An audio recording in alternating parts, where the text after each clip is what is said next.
All right. Hey, everyone. We are obviously looking to do a live stream for this pre-trial.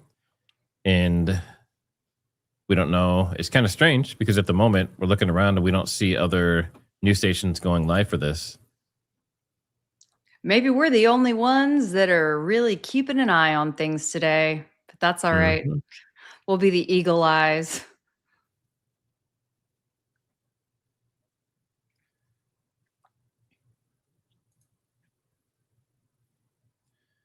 Let's see the version investigation. We do have some eyes and ears, though, on the ground in Utah today, which is exciting. Yeah, the cool thing. So what we plan to do with this stream, and this is our first time trying this out, so I can't guarantee it's going to work perfectly. But the idea is that Billie and Brandie from the Billie and Brandie Show. Let me pull them up here. I know many of you know who they are by now. They are on the ground. Share my screen.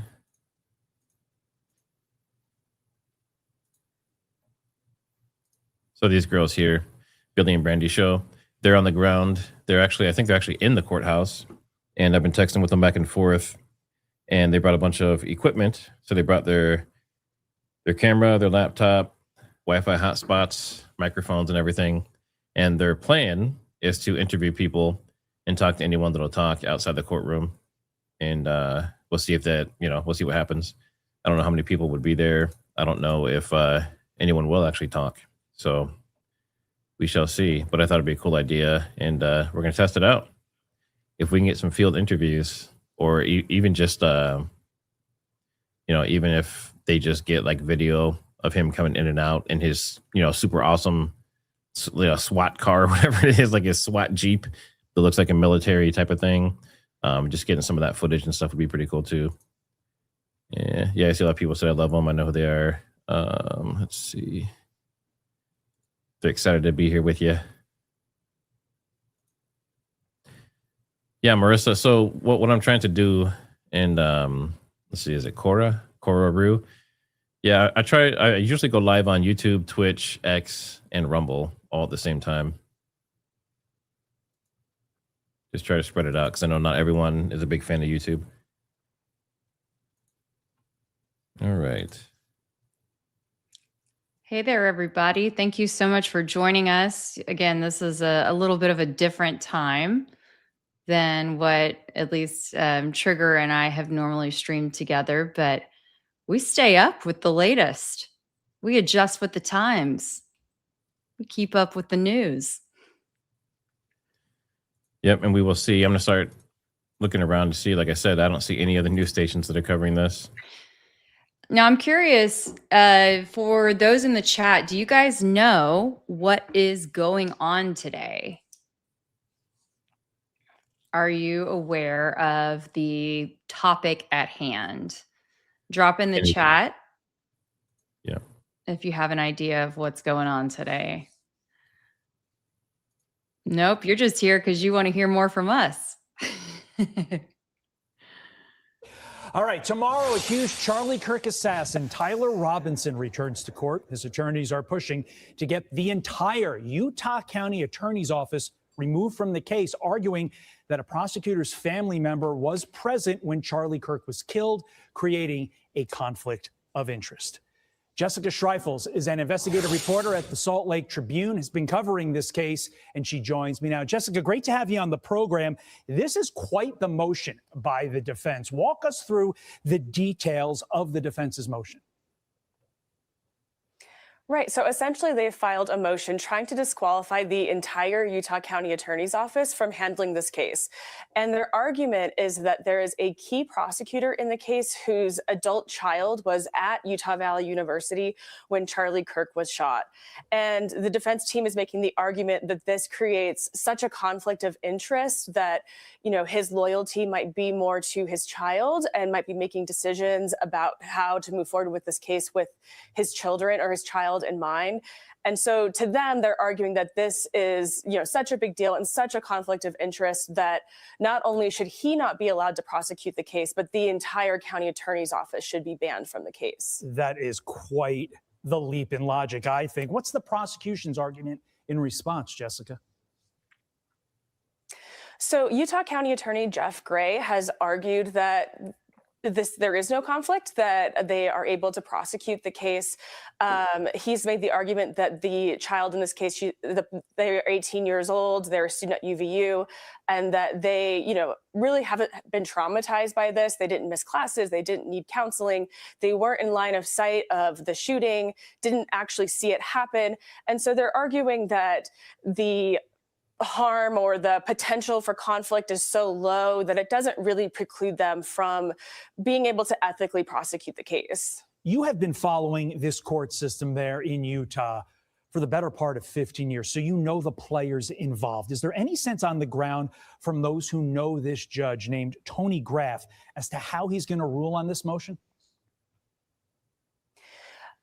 Judge Tony Graff is actually very, very new to the bench. I think when he was assigned this case, he had been took the oath to be a judge maybe like 50 days before. So he's an incredibly new judge. What I've seen so far in being in the courtroom is he's incredibly thorough and, takes the time to really articulate his rulings. He's being very careful in making sure his rulings are written down, that there's not a lot of rulings made off the cuff here. I think everyone's trying to be careful that this case is only tried once.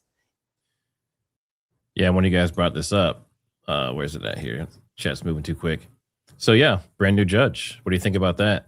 And I believe, correct me if I'm wrong, but I believe this judge was also in the Google Trends information that Barron found.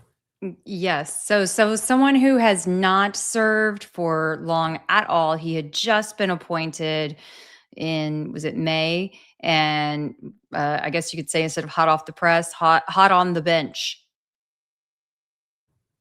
So what do you think of that? Do you think that this is going to be, Judge Graff? And just to clarify, you guys, not a new judge on the case, but a new judge to this circuit. Yeah.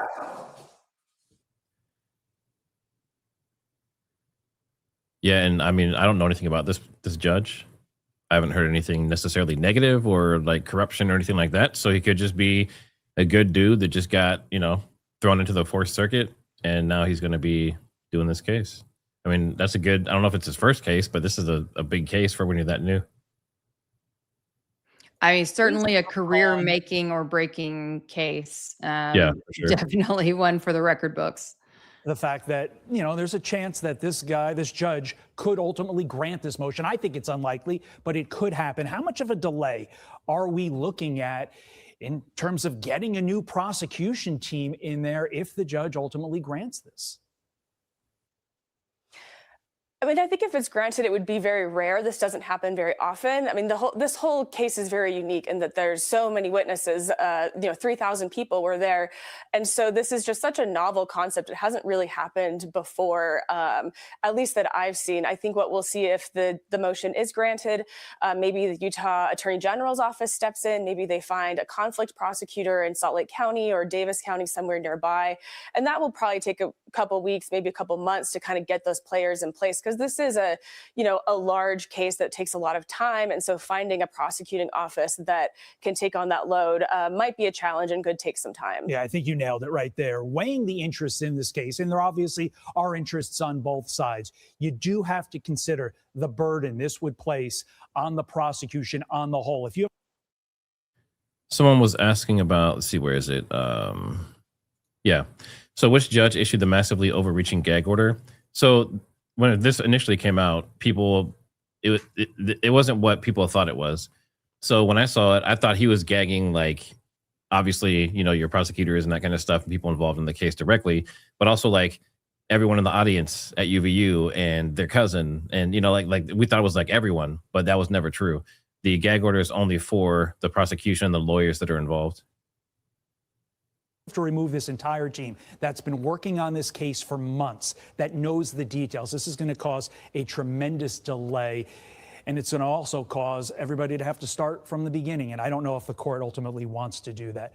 Jessica Schreifels, thank you for your insight on this. Very important stuff. Appreciate it. All right, and then we also have this other video here. This is this covers some of the information from yesterday about Lance Twiggs' family member. So I don't know if you've seen this, but I know Barron covered it and a few other people did as well. But this is interesting.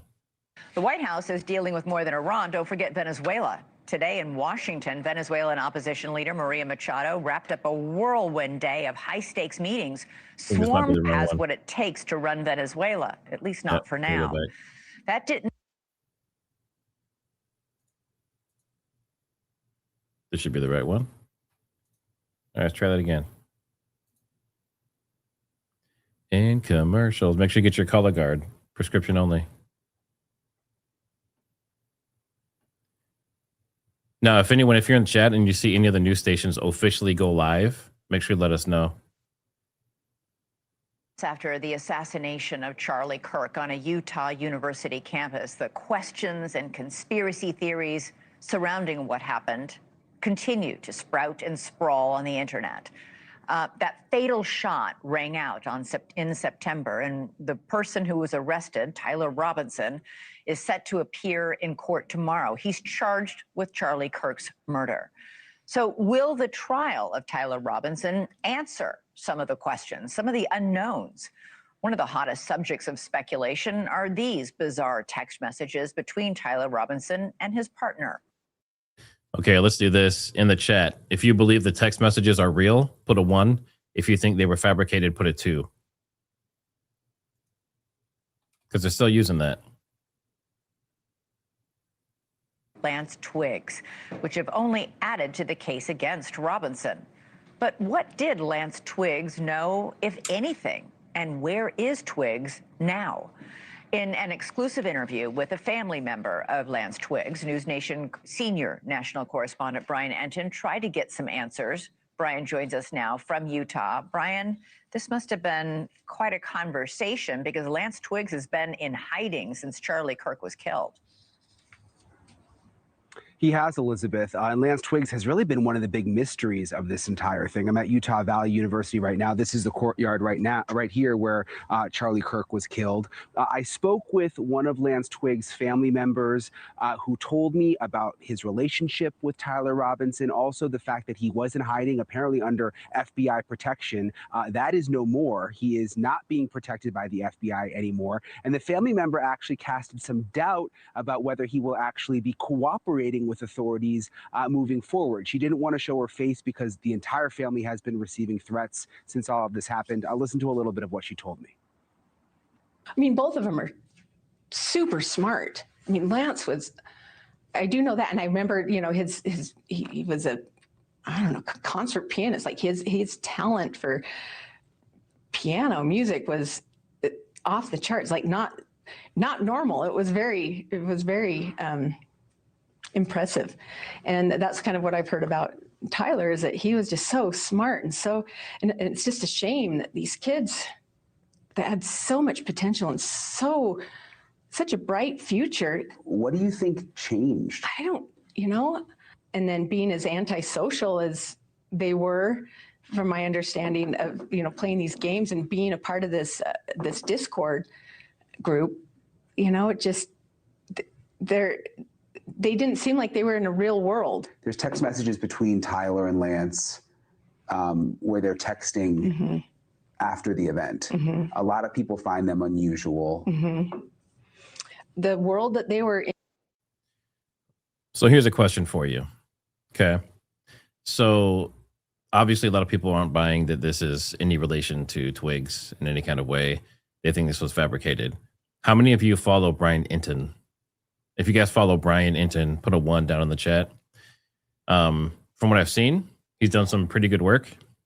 So I wouldn't think that he would ruin his reputation by doing something that's fake or like set up, right?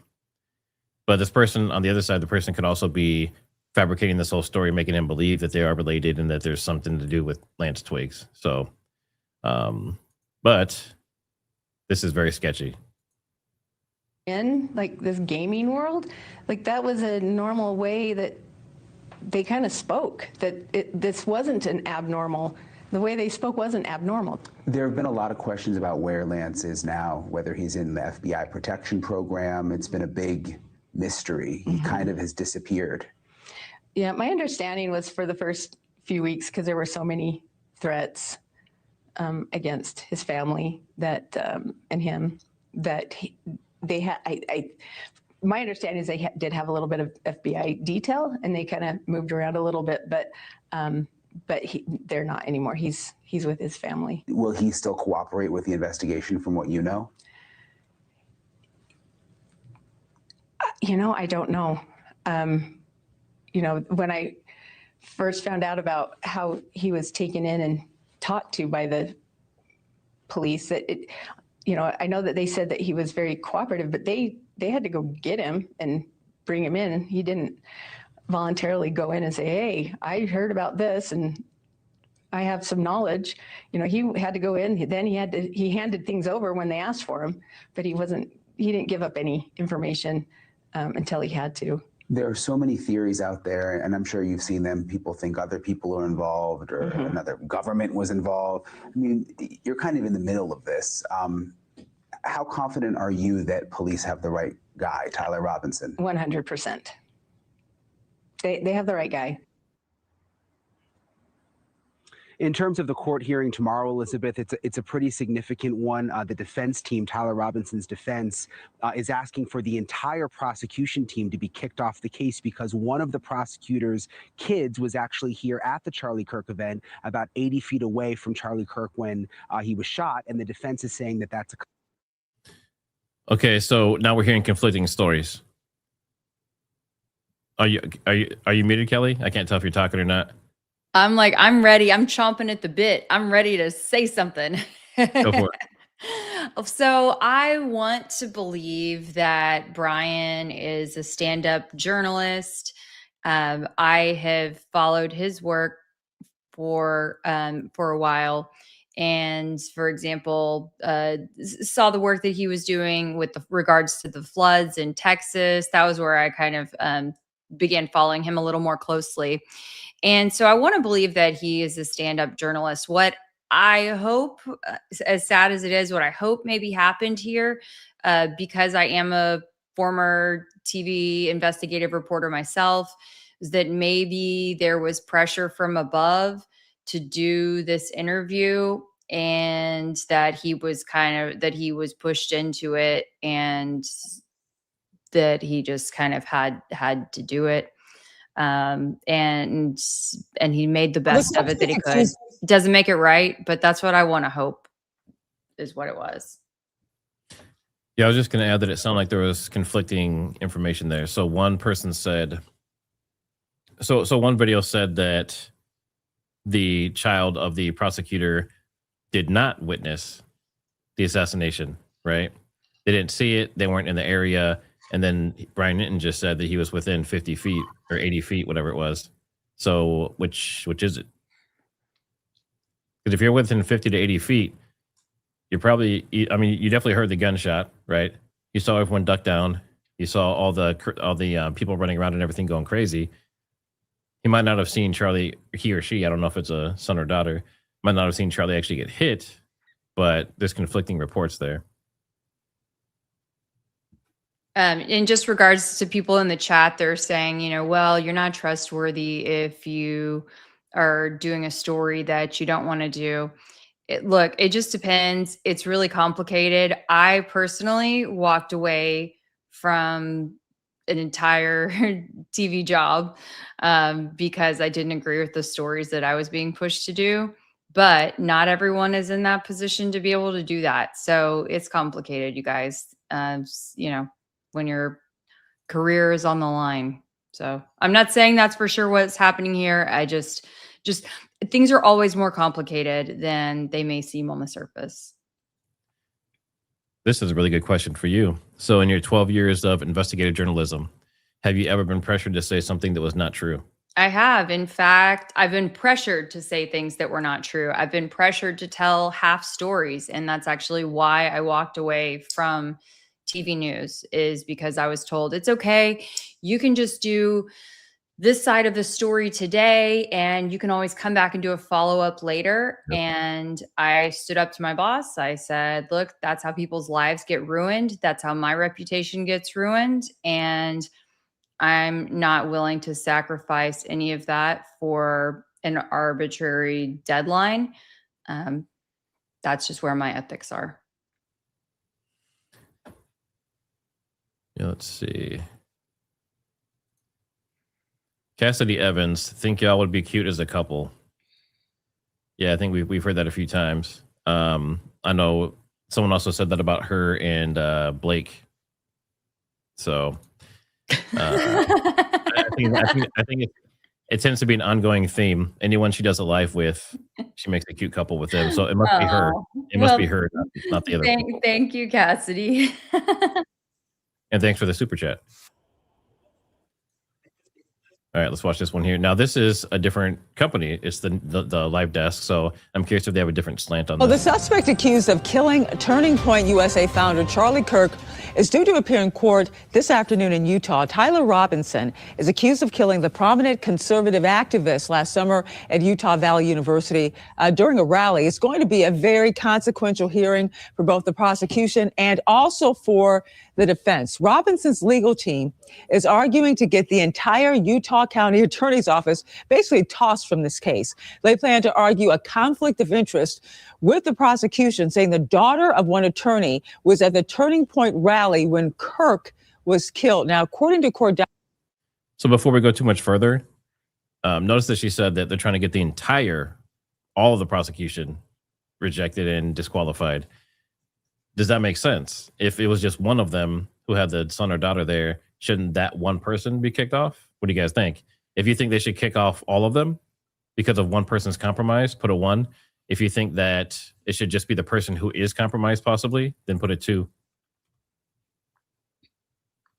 Documents. The daughter is a student at the university and was less than 100 feet away from Kirk when he was killed. We'll see how that all plays out today. If the legal team is removed from the case, a special prosecutor will be appointed. That could further delay some of these court rulings. Now, Robinson's has been charged with aggravated murder, obstruction of justice, and witness tampering, among other things. The state of Utah is trying to pursue the death penalty in this matter. We're also learning this morning that Robinson's romantic partner, who was key in helping authorities track him down, is no longer in FBI protection. The agency says he's not being charged with the crime and has not said why the protection has ended. This winter is about to change in a big way. And that's Max Velocity. If you guys don't watch him, he's actually pretty good. He's the weather guy. He does like the lives during tornadoes and stuff. Mm-hmm. So I just got a message from Billie and Brandie, because you guys are asking when they're going to be live and all that stuff. They said they still have not opened the doors for the court. They're in the waiting room. There are tons of journalists there, including the guy that we just saw with the blacked out woman shadow, Brian Inton. He's there, and he has agreed to do an interview with them in a little bit. Great. So That's and I'm fantastic. Not sure. You guys will get the exclusive hearing from Brian Inton kind of off of the cuff, right? I'm going to see if they're actually interviewing him live or if they're just going to do an interview to show later on.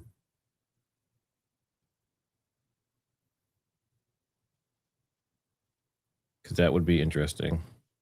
That would be very interesting.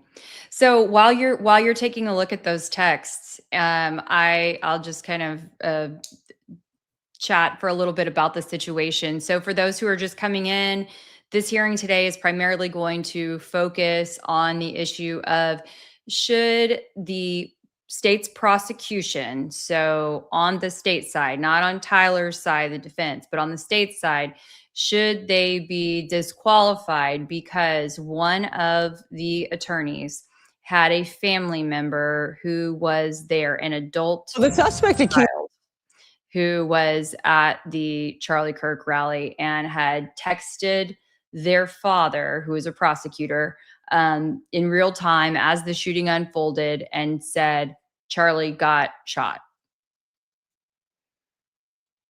The defense claims that this created an emotional bias and that the decision to seek the death penalty was rushed, an emotional decision, rather than one that was properly thought through.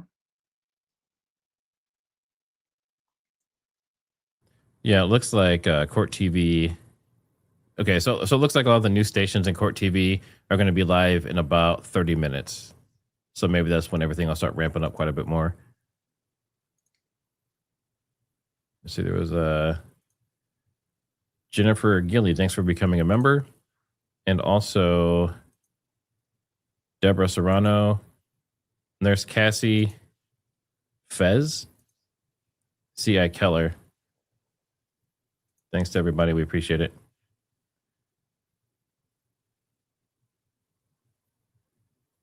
Nice. Zero was that Blake? I'm not sure. Let's see. Are Brandie and Billie doing a live?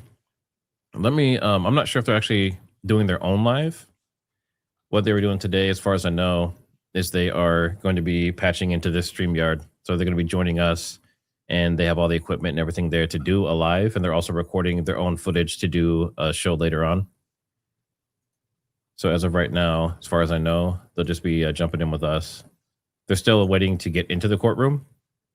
So I don't know if they've even had a chance to set all their stuff up, but we'll see here in a minute. Looks like we have about 30-ish minutes until everything kind of gets really started. And I'm also checking because I don't know what this gives me access to, but I actually requested like a media link for a WebEx. Okay. So I don't know what, once that's live, I'm not sure if we get some kind of like special angle or something inside the courtroom that the Utah, courthouse is actually like hosting. You mean the angle like last time that you were able to kind of read the computer of the defense attorneys and to try to read the lips of Tyler Robinson, all those fun things? Yeah. Oh, I think I see a chat coming in from the Brandie and Billie show. Let's see. Where are they at? At 128.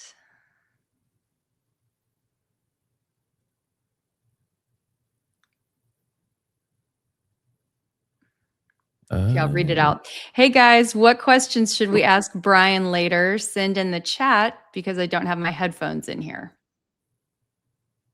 Oh, here we go. There we go. Yep. So, hey guys, what questions should we ask Brian? This is Brian Inton. Now, this is the person who just did the interview that we watched, that people are questioning if it's legitimate or not. And he says he's going to do an interview with them. So hopefully he doesn't see this live stream before he interviews with them.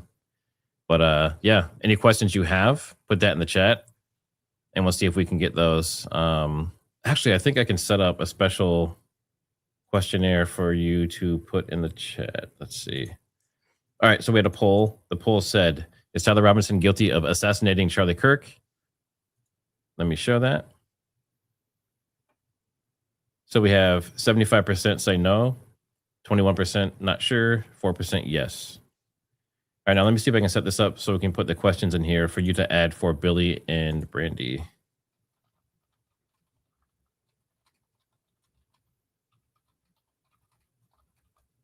All right, hopefully this works correctly. It should be up now.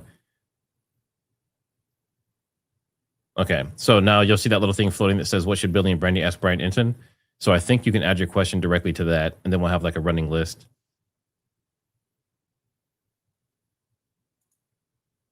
"25% are morons." Well, let's be nice. Everyone has their, their bias and their views. Yeah, so if you're putting questions in here, then make sure you're adding it to that QA that I added. And it seems like, yeah, that's a great question. So I see questions coming in. I'm actually going to ask these live. And Billie and Brandie, if you're listening, I can text these over to you as well. But we have, did Brian reach out to her or did she reach out to him? That's a really good question. Mm-hmm. Probably the most important question, to be honest. Right. Absolutely. What a great question. And then also I see this question from individual Lottie asking why the defense won't take in pro bono volunteer attorneys. We have heard of a few volunteer attorneys being rejected or dissuade. So that is curious. Yep. How did you verify the woman was related to Twigs? Do you have verification of that, or did she just say it? Let's see. Yep. How did you qualify the woman? Why would the FBI be involved in protecting Lance Twigs if he is if it's a state prosecution? It's a very good question. Mm-hmm.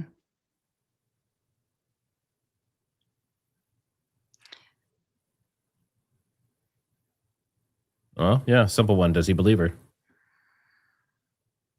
Did he show this interview because he's fully backing it and he's behind it?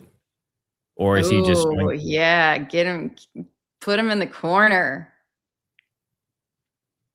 now Billie and Brandie? If Go you for I don't the know, jugular. I don't know if you can see these questions, but I'll also get these over. Yeah, Barron has a video discussing Tyler's defense team. Great video. Yeah, he did a really good job breaking that all down. And I actually, he's unofficially invited to join us today if he wants to. I know that he was taking the day off from streaming and stuff overall, I thought. But he is invited and he might join. So I've been talking back and forth with him a little bit. So no promises. But we thought it'd be great to get an actual lawyer on here. He knows what they're saying and he understands all this stuff. So if he does join, obviously you'll know because he'll be up here chatting with us. TriggerSmart, do you know if there was a longer interview, longer segment? No one could find.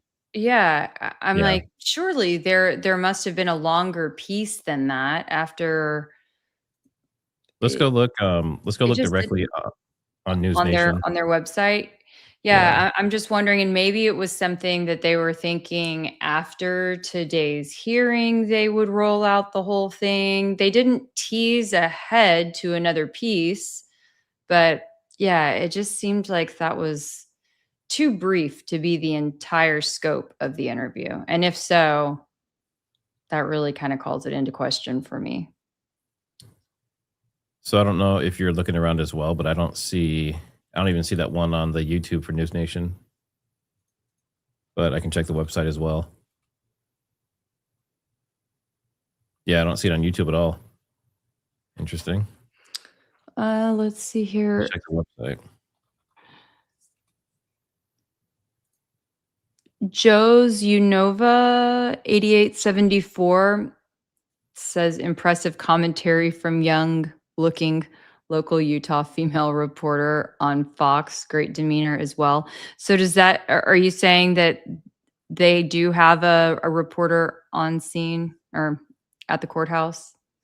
Which one is that? This is, I think, at the Fox station. If in fact, sorry, I just lost the comment. Joe's Unova 8874.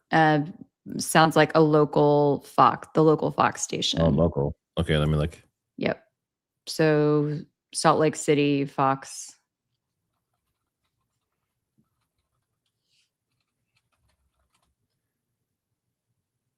Utah, breaking news. C1740, what company is doing the pool camera? I don't know for sure, but I can just tell you based on my history, I don't know if they've picked specifically one network to do the pool or if they rotate around per hearing. But what it used to be back in my day was that they would rotate around per hearing. So that way everyone had a chance to be the station in and kind of give it their own little flair. But of course it would be fed out to everyone instantly.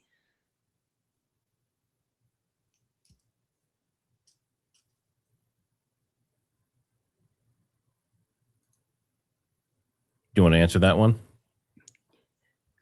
Why or what was the woman Lance Twiggs? The woman interviewed? I don't think so. But hey, I don't know. She was anything's possible, I guess. Whoever said that you saw some live Fox stuff, send us the actual link. Like send it to my email that's down in the description or Send it to Keli. I don't see anything. Okay, Zero Griffin seems to think, and I've heard this now before. I don't know if y'all are just messing with me, but it seems to think that I look like Erica Kirk. I've heard this now a couple of times. I don't see it. Come on, guys. But I can do a mean stop. Only once, though. All Keli needs is some tight black leather pants like Erica, and she'd be good to go. Stop.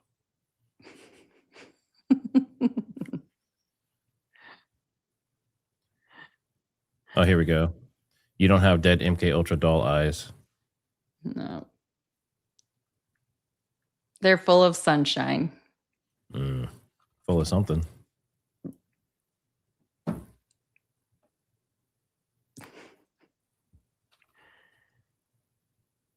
Yeah, I'm just going to look here really quick, see if I see anything else. If not, we can start going over some of the documents and articles and stuff that we have while we're waiting. But video is always better, in my opinion. Yeah. Well, let's see. Oh, I see one. So maybe they're starting to queue up a little bit. But it's just this. They're just getting queued up for it. Stand by. Yeah. Yeah, they probably didn't feel like sending everybody out there for a bunch of pre stuff. Mm-hmm. But it's important pre stuff. Well, I mean, early before the actual hearing starts. That's all.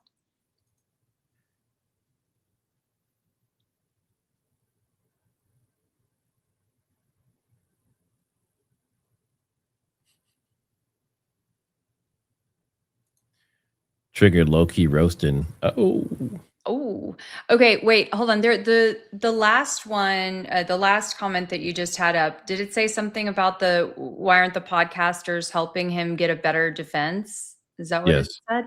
Okay. Well, it's basically saying if none of the podcasters believe in the story, then why is he not getting a better defense in general? So here's the thing. I mean, you can lead a horse to water, but you can't make it drink, right? You can't force the guy to get a better defense.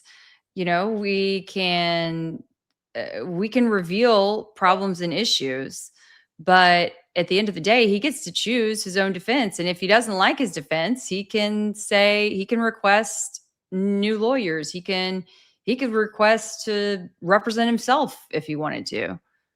So that's not our job, but I think in bringing out all of these discrepancies and facts, that's what I feel like my job is, not to find him a defense.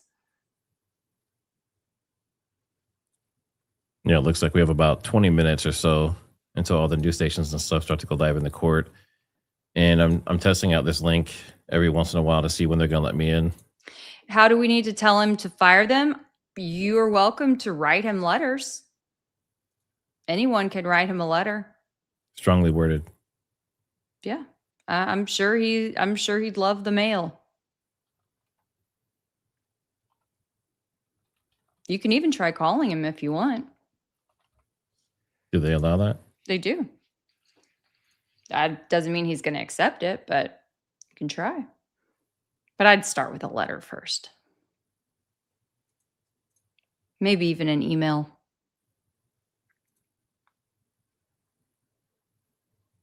Okay, now that more folks are coming in, what is this court hearing about? So here's the deal. On September 10th, there was an adult child of one of the prosecutions, so the state side, one of the prosecution lawyers, one of their adult children was in attendance at UVU that day and texted their father saying Charlie got shot. Apparently that caused a sheriff or something like that to actually go and look for this child. And so the defense also feels that caused the prosecution, the state, to seek the death penalty in like a very hurried and rushed emotional manner. And so they would like to have the prosecution removed. Yep, that sums it up pretty well. Now, there is also an issue kind of swirling around on Tyler's side, you guys. Now, but that's not being dealt with today, as far as I know. As far as I know, it has not officially even been brought up in court, I don't think. But that someone on Tyler's team is related to Terrell Farnsworth. And Terrell is the one who we see going in. He's the AV contracted AV guy, and he goes and he pulls out the SD card. So that's a little sus. But if you think about it, who's going to ask for that person to be removed? Is Tyler's own team going to ask for that person to be removed? No, probably not. And is the state going to ask for that person to be removed? Well, no, they're not going to ask for that person to be removed because it would be, more beneficial to them. So potentially. Yeah, we have a lot of people saying remove that person 100%. Now, that's another question. Should they remove just that person, or is the entire prosecution team compromised now? That's the question. All right, let's do a poll. Let me check these questions. I have to get these over to Billie and Brandie. A lot of questions. Wow. And they're still rolling in. All right, let me in QA.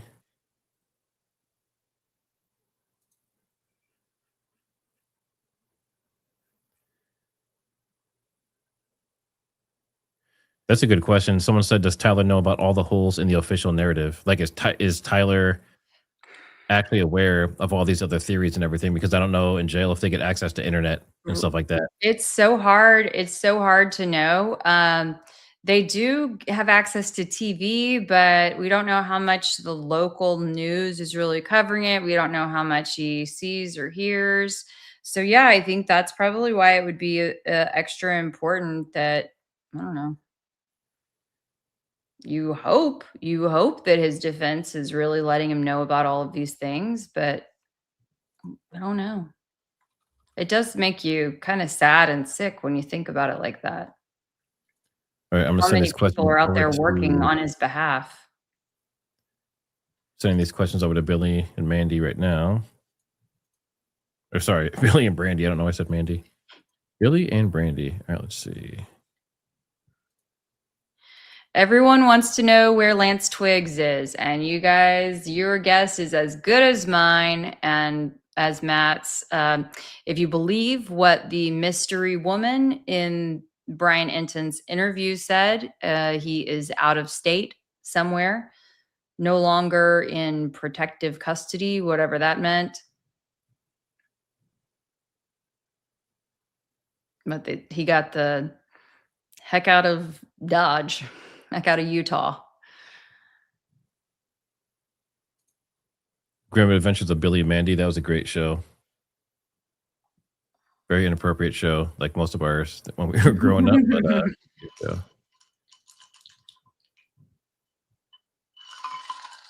Jordan Hinshaw says Gary is compromised 100%. Concur. So let's see up here. I just saw there have been a lot of people who question if Lance Twiggs is a real person. I will tell you that I believe that he is, and there's a few reasons why. One of these days I need to have all my evidence. Maybe if we have some downtime here, I can pull some of the things up. But I have some receipts from an online financial transaction app that for years I've seen him going back and forth with parents and friends, not like something that was just made up. I also have evidence of a traffic ticket from a year or two ago, and then some photos and whatnot from a few years ago as well. So not a big digital footprint, but something.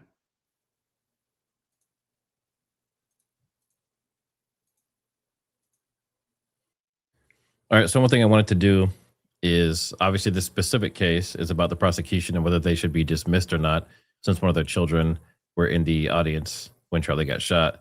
But I wanted to go over the actual charges. So of course, my friend Grok, that everyone loves so much. So he has a first-degree felony, aggravated murder, felony to discharge a firearm, causing serious bodily injury. Now, this would require that they have video of it, right? Because they would have to assume that he took the shot if they're saying there's DNA on the gun and Charlie got hit, if that's their story. But if they don't have video footage or something or some kind of proof there, that one could be interesting. And then first-degree felony to discharge a firearm causing serious bodily injury. So he has 2 of those. Second degree, obstruction of justice, capital first-degree felony conduct. That's interesting. Third degree, tampering with a witness. Who would the witness be that he tampered with? You know anything about that? Tampering with the witness? Yeah. So I think that would refer to him allegedly texting Lance and saying, if anyone comes and talks to you, don't say anything. That's my assumption.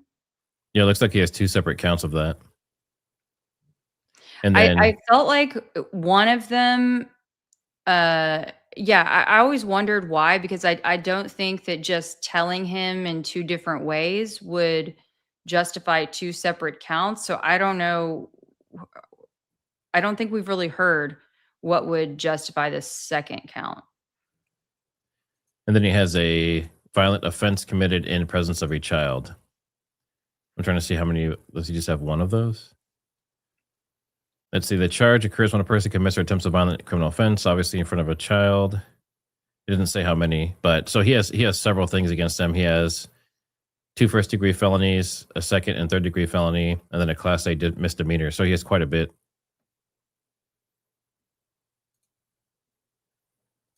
Well, and y'all said destroying the letter on as well about maybe the tampering thing, but I don't know if that would be the case. I got the sense that Lance was the one that threw the letter away, but maybe not.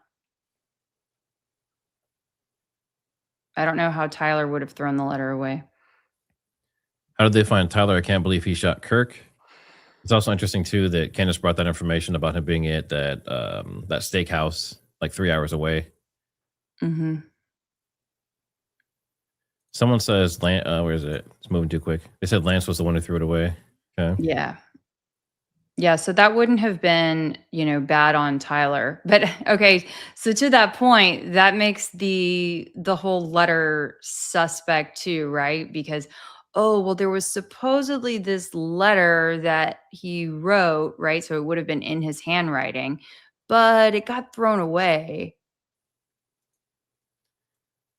To Hoaxing the World. Where is this? Can you send us a link to that? That would be very interesting. So you're saying the person that he supposedly interviewed has a YouTube channel where Lance is playing the piano?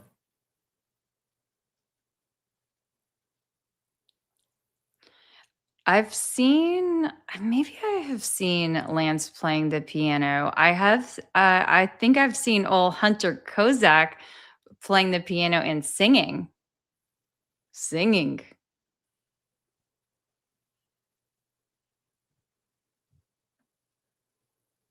I think a lot of people went that route though when they were younger, either band or choir, right? I guess. Yes, it makes no sense that Lance is not on trial. Made to perform. That's all I know. He was made to perform.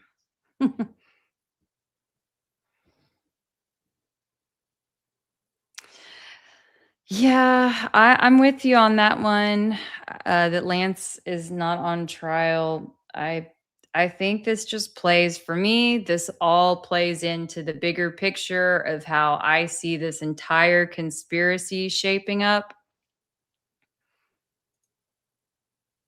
Has there been any discussion on whether or not Tyler has autism? Getting that vibe. that would make it easier to manipulate him? No, possibly, yeah. Well, we do know that he had extremely high test scores, on his standardized tests. He at one point had, basically like a full scholarship, but then he dropped out, if I recall correctly. Then he ended up going to like a trade school for his like electrician's license, and he was doing an apprenticeship, and then had just wrapped that up shortly before September 10th.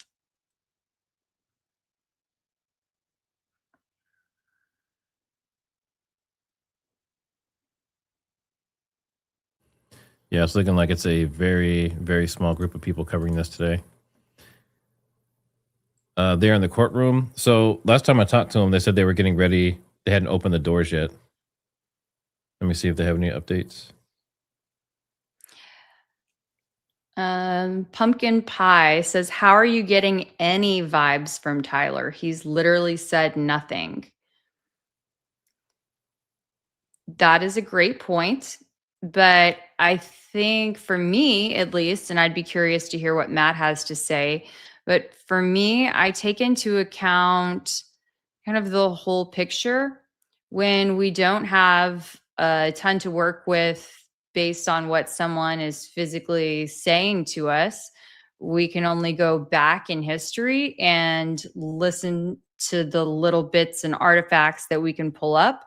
We can look at their little bit of family life that we can uncover, and the kinds of people that they surrounded themselves with. And so that's just what we've been trying to do to the best of our abilities.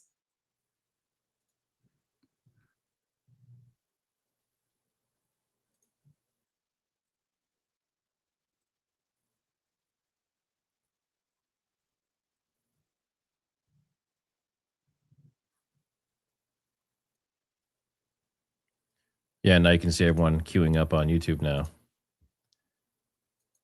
So technically, in about 6 minutes is when the trial is supposed to officially start.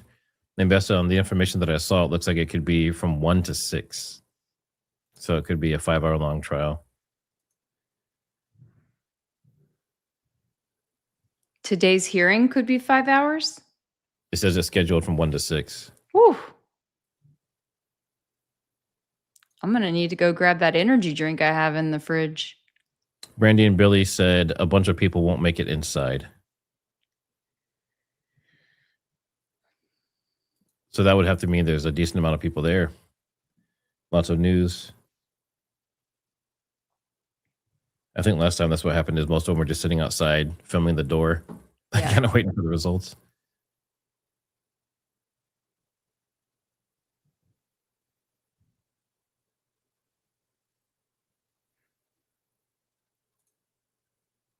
Talk about getting in the wrong crowd. Our parents worried if your friend smoked. Today, it's a whole other level. Yep.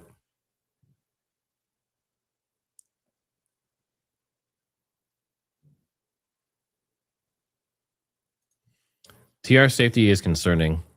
All right. So in the chat, if you think that Tyler Robinson's safety is an issue, put a 1. If you think, nah, he's fine, he's safe, put a 2. You think he's going to end up like Epstein?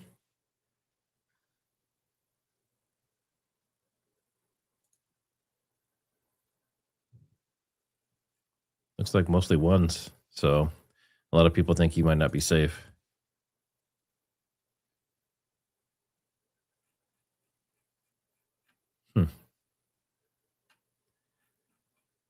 Now, a lot of people don't believe Epstein's dead.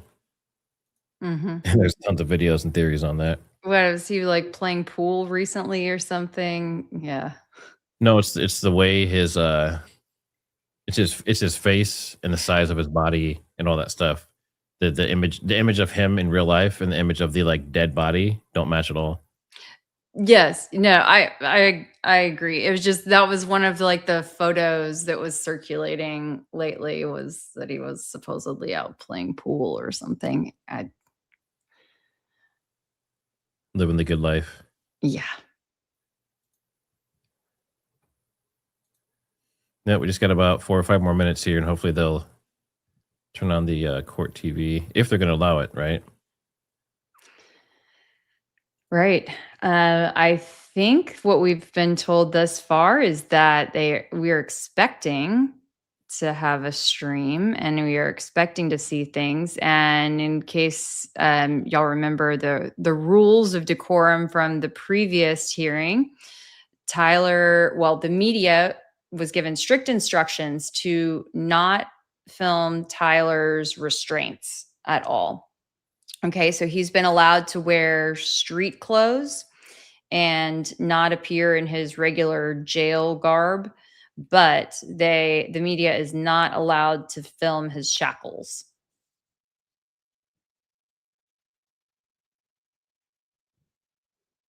They got in trouble last time for doing that. So I think a lot of us are hoping that they don't mess it up again this time. Mm-hmm. Because if they do, then, there's a good chance that they could get cameras kicked out completely. And then that's going to really feel like that was rigged this whole time, that they did that on purpose. So just fingers crossed. Someone says, why? What was up with the shackles? Well, because they argued that it was given the amount of publicity in the case and all that it was going to already create a public perception of his guilt. But, okay, here's the flip side. Is that there has been some debate over whether Tyler actually walked with a limp or had kind of an odd gait. And so if the media actually filmed him, say, walking down the hallway and he was not restrained, right, then that would show us how he actually walked. And then if we were able to see how he actually walked, then would it call into question some of these videos showing him walking down the street, walking upstairs, running across the roof, all of those things?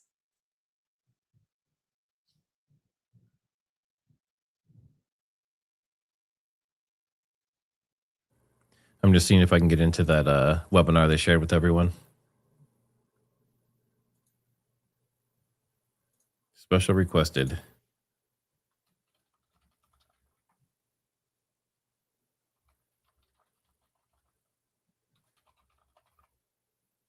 If Kelly would get epidemic sounds, we could play some music in these little breaks. I mean, look, you can do it and then I can just cut that part out later, right? If I need to. I don't know. If that's what you need to do. Yeah, some people are talking about Bengay Ultra. There are some people who seem to really want to get on our live stream. For the right reasons? I don't know. Make your case, folks.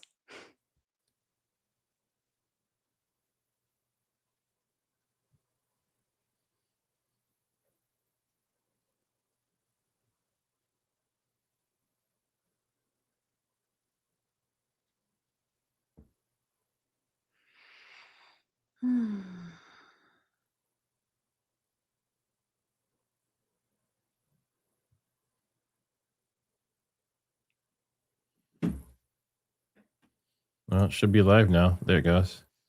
All right, give me a second. I have to make sure this is all set up correctly.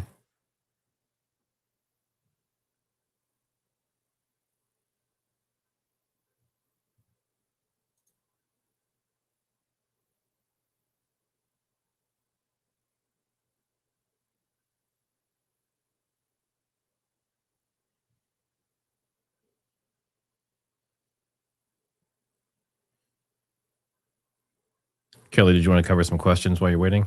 Yeah, I'm actually scanning the chat right now, so I'm trying to look for. There's a lot of comments, but I'm looking for some questions. And I wish I could pull them open. There's no way for you to give me access to be able to pull them. You don't need to. You can just read them. You can just read them over. Okay. Let's see here.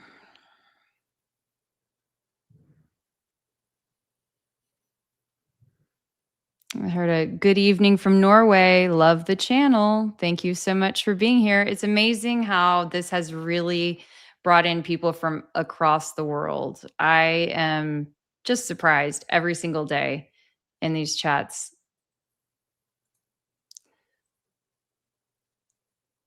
Okay. Can you do a poll to see if Tyler will have a fair trial? I guess define fair, you know? All right, so let's do the first poll. Is there critical information missing? 98% say yes. Now you want to know if it's going to be. Hold on a second.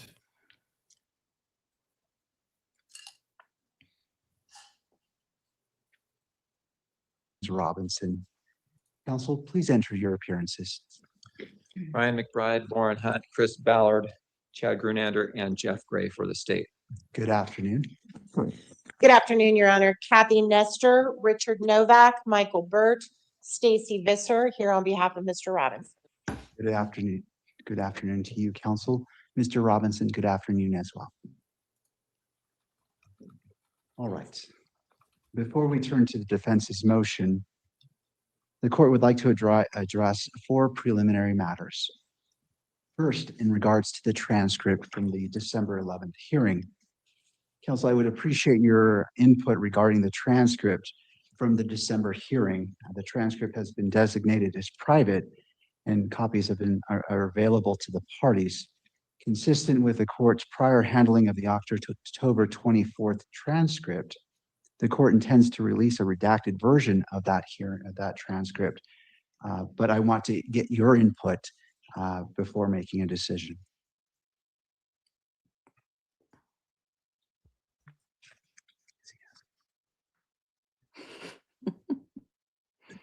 Judge, we intended to do that as well.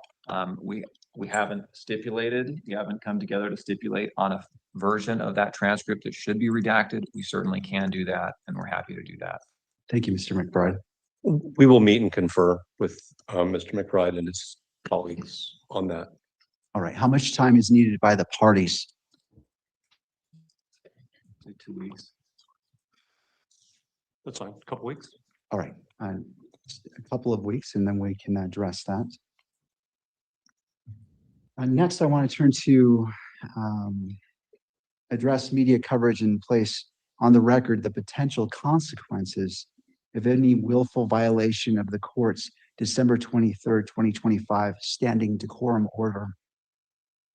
Under Utah Code Section 78B-6-310, if the court finds a person guilty of contempt, the court may impose a fine of up to $1,000, order incarceration in the county jail for up to 30 days, or both. Any alleged violation will be carefully evaluated, and the court will impose only those sanctions which are appropriate and proportional under the circumstances. The court will make specific findings on the record before imposing any sanction. In addition, the court may impose the following remedial measures if warranted. First, immediate suspension of video transmission A serious of the hearing, with proceedings continuing on audio-only basis for the proceeding where the violation occurred, and disqualification, if necessary, and narrowly tailored of the news organization that filed the request in order for electronic media coverage of court proceedings Was or the the following hearing in which the if violation warranted. occurred. Immediate suspension from of video providing full transmission camera of the hearing, operator services with in this proceedings matter. continuing on Where the court audio-only determines that basis such a measure is for the required to proceeding. ensure Are you hearing an echo? Yes.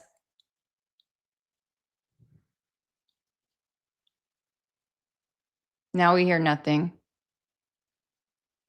Yeah, I'm just getting some organized over here. There's like 10 things starting at once, all under my I back. was gonna say it got louder for a second.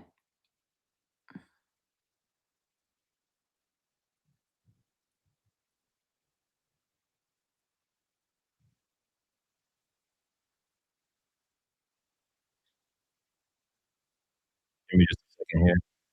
Okay. Hang with us, y'all. Just a moment.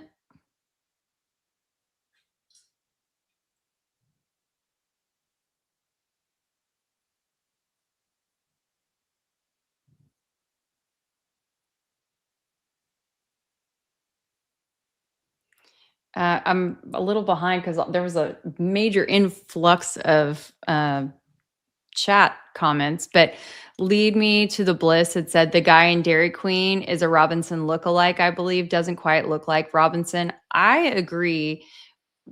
Something about that kid just looked a little different to me. So I just wanted to acknowledge you. I think we're you're right. back. Could you state your name for the record? John Uhlberg. Thank you, Mr. Uhlberg. It's not my intention to cause you any embarrassment or discomfort. I simply want to ensure that the guidelines for today's proceedings are clear. Mr. Uhlberg, during today's hearing, what is your primary role? To provide video coverage of the proceedings for the public. All right. Have you read the December 23rd, 2025 standing decorum order? Yes, sir. Do you understand the guidelines as they relate to your responsibilities today? I do.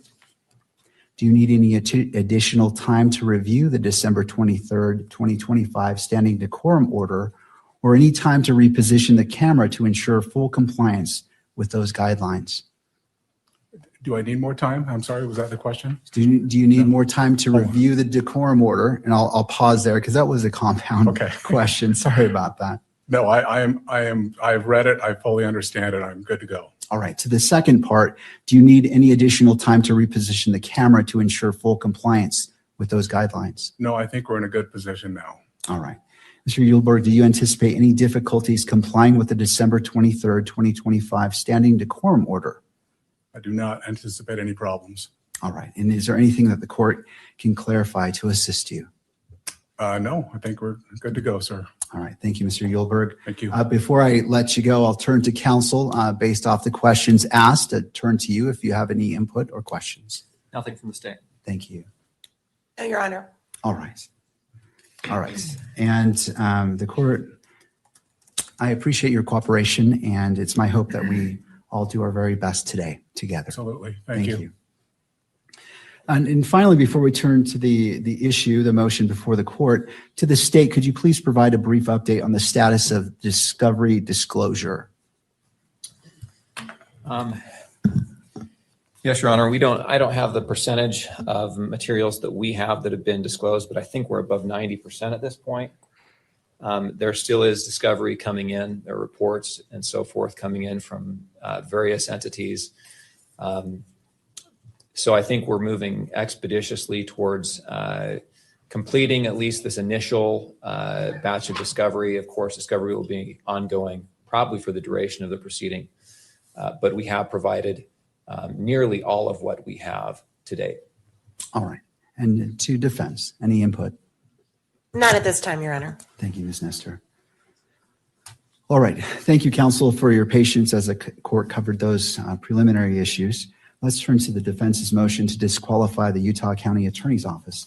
Ms. Nestor, Mr. Novak. That's fine, Your Honor. That's okay. We actually have some preliminary things we want to discuss with respect to the posture of this motion. And I also think at some point the court needs to decide at what stage the hearing on this motion remains open and becomes closed. So I'm going to bear that in mind in terms of my preliminary statements, if I may.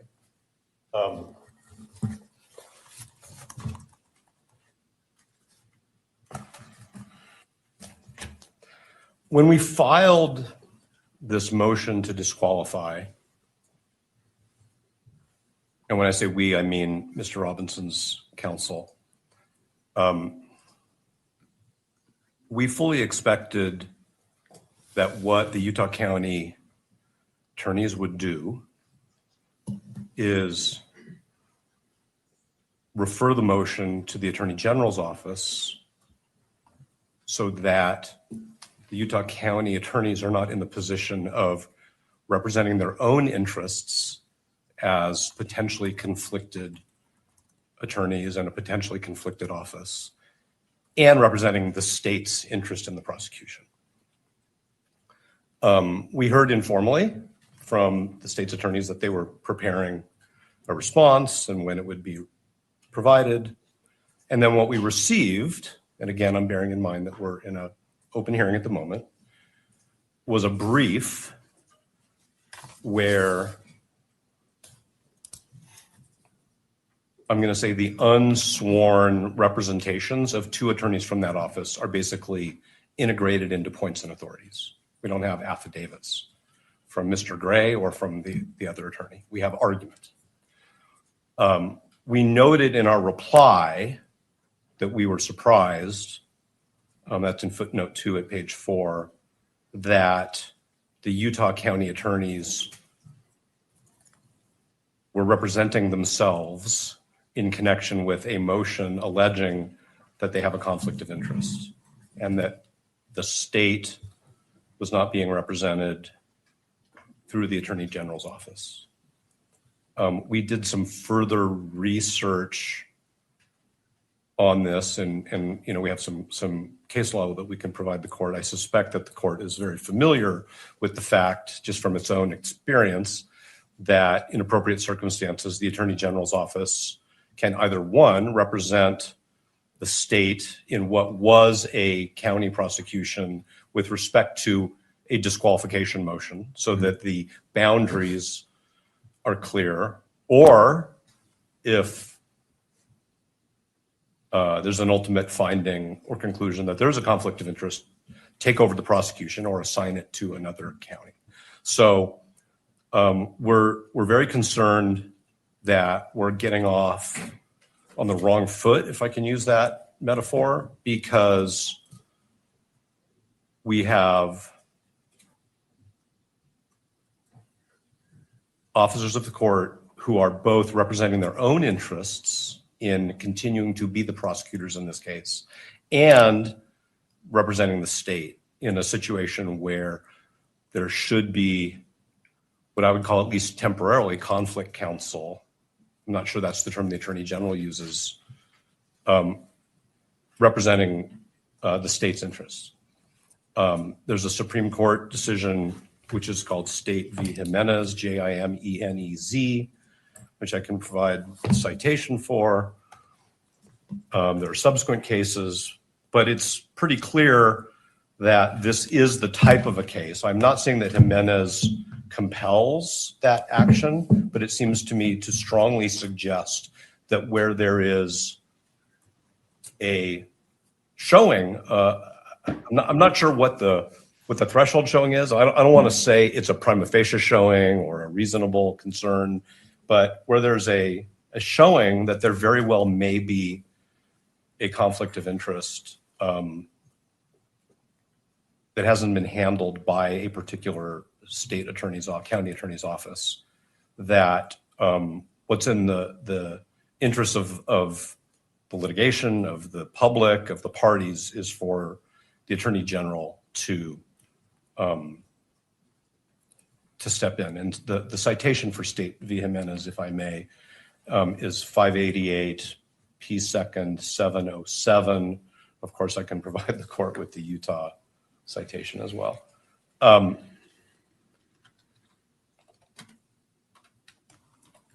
This court actually has the authority under that case, State v. Jimenez, to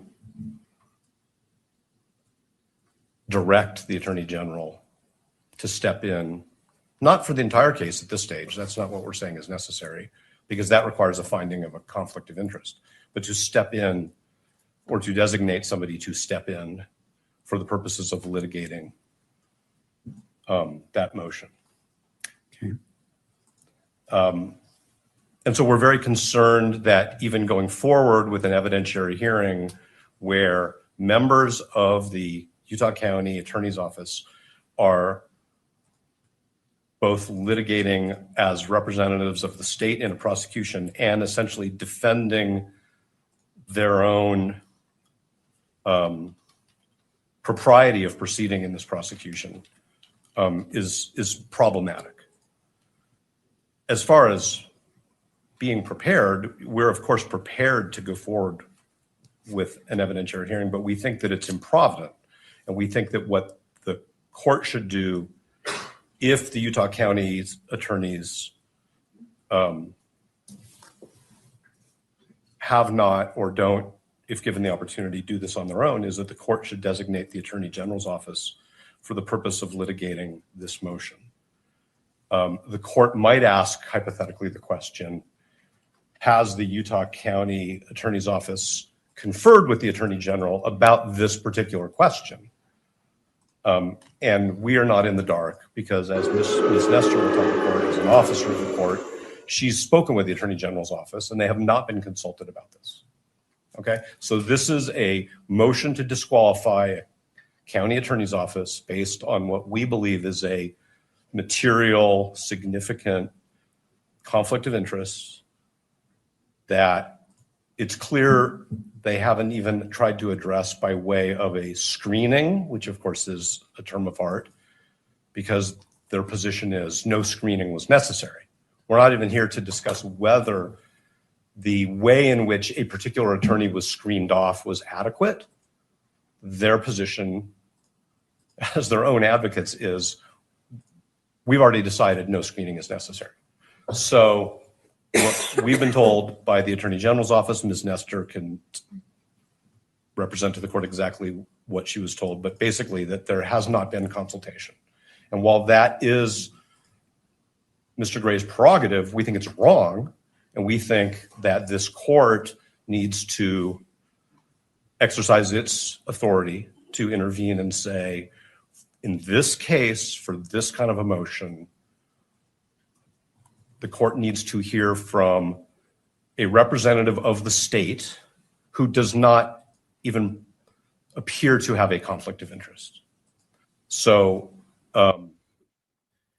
so he's kind of saying about nothing. But for people just coming in, basically one of the prosecutor's children was at the event when Charlie Kirk was assassinated. So the thing is a conflict of interest, and they want to get the prosecution removed. That's what this whole thing is about. So that's where we are before we even get into the litigation of it. And I don't want to be formalistic, and I'm certainly not trying to be confrontational, but I think actually what we think the court should do is the court should strike the Utah County Attorney's response to our motion and direct the Attorney General to take up the responsibility for responding to our motion in whichever way clearly non-conflicted attorneys representing the state think they should, how it should be responded to. And if I've muddled, I always say this, Your Honor, if I've muddled anything or confused anything, please say so, and I'll try to clarify. Thank you. I do have some questions for you as it relates to this. I wish to consider all the authority that you wish to cite to. I mean, obviously you came into this hearing knowing that this is something you're going to present, and this court wants to be efficient with time, but thorough. Yes. And not jumping to conclusions. Can you give me all the authority that you wish for me to consider in considering your request today? Yes, and I think what we could also do, which maybe would be more helpful to the court, is that we could file a short brief on this particular issue, because I will acknowledge that while we were surprised that the brief was filed by the same lawyers who are alleged to have this conflict of interest, it took us a little bit of time to, and we wanted to get that filed in time for today's hearing because the court set the hearing. It took us a little bit of time to think through these issues. So there are Utah authorities. There are also ABA guidelines on the prosecutorial function, which we think strongly suggest that there should have been what I'll just call a referral to the Attorney General's office for this particular motion. I can stand here and I can give the court case names and numbers and sections from the ABA standards, but it was not our goal to, of course, put the court on the spot and require the court to, like go back into chambers, think about it for, some pressured period of time and come back out and make a decision. So if it would benefit the court for us to file something, and I don't mean in a month, I mean very soon, so that the court has thoughtfully presented points and authorities, we're happy to do that. As far as I know, the only people who've traveled out of town for this hearing are Mr. Burt and myself. So I'm thinking about the convenience of witnesses in the court and counsel. It's important that we do this in a way where the court has the opportunity to make a thoughtful, reasoned decision, as Your Honor always says. So that would be our proposal, is that if the court is open to receiving authorities, that we recess this hearing for, whatever meets the court's schedule, whether it's a week or 2 weeks or a few days, and we can provide the court with something, and we'll come back. But we do think this is a serious issue, because I think the question of who litigates this issue on behalf of the state is in itself wrapped up in this conflict. And we want everybody to get this right. Thank you. Once. My question for you is, knowing this, why didn't you file a motion prior to today's hearing, knowing that the court would be in this position based off of your request to prepare the court, prepare opposing parties, and to be efficient in our use of time? I'm trying to understand. I understand what you're saying, and I understand that things evolve, but I'm trying to understand why that wasn't filed in advance of the hearing to put the court on notice, at the very minimum, and just to allow the court to do what the court does. I hear what the court's saying, and I think we can take responsibility for not sufficiently presenting the authorities that we think compel what I've just suggested should happen. We noted in our reply brief that the county attorney should not be representing themselves. And that's probably an inadequate message to the court. But we did file a motion to disqualify. And inherent in a motion to disqualify based on the conflict of interest, we anticipated would be that the state attorneys would seek representation from a clearly non-conflicted, appropriate prosecutorial authority, which, as I've done further research, and Mr. Bird and Ms. Visser and Ms. Nestor and I have all done further research literally up until earlier this morning, we think it's pretty clear that this court has the authority to make that, I'm going to call it a referral. I think it's an order referring it to the Attorney General if the Utah County attorneys choose not to do so. And the additional information, which we did receive today, I'll just tell you that, was that there had not been any communication between the county attorneys and the Attorney General's office concerning this issue. So I'll fall on my sword if the court thinks I should be sanctioned for not bringing this up sooner. I hear the court, but we are we're juggling many aspects of this case all at the same time, some of which the court is aware of, some of which the court probably is not aware of, but the court can imagine. No, and I appreciate that. And it's not the intent to sanction you. I understand that issues come up and there's a lot going on. And so the court appreciates your candor and representation today. So these items can evolve. And so the court is not finding fault with you. It's just hoping that as it requires a lot of time and resources for you and for fellow attorneys and for the opposing party and for other parties, we just might want to make sure we make the best use of our time when we're together. I hear everything the court is saying. I take it to heart. I understand what the court's saying, and we are cognizant of the time that the court devotes to preparation for these hearings. So that's all I can really say. Sure. And also for Mr. Robinson himself and the victim representative, Ms. Kirk as well.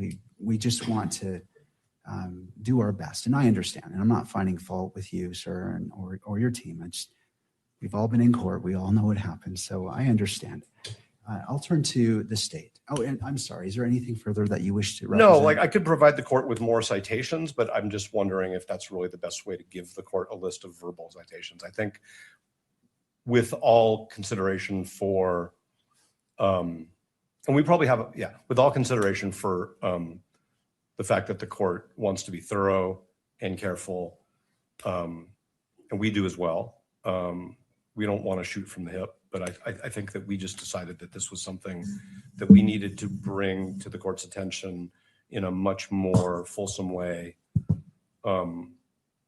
Once we understood not only the way this was developing, but frankly, the way the Utah Supreme Court, the ABA guidelines, courts of appeals subsequent to State v. Jimenez, and the information that we received today from the Attorney General's office, which isn't a secret. It's just we had a conversation and we learned that there hadn't been any consultation. If there had been consultation and the Attorney General had said, no, we think you're good to go, then that would be different. And that's what we learned this morning. All right. Well, I'll go ahead and take those authorities right now if you'd like to list them. Court is ready. So the second one would be State v. Robertson, and that is also a Utah case, 886 P. 2nd 85. There's the ABA prosecution standards. I would refer the court to section 3.1.7 and 3.2.5. And those are, I think, the places to start. Is there any Utah rule on point that addresses this issue? So the case of State v. Jimenez, which I referred to, which is the Supreme Court, does actually cite a statute. Okay. Anything further that you wish for this court to consider at this point in the proceeding as it relates to this issue? No, and depending upon the statements of counsel, we may have some response if the court permits it. Of course. Right. Thank you. Turning to the state, Mr. Gray.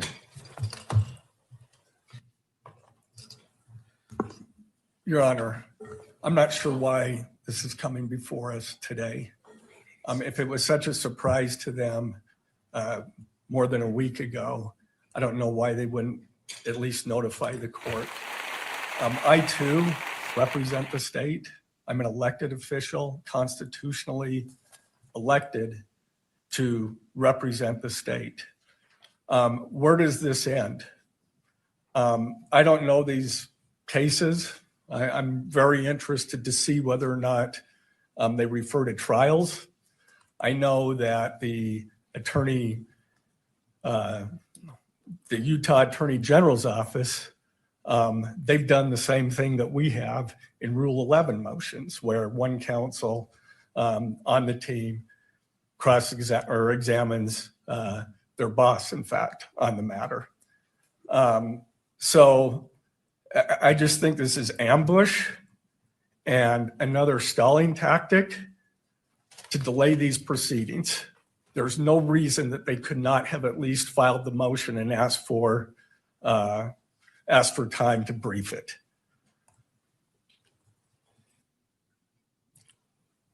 And where does it end? Do we get to respond to their motion to have the Attorney General's office respond, or does the Attorney General's office have to respond to that one too? I'm not, well, anyway, I've stated my, it should have been done far earlier if that was their case, if that was their claim. And if I could just turn the time over. All right. So in the chat, we have this guy, basically he's saying like, you've had plenty of time to do this, right? So why are you doing it just a week before? So if you agree with him, you think this is kind of sketchy, put a 1 in the chat. If you think this is all valuable and that this actually makes sense, put a 2. Jimenez, which could have been provided to me before this hearing. It looks like those cases don't stand interest cases. They're actually, does the Attorney General's office have authority to prosecute cases that occur within a prosecution district or county attorney's jurisdiction? And the answer is yes. It's not about taking conflicts. From the few minutes I've had to read those cases, I do want to state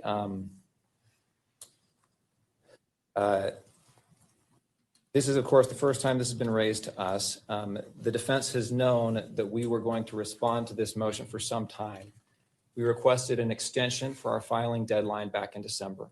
The defense agreed to that extension. Our reply was filed January 5th. The defendant's reply was filed thereafter. And in that reply, the tone of that reply is mentions that they thought that perhaps a special prosecutor would be appointed to handle the conflict case.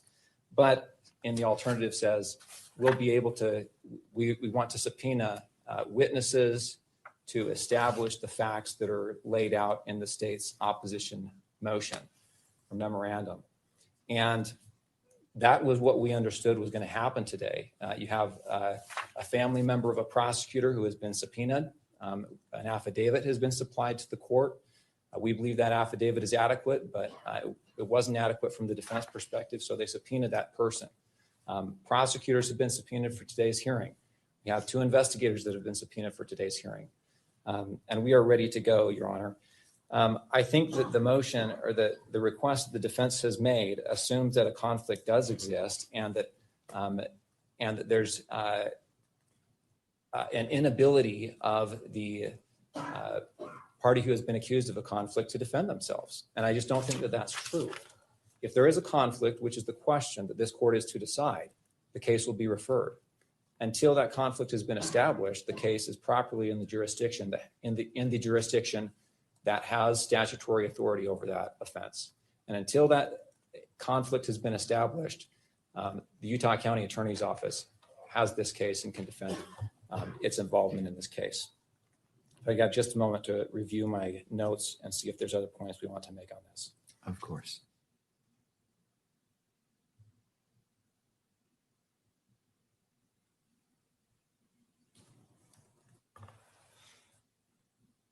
There is one other point I wanted to make, which is the idea that the case would be referred, that alleging a conflict would cause a special prosecutor to be appointed. That really assumes that there is a conflict, and until that conflict has been established, there is no duty for the case to be referred to another jurisdiction or another special prosecutor to handle. And it raises some of the issues that have been brought up in some of the case law regarding creating or alleging conflicts. There's a lot of case law that talks about how it can be a tactic to try and remove cases from one prosecutor's authority to find a more lenient prosecutor, find a more favorable prosecuting authority that's not going to seek, for example, in this case, the death penalty. And there's a lot of case law that talks about you can't call opposing counsel as a witness in a case unless they're absolutely necessary. And the reason is because it can be a forum shopping effort. And we're concerned with that same kind of motivation or tactic that could be used in this case or other cases like it. Anytime you, as opposing counsel, you don't like the offer you're getting, the way the prosecution is being handled, you allege a conflict of interest, and all of a sudden the county attorney's office has to spend $10,000 to hire a special prosecutor just to handle that one issue, regardless of whether or not it's supported or whether or not a conflict exists. That's a concern we have. Your Honor, we're ready to go forward today. We think the evidence that will be presented today will illuminate the issues adequate that Your Honor can make a decision about whether or not a conflict exists, and we don't need to delay this proceeding any further. We're confident that the court will see the facts as they are and be able to make that determination. Mr. McBride, so the motion has been made by defense to continue this hearing to allow the filing of a motion addressing more fully this issue. And to that request, what is the state's reply? We object to that motion to continue or to strike. We ask the court to go forward today. We think the motion is untimely. The court has, or the prosecution has subpoenaed witnesses, and every delay that happens, the witnesses that we have now family members of the prosecution being subpoenaed. These people are ready to move forward and get this out of the way. The longer we delay this, the more anxiety that this procedure has. All right, thank you. Tell me what the name is. To defense, any response? Yes, John, thank you. First, I want to say this is not about seeking a lenient prosecutor. This is not about tactics at all. And it was actually the county attorney's office who informed us back in October that there was a family member of a prosecutor who was present at Utah Valley University at the Charlie Kirk rally and experienced and witnessed certain things. We didn't make this up out of whole cloth. We didn't grab onto some piece of discovery and say, a wedge, a tactic.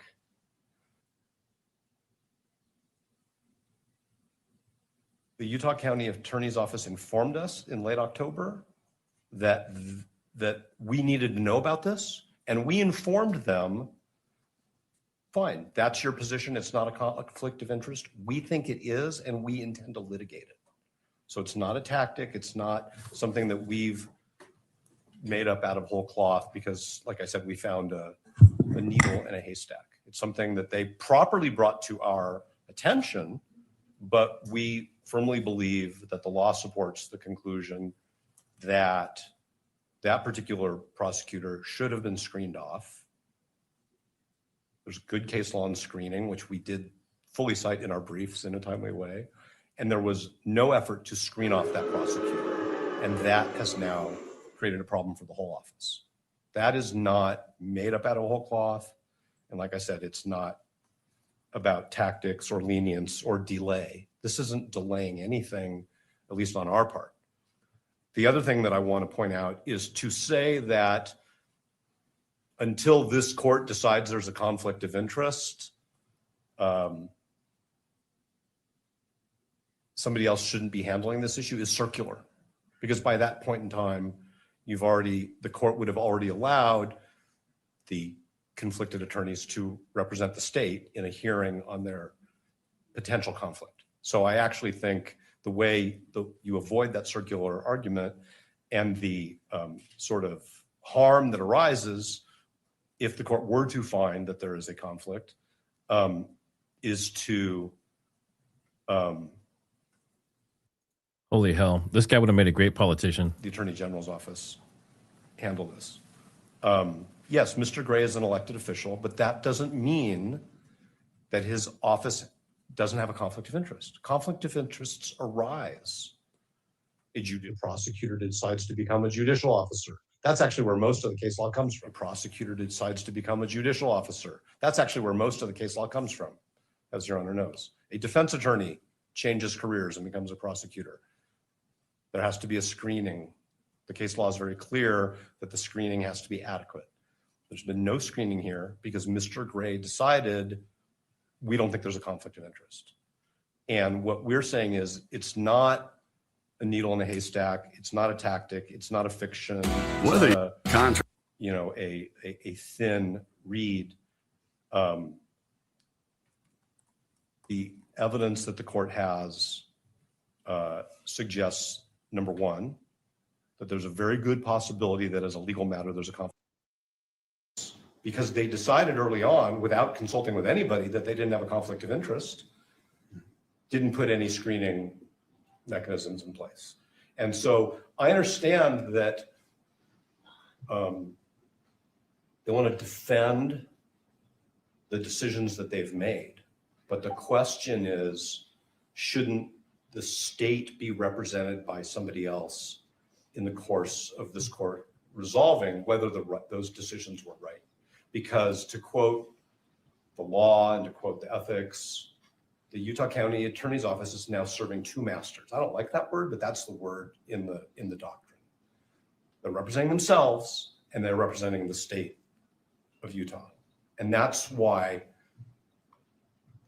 the Attorney General or somebody else designated by the Attorney General should be representing them in this matter. And I do want to say one more thing, if I may, Your Honor, and I appreciate the court's patience.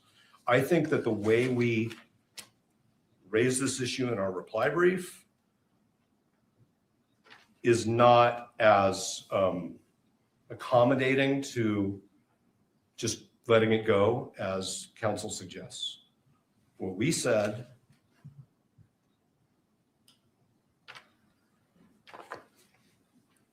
is we asked the question is whether it is even appropriate for the UCAO to litigate this issue on its own behalf while the UCAO may have provided this court with the information that it has deemed relevant to this issue, the scope of the disclosures and litigation of this motion should have been assigned to another state agency, such as the Attorney General. We didn't suggest that this court should appoint a special prosecutor for all purposes, or that the filing of this motion means that the Utah County Attorney's Office is automatically disqualified from the litigation. That's the point of the motion, is whether they had a conflict of interest, and if they did, whether they handled it. And it's our position correctly, and it's our position that the answer is yes and no. So I understand there are witnesses here, people are ready to go. We think that the court should either accept briefing or agree with us that the referral is appropriate. And I want to cite, if I may, the citation by the Supreme Court in Jimenez. So this is 588 P. 2nd. It's 707, but this is at 708. This is the statute quoted by the Supreme Court. If at any time after investigation by and a finding and a recommendation from the district judge involved that the county attorney in any county is unable to satisfactorily and adequately perform his duties in prosecuting a criminal case without additional legal assistance, the Attorney General shall provide such assistance. That's very broad. What that means in this case is it's inappropriate for the Utah County Attorney's Office to represent itself when it is also representing the state. And that for this motion, this court has the discretion, we would say, respectfully, the obligation to designate the Attorney General to represent the state, the people of the state of Utah, in this motion. And depending upon how the court rules on the motion, then we have to see what happens next. So is it your position that the court has discretion to make that decision? I think that the court has the discretion to say to the Utah County attorneys, you shouldn't be representing yourself in this case at this stage as to this motion only. Continue to do what you do while this motion is pending, and we will resolve this motion. I am not suggesting that they should stop the work that Mr. McBride talked about preparing discovery, having their agents interview witnesses. We want to get this motion resolved in a timely way. It is not a stalling tactic, but I'm not saying, let me be very careful because I don't want to misinterpret the court's question. I'm not saying that whatever this court decides is the right decision because the court has discretion. We believe that the law requires that the county attorney's office be represented by somebody else for this motion. What I'm saying is the legislature gave the court the authority to compel that when the state attorney and the attorney general haven't done anything about that yet.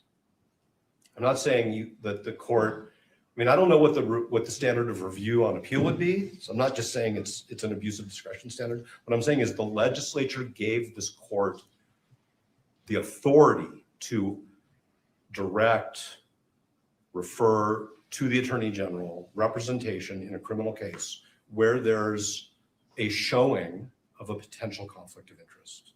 And I've been a criminal litigator, although on this side for a long time. So I understand what counsel's talking about is sometimes defendants come up with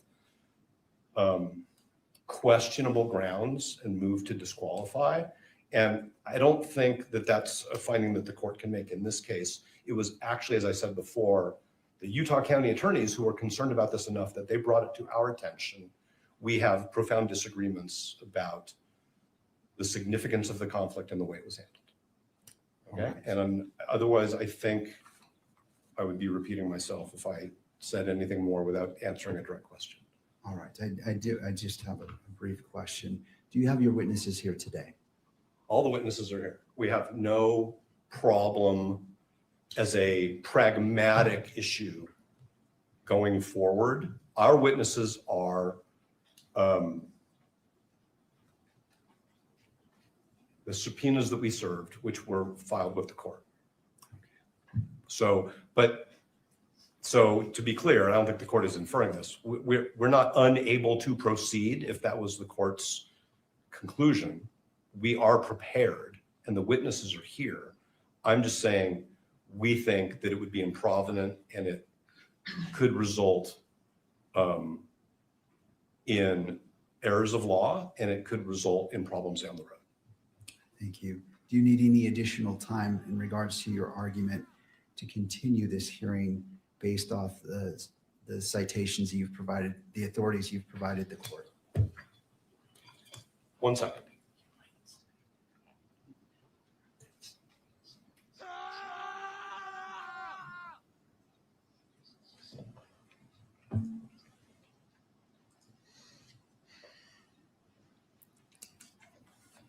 No, thank you. All right, thank you. What this court intends to do is, this is an important issue. And I realize the totality of what's been presented. And my question in regards to your witnesses is, it was informatory. I just wanted to see if depending on what the court rules, if the parties, I don't want to disadvantage either party in that. So this is an important issue, and this court wishes to take a brief recess. I want to look at what's been provided and make see where the court needs to go.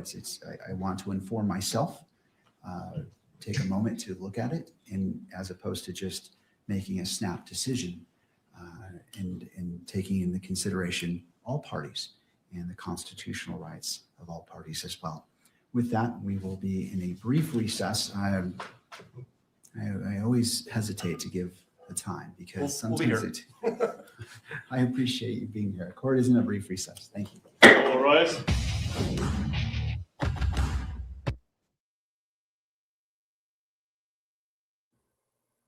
All right.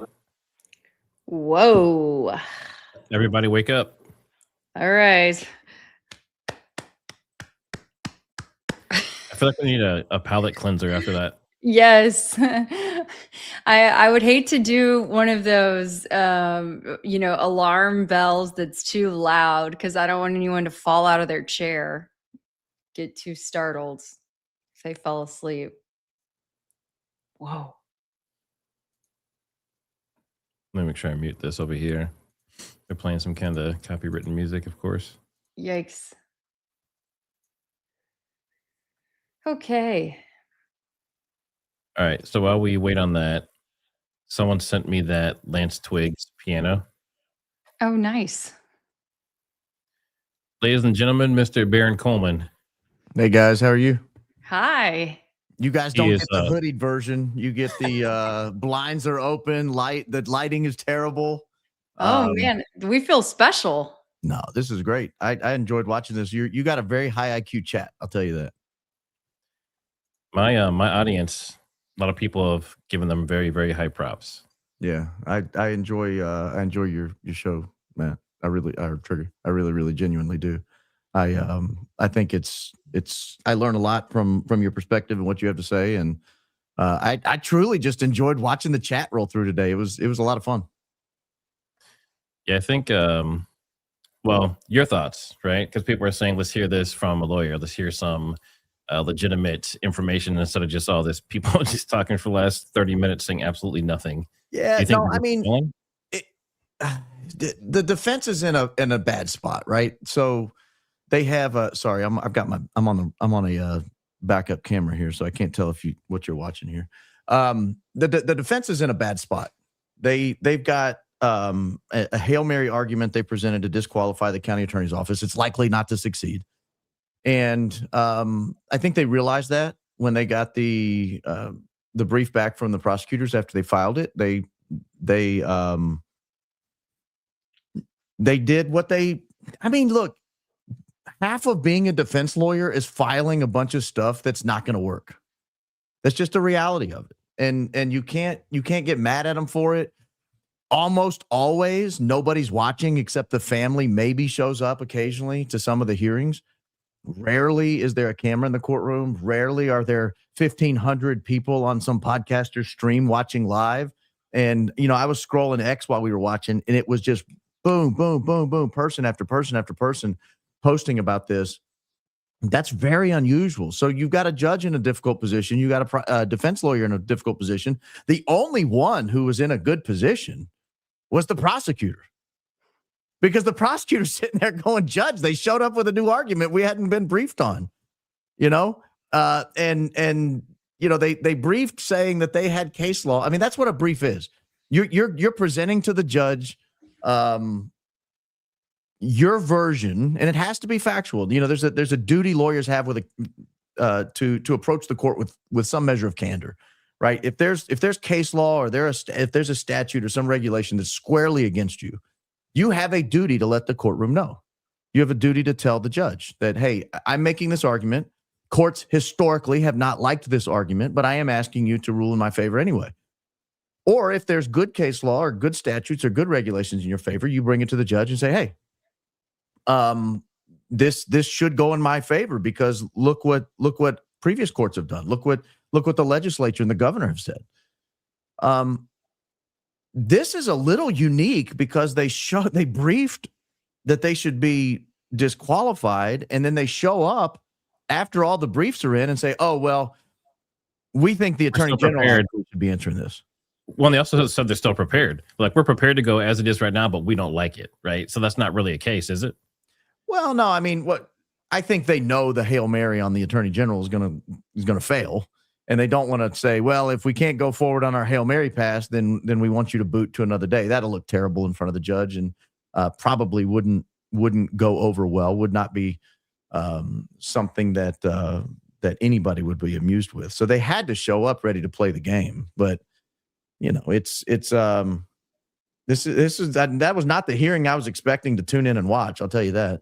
Is it not worth it, Barron, to just take this one on the chin and just concede on this and just say, Your Honor, like, we give in on this? Like, we can just move along? Is that just a bad look? Yeah. Yeah. I mean, if you're going to raise something in front of the court, you better be prepared to fight for it. Yeah. So they raised the issue that they think the attorney general should be the one handling this. I don't know why they didn't raise that in the briefs. There was some sort of briefing schedule. There was some sort of whether it's by Utah law or whether the judge set some special schedule. I don't know, but there was going to be a back and forth. You file, they respond, you reply. Maybe they reply to your reply, and then you take it up in front of the court. And so this was going to happen. They knew that this was going to happen. Why would you show up in court with a brand new argument? I don't understand. Unless somebody just last night was like, hey, I found some case where the attorney general took it up. Why don't we just show up in the morning and ask the judge to make that happen? And if he says no, we'll just go forward with what we had anyway. That's what I think's happening.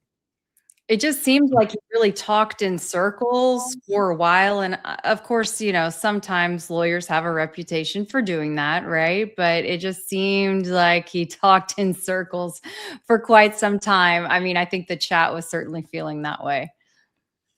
Well, all right, so Ben, we have some questions for you. Oh gosh. I can't answer. Right. I don't know that I'll be able to answer all of them, but I'll try. And we also don't know how long he has to do this, right? So everyone, show him some love, some likes. Go make sure you subscribe if you're not already over there on Barron Coleman, the Real Barron podcast. And we're going to go through some questions. But like I said, this is basically his day off. So that's why I look like someone said, where's the hoodie? I'm like, I don't wear a hoodie on my day off. You're getting, you're lucky I went and got my real headphones. I was wearing these because I was mixing some stuff down earlier and I needed to hear better than these do. All right. So Monster Mom says, will Tyler Robinson have grounds for appeal later if they do proceed and there was, in fact, a conflict of interest? Someone said they can only see half my face. I don't know what's showing up. Oh, it's because of the you're running. Mobile, yeah. Yeah. You've got the moon. Sorry, mobile people. This is what you get. So what was the question? Is it on the screen? No. Yeah, I don't know. I can't put these up for some reason. But okay, let's see.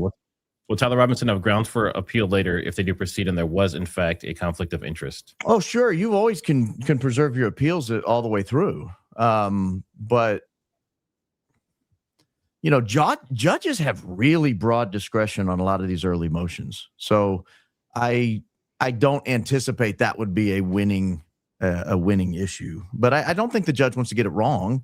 I saw some people on X freaking out because the judge was going to take a break before he ruled on it. And I was like, what? I mean, just retire, go to the bathroom, get a cup of coffee, maybe get a bite to, chew on a Snickers bar, have one of your research assistants look up the case they're talking about and see what they did, and that's not unusual at all, that a judge would take 30 minutes or an hour or more to just make sure. You don't want to get it wrong. Nobody's wanting to get this wrong. I don't think Tyler's defense team is wanting to get it wrong. I know there's a lot of suspicion out there that that's happening. Mm-hmm. Next, we said, do you think this is just a stalling tactic for some reason? No, I mean, not a stalling tactic. I think it's a long shot. I think they knew it was a long shot. Can I get Baron lower his chair? Here you go, guys. You get Trigger, are you able to adjust the setting here? So Baron's not having to can me try layout. Let me see here. Oh yeah, okay. I see what they're seeing. Yeah, that's not good. That's why I don't offer that backup option. Oh, go back to that one. That one wasn't bad. Where you had us three side by side. Yeah, that's not bad. Except three. Yeah, they can only see you. Let's see, can I make it just you? No, don't do that. Nobody wants to see that. It's my day off. Yeah. Well, you get Baron's beard. Well, at least they can focus on your mouth. That's the important part. I used to have a little color in my beard. I mean, I can lower my chair. I just, for those watching on the main screen, I look weird. Now, this is a good question. Are they trying to remove just one person, just the one that had the conflict with the child, or the entire prosecution team? No, they're trying to remove the entire prosecution team by saying the conflict is imputed to the entire team. And I think that's a long shot. I don't think that's going to win the day, but look, you have to raise every issue. There are ethical rules that require you almost to raise issues are going to lose. It's called arguing for a change in authority. And sometimes, like, for example, we have Miranda versus Arizona, right? That's where they read you your Miranda rights. Well, prior to that, police officers did not have to advise you of your right to remain silent. But enough lawyers kept raising the issue, even though court after court after court said there's no rule requiring you to advise somebody of the right to remain silent. It's his fault he didn't know his right. Eventually, some judge was like, you know what? That doesn't sound right. They should advise you of that. And it makes its way to the Supreme Court, and the Supreme Court agrees. And so sometimes you raise an argument that the law is not in your favor. You're arguing in good faith for a change of the law. I did this in a military court. We took it all the way to the CAF, which is the Court of Appeals for the Armed Forces, and we got the law changed on assault because the orders that they were giving were inappropriate. And we had several courts for a while tell us the law is not in your favor on this, denied. And then finally some court was like, you know what? That doesn't sound right. You're right. That order sucks. And so, they might lose, but they might not. They might win. Here's a good question that goes along with that. Even if they lose, do you think there's a prosecutorial conflict, in your opinion, because of the child? No. I mean, I see why they're raising the issue. I would absolutely raise the issue. I would be pounding on the podium. I would be having an epileptic fit right there in the courtroom. But the reality is I don't believe it. No.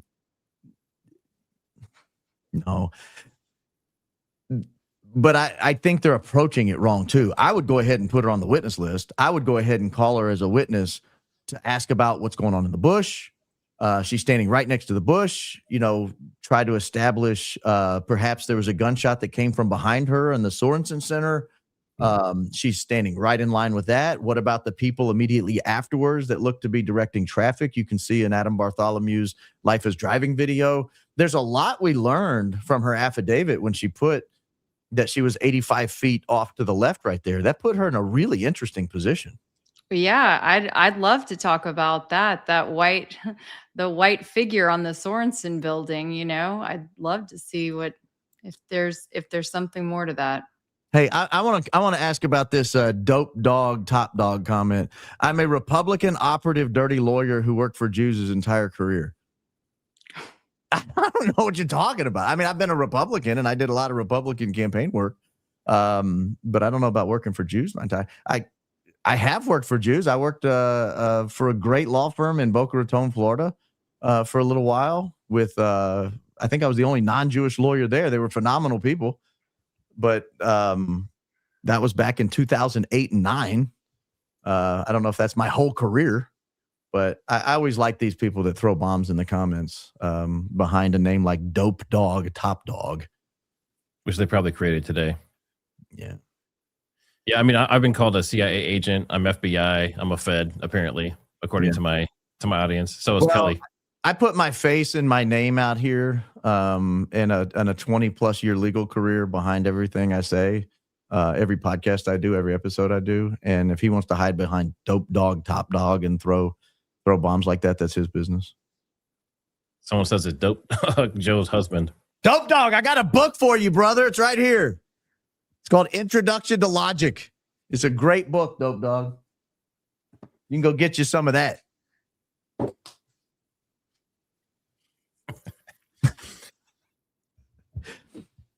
Okay, so now, in your opinion, does stuff like this just happen the entire time until the actual trial? Is this normal? Like, is it normal to have a year of just a bunch of BS pre-trials trying to like finagle things, move things around for your benefit until it actually happens? I mean, as they rise, yeah. As they rise, sure. So they'll be at some point they'll have a series of 702 motions where they come in and start naming. I guess that's how it works in Utah. Most states it's all pretrial. I know. I did work in one state where the 702 hearing was taken up at trial, and that was a little unusual. But most of it's done pretrial, where the judge acts as a gatekeeper and tries to determine whether somebody has sufficient basis to serve as an expert witness. And all that allows is they're not a fact witness at that point. You can answer hypotheticals, you can go into, scientific authority, and you can get their opinion on that. And the goal is to bring the IQ of the jury up on particular issues. So that'll happen pre-trial. There'll be a preliminary hearing at some point where they even determine whether there's a preponderance of evidence that suggests Tyler Robinson could be found guilty. A jury could find him guilty of these things. At least there's some sufficient quantity of evidence that would permit these particular charges to go forward. That'll happen. I think it's presently scheduled in May. It may get booted depending on how things go. And then there'll be a series of preliminary hearings that sometimes they try to do it all in one. Sometimes they set it up in a series.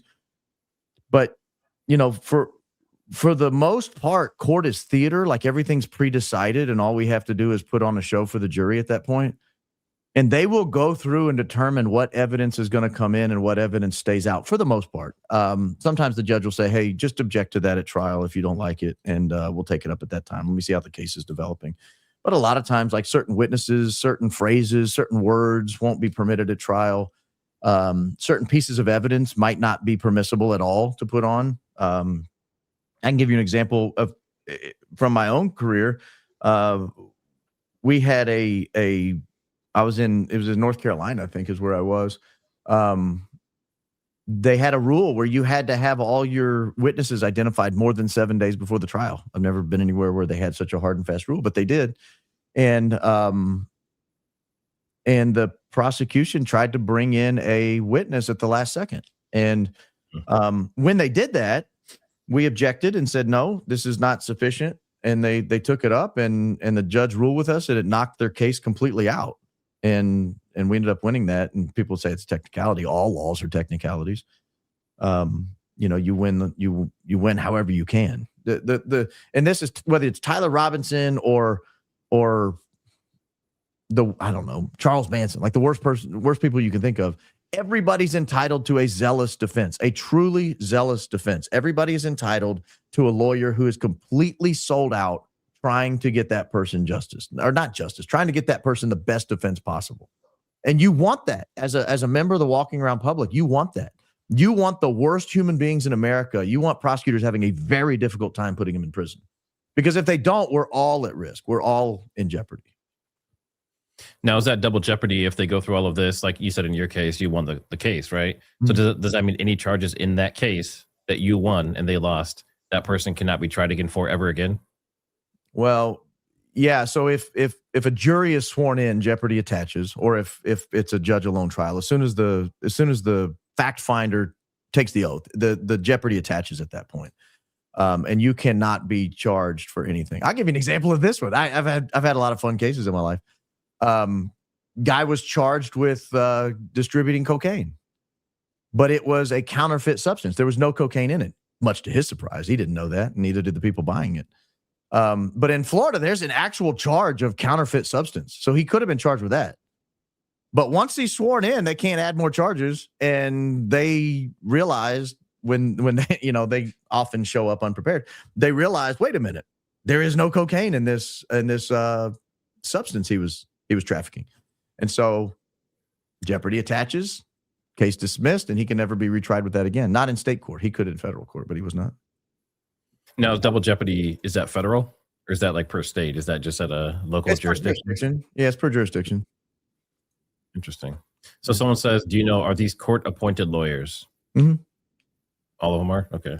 Yeah, I think there might be the out-of-state lawyer, maybe a pro bono lawyer, Bert, I think is his name, the guy from California. But yeah, the Nestor is, I think, the lead court-appointed lawyer. And it's not unusual. I mean, a 20-year-old kid, he can't afford a legal team. Someone said there was an attempt at some point to get Tyler Robinson better counsel, but it wasn't allowed. Do you know anything about that? I know that lawyers have approached, and I don't know about better, but other lawyers have approached Tyler Robinson about representing him and have not been able to either get an audience with him or have not had their approaches accepted. For whatever reason, I don't know why. Well, and the guy from California, he worked on the Menendez case. Mm-hmm. Yeah. Right. Yeah. Yep. Reptilian? Is that like reptilian? Right, let's see. Yeah, we're still on recess, so we're still waiting. Okay, so while we're waiting here, I'm gonna head. Let's see, where is it at? Here it is. All right, now this might be a first. This might be like an exclusive for a lot of you guys. See if I can get this pulled up here. This is Tyler. Tyler Twigs is the name of the channel. I believe this is Lance Twigs playing the piano.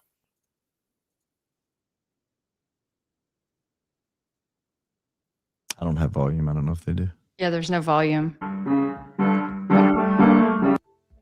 Okay, tell me what the name is. Okay.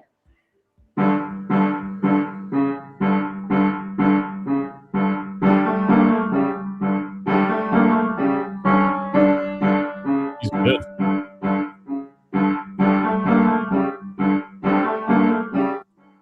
So now, the reason I'm showing you this video is because people are saying that the woman who's recording this video might be the same woman in the Brian Entin interview. So I know, like, Baron, I know you reviewed that video, and I was going to talk about it, but so many people have hit it. Jesse on Fire hit it. So I was like, 1,000 people have already hit it. No point to do it again. But what are your thoughts on this overall? Do you think that woman's legit, or do you think this was all staged? And if that's the case, Brian Entin is usually pretty well respected by most people as a journalist. News Nation is kind of iffy, right? But what are your thoughts on that now? So if he did stage this, does that ruin his reputation? Is it a one-off? Well, we wouldn't know the circumstances about how it got staged. It's possible it was presented to him as a legitimate witness or a legitimate family member, and he just bought it and went with it because he trusted the people around him. I don't know. I actually have his video pulled up right here. Tyler Robinson's lover location revealed. Family speaks out. Someone sent that to me in the email. It went up 9 hours ago. It's got pretty good views, 90,000, 80,000 views. So, I'm going to watch it. I had it pulled up so I would remember to watch it before I took off with my family tonight. But I don't know. I don't think that woman seemed like she was particularly close with the family. She didn't seem to have firsthand knowledge of anything. And, I understand a lot of people respect Brian Entin. I do.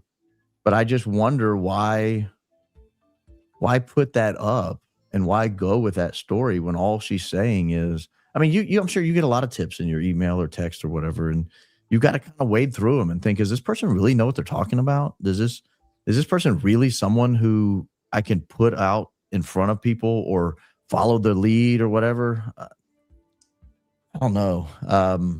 And where's the full length version? Yeah, that's a good question. He only put up 2.5 minutes. And of the video he has today, this 30-minute video, I kind of did the little skim scroll at the bottom just to see if it was really only about 2 minutes. It's the same 2 minutes. Where's the rest of it? Who is this woman? And just describe her. Is she a cousin? Is she an aunt? Is she what is she? But whatever. And it should be an exclusive, right? This is a pretty important thing. This is the first person we've heard from who supposedly knows Lance Twiggs. And Lance Twiggs has kind of been incognito. He's been in FBI protection, apparently, and is not any longer. But even her language patterns, if you listen to the way she talked, the way things kind of broke up, it didn't seem like she was, it almost sounded like scripted, and she was trying to like kind of remember it from memory. It didn't sound like it was flowing naturally from her. Yeah. Well, it seemed like she was just trying to spit out talking points, is what it seemed like to me. There was one point, I don't remember the clip or what she said, but there were 3 different talking points she tried to get out. I can't remember what it was. My notes just says 3 talking points and has the timestamp, but that's not helpful. That's funny. Someone says, Baron, did you notice that Tyler and his defense team possibly used the same hair tonic oil, the greasy look, as his defense team housed somewhere during the trial? I noticed Tyler looked like he hadn't seen the sun in 6 months. It looks rough. He looked like a vampire. He looked really rough, quite sickly. I mean, I hate judging people by their looks. I really do. And I know jail is hard on you. But man, he looked awful. A lot different from the last time that we saw him, even just, what was that, a month ago? Yeah, I agree. So we covered this. We'll do some super chats while we're waiting. The best and easiest software, StreamYard, etc. Like Baron said earlier, StreamYard is exceptionally easy to use. Yeah. You don't have to install anything on your machine. That's what I would definitely recommend if you're a beginner. Baron, have you tried OBS? Yeah, I don't like it. It's hard to do by yourself, I think. If you're doing any kind of, now granted, if you've watched my shows, I'm not the best screen sharer in the world. People have been known to watch the side of my head while I watch something, a 30-second clip. That happens. But I think it's probably less likely to happen in StreamYard. And I have too many screens. I have 5 screens up at any given time, and it's a lot to keep track of. You have 5 screens? Yeah. Wow. Yeah. I keep stuff pulled up, and I don't know. And so I can never find anything. I've got to get a simpler process. Now, did you want to, is it official that you have a producer yet, or is that still in the works? No, it's still in the works. My sister's going to come work for me. She put in her notice at her job a few days ago, maybe last week. She's going to come work with me full time starting in February. And my last day of my job, I'm officially retired as of yesterday. That was my last day at my job. So that's awesome. Congratulations. Yeah, it has been weird today. I keep like I have a normal Friday call every Friday at 8:45, and I woke up and I was like, I got to get ready for that call. And I was like, ooh, no, I don't. And then I went to the gym at noon while you guys were getting going. And normally I'm hustling to get back to sit down and do a little work in the afternoon. And I thought, all I got to do is go back and watch TriggerSmart and maybe dial in if the hearing's any fun. And if not, I'll just let them take it. I do only have about 15 more minutes. I'm heading to a trampoline park with my kids here in just a little bit. Yeah, it's a good time. Yeah, they'll have fun. So, but I'll have you on in a Bluetooth earpiece, frying my brain and thyroid, but to learn. I'm sacrificing for the cause, guys. Yeah, I heard that thyroid news. I immediately bought all my kids wired ones right after that. Yeah, I have some in here somewhere, wired ones. They're right here. I had to switch to these. Hey, Fuzzy Logic, thanks for the super. It says, hey, Baron, let's get TriggerSmart huge in the Balkans too. Please explain the sham to us common people. Yep, he pretty much did. Thanks for the super. Yeah. And Pitiar, 3 talking points. He was a loner, he was a gamer, and he was on Discord. Yep, that was it. It's like she couldn't spit it. She couldn't find a way to work it in there. And he was like, come on. I don't know. I mean, maybe he wasn't, but somebody was off stage like, hey, come on, hit it. I don't give a damn. Twigs family, let's see. 20 years, refinancing, can't pay bills. Grandson's roommate kills Kirk. 42 days later, mortgage paid off. Where'd the money come from? I had not heard that. I hadn't heard that either. I was charging him. Interesting. So within a month and a half, their mortgage is paid off. And he was also, I mean, again, his opinion. I don't want to be accused of asserting facts that aren't true. Yeah, for sure. Let's see. Fuzzy logic. That's to someone else. You paid a super chat to send a chat to someone else you're already talking back and forth with. I mean, we appreciate it, but probably not the best way. Hey, don't look a gift horse in the mouth, Trigger. Okay, Baron, how would you pronounce this? I always say dynamites. Is that what you get from this? I looked at it and saw DNA mites, but that is probably dynamites. You're right. Yeah. Let's see. 2 of my best YouTubers are in this live. Go Max, guys. Awesome. You talking about Kelly and Trigger? Totally. 2 of mine as well. I'm just here as a fan. Yeah, it looks like we're still in recess. I don't know how long these recesses typically are. Are you playing music in the background? There is that coming to my house? Very, very low. It's the stream for the court. I'm going crazy. You know what's funny is this is other deaf people will understand this. When I wear hearing aids when I'm not sitting at a computer, and I run background music all day long through my hearing aids. It's like it's a Spotify playlist called Floating Through Space, and it's this real gentle cello music all day long, and it's just so soothing and calming. And so, is that like that binaural beats, or is that different? No, it's not binaural beats. It's called cello droning. They'll take like an F sharp and they'll just pull on that bad boy for like 2 minutes, and then it'll slowly fade into like A minor. You know, I mean, it's wild. But if you you know, when you're deaf and you've got your ears ring constantly and you can't hear anyway, you might as well enjoy life. Do you run that through an app? My son wears a hearing aid, so I need to learn a little more about that option. Yeah, so I'll show you real quick. Hold on. And for people asking, Billie and Brandie are still trying to get set up. So on the iPhone, I got too many lights in here. On the iPhone, if you triple click your right button, or maybe I set it up for that triple click. Hold on. You get this option to, let me do this here. If you triple click, I don't know if you can see that, you get this option to hit background sounds, and you background sounds, you can do like a creak or whatever, or you can just play your Bluetooth as if you're listening to like I listen to a podcast that way and stuff. Yeah. I'll be sitting in a meeting listening to a podcast because I don't care what the meeting's saying. Nice. And but you can set it to soft music and then just pull the volume down to like 20%. And you've got this just gentle cello drone all day long in the background. It's beautiful. Absolutely gorgeous. I'll do it in church. Sit there and just like, Probably lowers your blood pressure. Yeah. Does it make it float when you walk? Yeah. People don't believe me when I say I gave up anxiety. I did. I used to have a problem with it, and I don't anymore. Just one day gave it up. I don't give a dom. Thanks for the super. It says I'm a girl. People can't spell Dominique. Are you really a girl? I've never known that. Yes, I can attest to that. Well, are you on X? Is that where? We've just gotten to know each other a little bit. Okay. I had no idea. I've always assumed that was a male named Dom, like the Italian name Dom.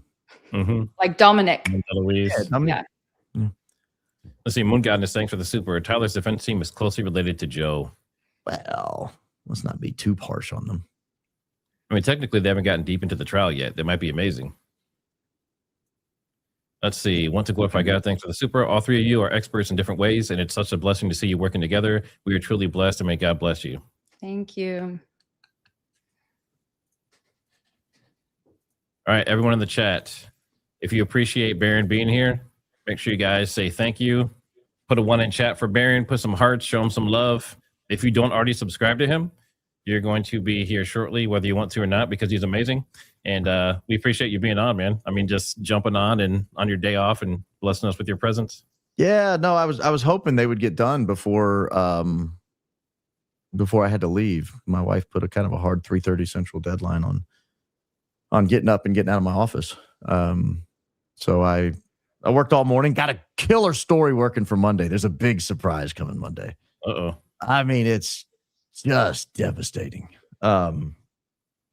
So it's going to be a collaborative effort with another creator, and it's going to be really, really good. Is there a sneak peek? Are there any clues you can give without giving it away? No, not that I'd have to think about that.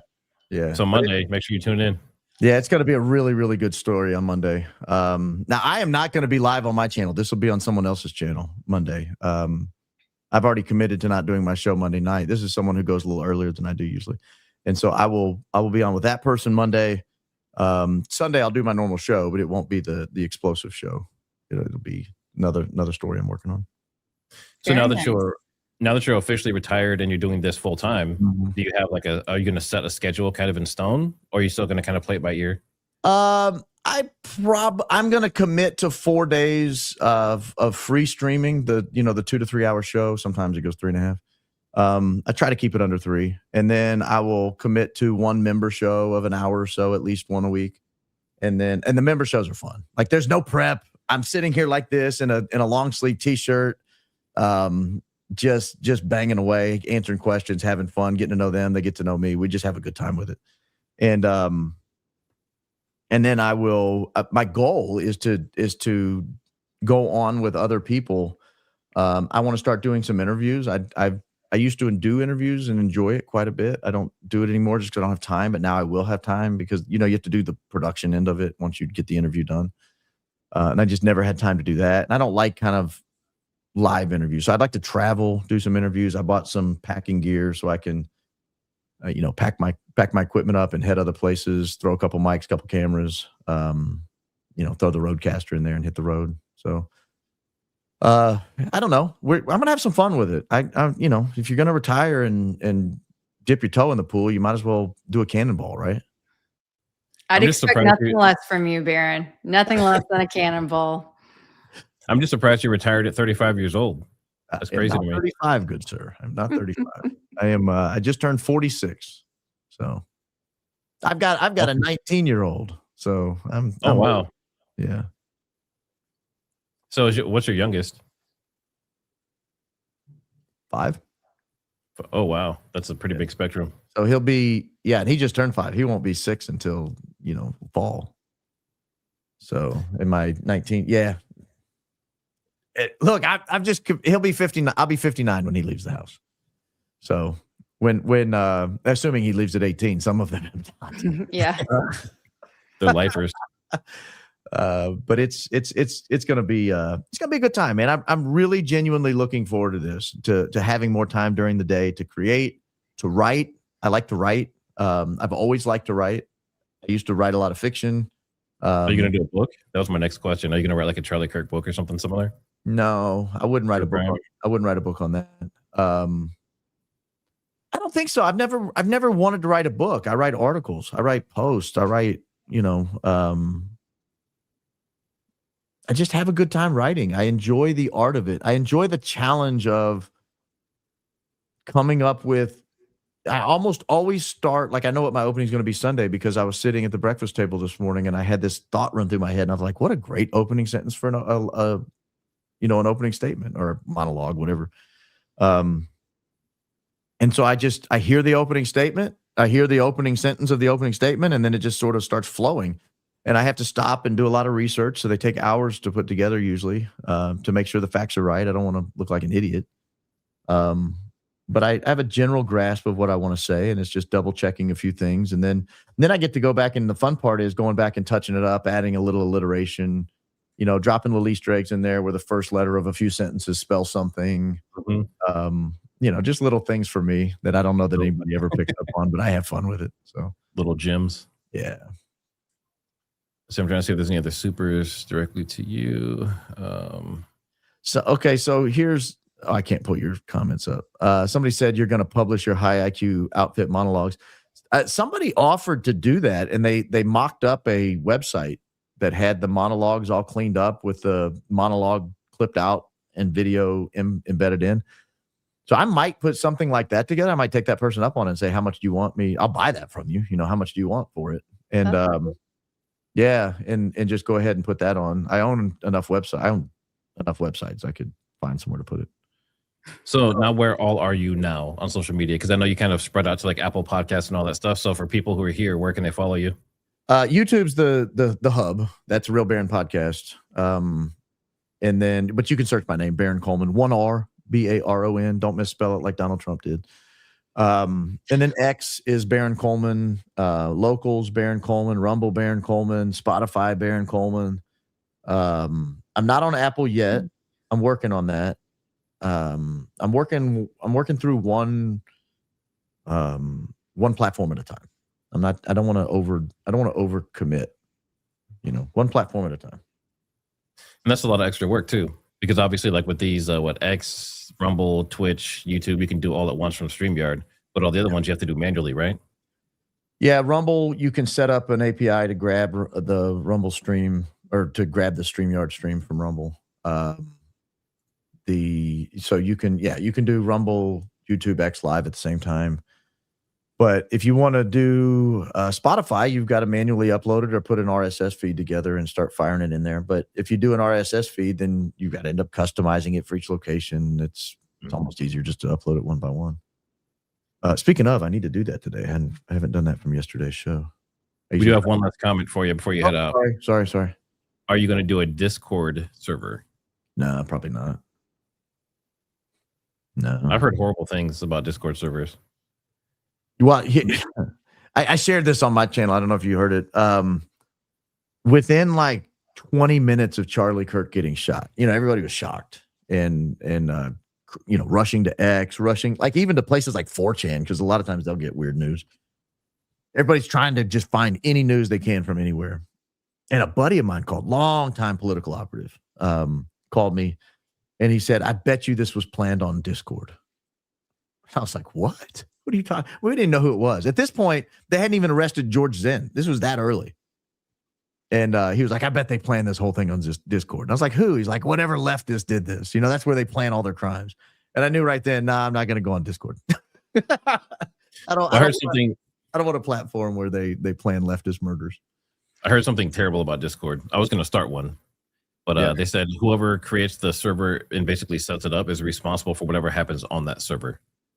So if someone meets someone else and has inappropriate child-adult relations, or if somebody ends up, unalived from that meeting. No kidding. Then you're responsible for that. And I was like, I'm good. I think I'll pass. I'm on a few Discords. I'm on a few research Discord servers, but I don't really understand them.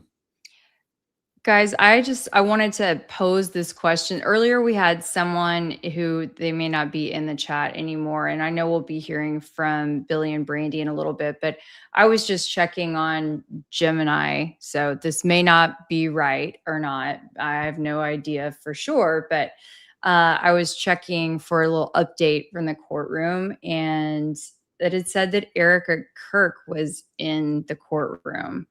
So I was curious if, in fact, that was true. She's a witness. Said that she has remained in the courtroom throughout the afternoon, appearing visibly frustrated during the defense's arguments about prosecutorial bias. At one point, shaking her head as the defense discussed the trauma of the bystander's text message. Anyway. I'm talking to Billie and Brandie right now. They said they're sitting right behind Tyler Robinson's family. I just asked them if Erica Kirk is there, so we'll see. Okay. So stand by on that, but it would be interesting to see if she's made her way to the courtroom.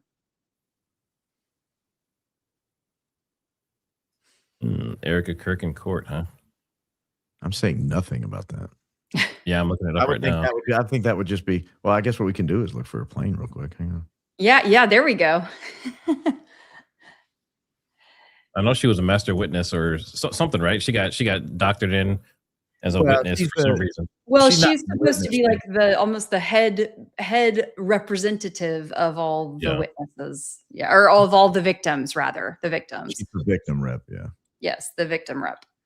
Yeah, so this is under the category of current courtroom demeanor. And so it mentions Erica Kirk, and then it mentions Tyler Robinson, that he's continued his eyes forward, stoicism. He hasn't looked at his parents during this session, focusing entirely on a legal pad in front of him. So brought up are important, and the court wanted to take the necessary We're time coming back on. to examine what has been presented and make a decision on how we move forward today.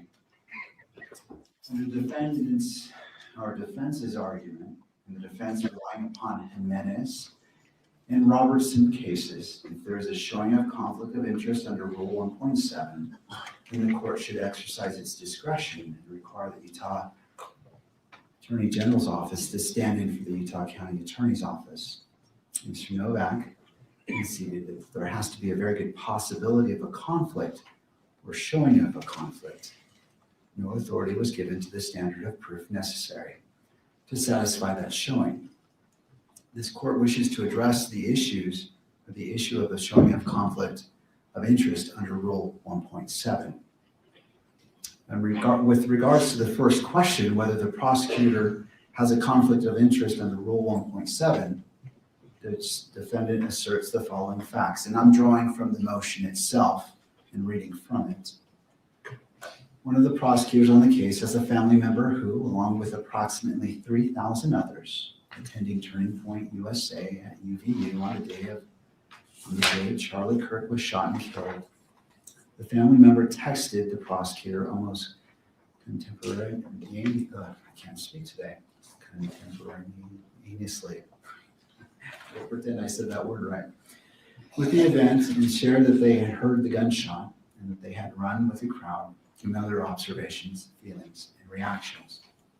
Thereafter, the prosecutor went to UVU and investigated how far away his family member was to the shooting. The family member had left a backpack when they fled. The prosecutor determined that the family member was approximately 85 feet away from Charlie Kirk when he was shot. In my view, those are the alleged facts that the court must consider to answer the first question. Does the prosecutor, by virtue of his relationship with a family member who witnessed the shooting, have a conflict of interest? Hey everyone, Baron has to run. Make sure you guys say bye and thank him for being here. And Baron will hopefully talk to you soon. Have a good one. Thanks, guys. Appreciate you hosting me. Thank you. Yeah, my notes. I appreciate your patience. And so turning to defense. If I accept the facts as you have alleged in your motion as true, is there any reason to call witnesses to answer the first question before the court? And before you answer that, I understand that there are other relevant facts that pertain to the effect of the alleged conflict. Those facts would include whether the prosecutor was properly screened from the case, what conversations he had with other prosecutors, and whether the family member's experience impacted the state's decision to seek the death penalty. It is the defense position, as I understand it, that those facts may need to be explored through witness testimony. But if we're just talking about the first question, whether the prosecutor has a conflict of interest under Rule 1.7, is there a need to call witnesses?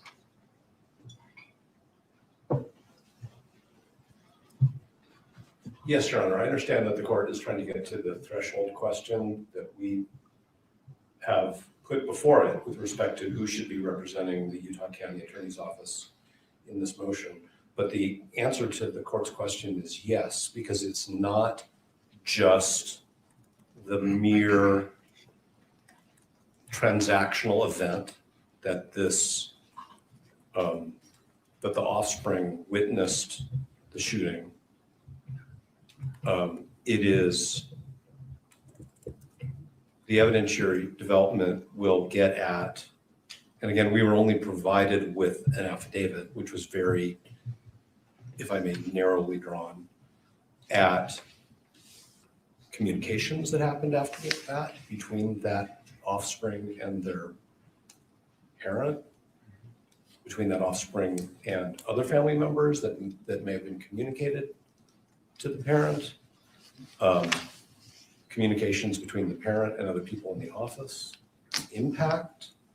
Okay, so now I'm going to just say, if I had found out that my child was at an incident where somebody was shot and killed, I would have an incredibly strong emotional reaction, even if they were safe. Okay, so give me a second, okay? There was a horrible shooting incident at Brown University a few weeks ago. And I have a child who lives within 20 miles of there who was in Providence that day. And everybody in our family was really freaked out until we knew that they were safe. In Nebraska, every day is Take Back Day. Safely dispose of unused meds at hundreds of pharmacies statewide. Protect your family and the environment. Return unused meds at the pharmacy. Turned out everybody's fine.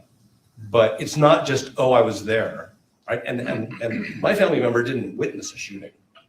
Wasn't in a crowd. I have premium, but for some reason I think it's on the wrong account, but that's all right. And take cover in case there were more shots fired, in case there were some other harm that occurred. Okay, so it's not just the fact that this person was 85 feet away from Mr. Kirk.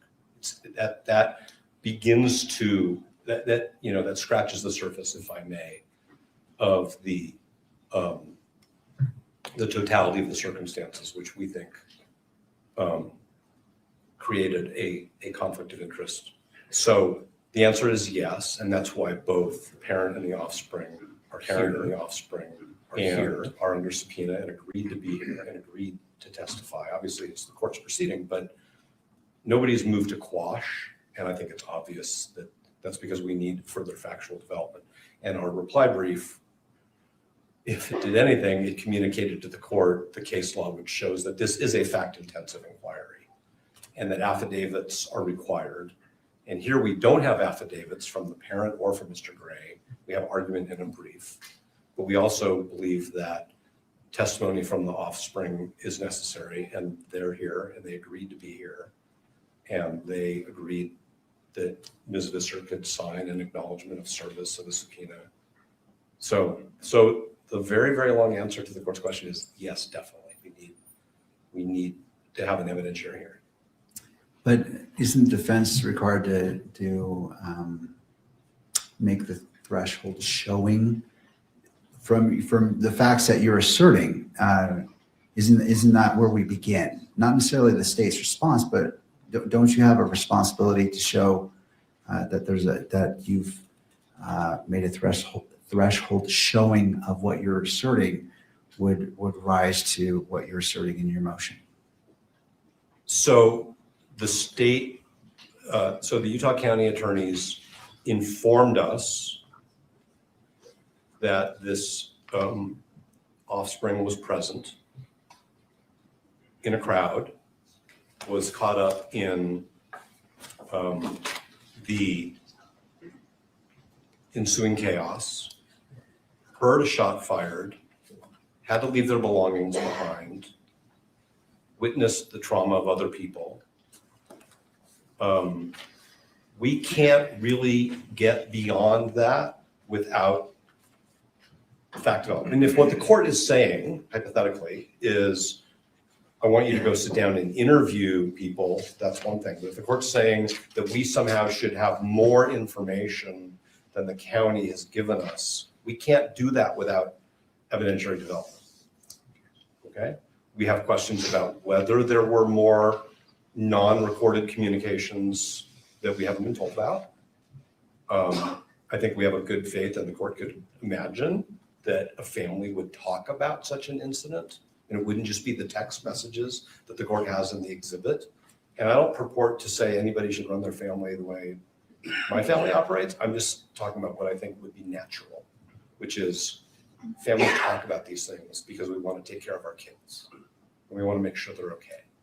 And then we need to make sure that our responsibilities to the public and to justice aren't impacted by our personal experiences. And I think that we can only get at that, Your Honor, through evidentiary development. All right. And that's why, and I think that the state would agree with that, because that's why they provided the court with some affidavits and some fact in the course of argument.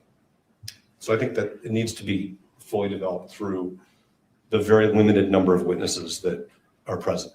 I understand. Let me turn to the state. What's the state's position? So I want to make sure I'm understanding your question. The question is, there's two layers here, right? The first layer is, when an alleged conflict arises, does in this case, the county attorney's office have to conflict the handling of that allegation to another special prosecutor, attorney general's office, right? Your question is, doesn't the defense have to make an initial showing before that first conflict has or occurs that requires that delegation? Yes. Okay. My answer is yes. I mean, otherwise we have to have a hearing to determine if another entity has to handle the substantive issue. And then you have to have another hearing to determine if there actually is a conflict. I think there has to be at first a showing that there is, a basis for a conflict. Otherwise, someone can come in and say, I think there's a conflict without any evidence whatsoever, or not evidence that's credible. I think, and for that reason, I think the court should be able to make this threshold showing based on the affidavit, right? The affidavit and the facts have been proffered. I think there's enough there for you to say, yes, the county attorney's office can handle this motion on its own, or no, this motion needs to go to the attorney general's office, whoever else, to handle the substantive issue of whether or not there's a conflict. I mean, I want to be clear. I don't believe that under any of those circumstances that the issue needs to be conflicted out. I believe that until a conflict has been found, the county attorney's office or whatever entity has been accused of conflict can litigate that issue without litigating that issue. All right. Did I make myself clear? I appreciate that, Mr. McBride. A follow-up question in regards, they're proposing calling witnesses to make that threshold showing. What is the state's position? No, I mean, my position is no. I think witnesses should be called one time in this case, and that should be to determine whether or not there's a conflict, not to determine whether or not the issue of whether or not there's a conflict should be conflicted. Okay. I think there may have been a little bit of confusion there, and I'll take responsibility for the question. In regards to the threshold showing about the conflict,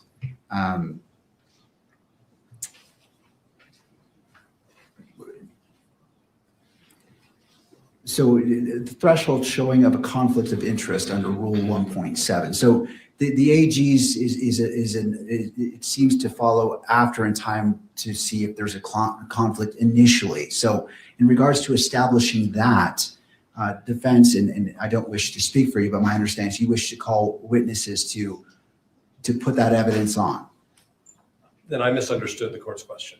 I don't think we need to take testimony in order for this court to make a finding on under 1.7 that conflict-free counsel should represent the state in this motion. I am not suggesting, and I didn't mean to, that there should be two hearings. That's not what, so if I misunderstood the court's question, I thought the court was saying, do we even need an evidentiary hearing on your motion to disqualify? Isn't it enough for the court to just read the papers? But that was not, was that your question? Well, and I'll take full responsibility on my question. That was really the push on it, because my understanding is that determination needs to be made based off what you told us in the beginning, that a showing of a conflict of interest, there has to be a very good possibility of a conflict, or showing of a conflict is the very first step before we go down the further road of addressing the AG's office. And so I was alluding to, based off that, does that require an evidentiary hearing from your perspective? I don't think that it requires an evidentiary hearing, but I don't want to predict or make assumptions about the court's view. I believe that the Utah County Attorney's disclosure to us on October 20th of this situation and our assessment that it creates a conflict of interest is not frivolous. It's not taken for the purposes of delay or tactics. It's a real potential conflict. I don't know what the threshold showing is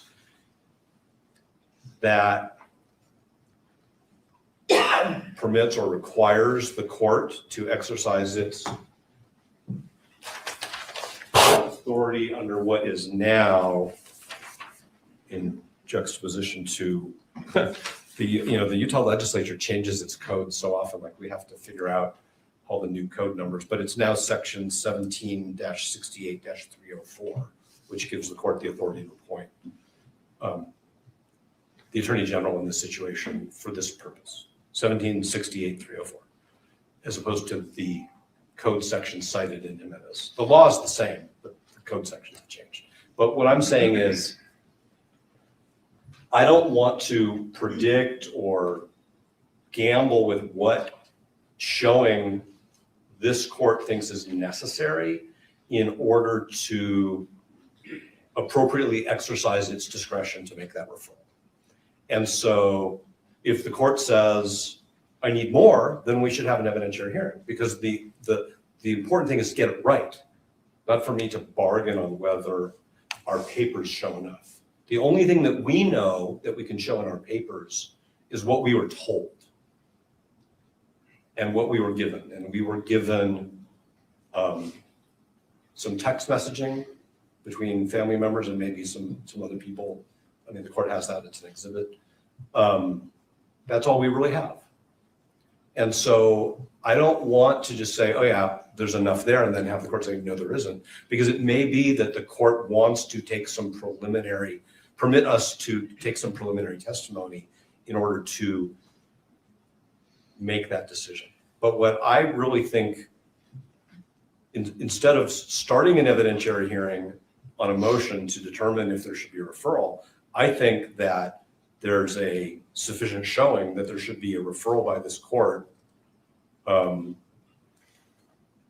because of 1.7 under the court's authority under Utah Code section 17-68-304 before we even begin to take testimony. I mean, the fact that Mr. Gray is going to be the first witness we call already, and that the state hasn't moved to quash because it's a frivolous subpoena or it doesn't have, there's no basis in the factual predicate to examine Mr. Gray about these things, suggests that there's a problem here. That Mr. Gray's office is representing Mr. Gray while also trying to represent the state. And that's an inherent problem. And I understand it's a thorny question. It's what's the showing that's necessary, and does the court have discretion, or is the court compelled to? Is the court going to commit error if it doesn't? That's why I think that maybe some thoughtful briefing is an appropriate thing to do before we start an evidentiary hearing and then realize that we got off on the wrong foot, because there should be somebody else seated at counsel table when two members of the state's attorney's office who are members of the prosecution team are two of the 4 or 5 witnesses in this hearing. So I'm not trying to dance around the court's question. What I'm really saying is, I don't know that we can be stuck with only being able to give a court a showing based on the evidence we've been given, when all we've been given is a memo that says, this person was there, we don't think it's a problem. They were 85 feet away when Mr. Kirk was killed. And so, and I appreciate what you're saying, counsel, but what I'm trying to determine is, in your regard, in your understanding, I want to address this, the sufficiency of the showing. Is it your request for an evidentiary hearing for you to present to the court enough evidence for the court to make that determination, or something else?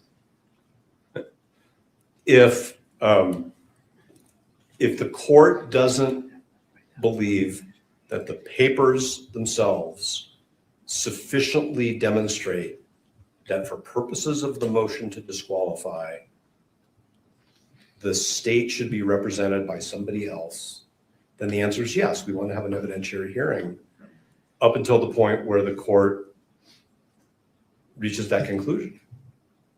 Because that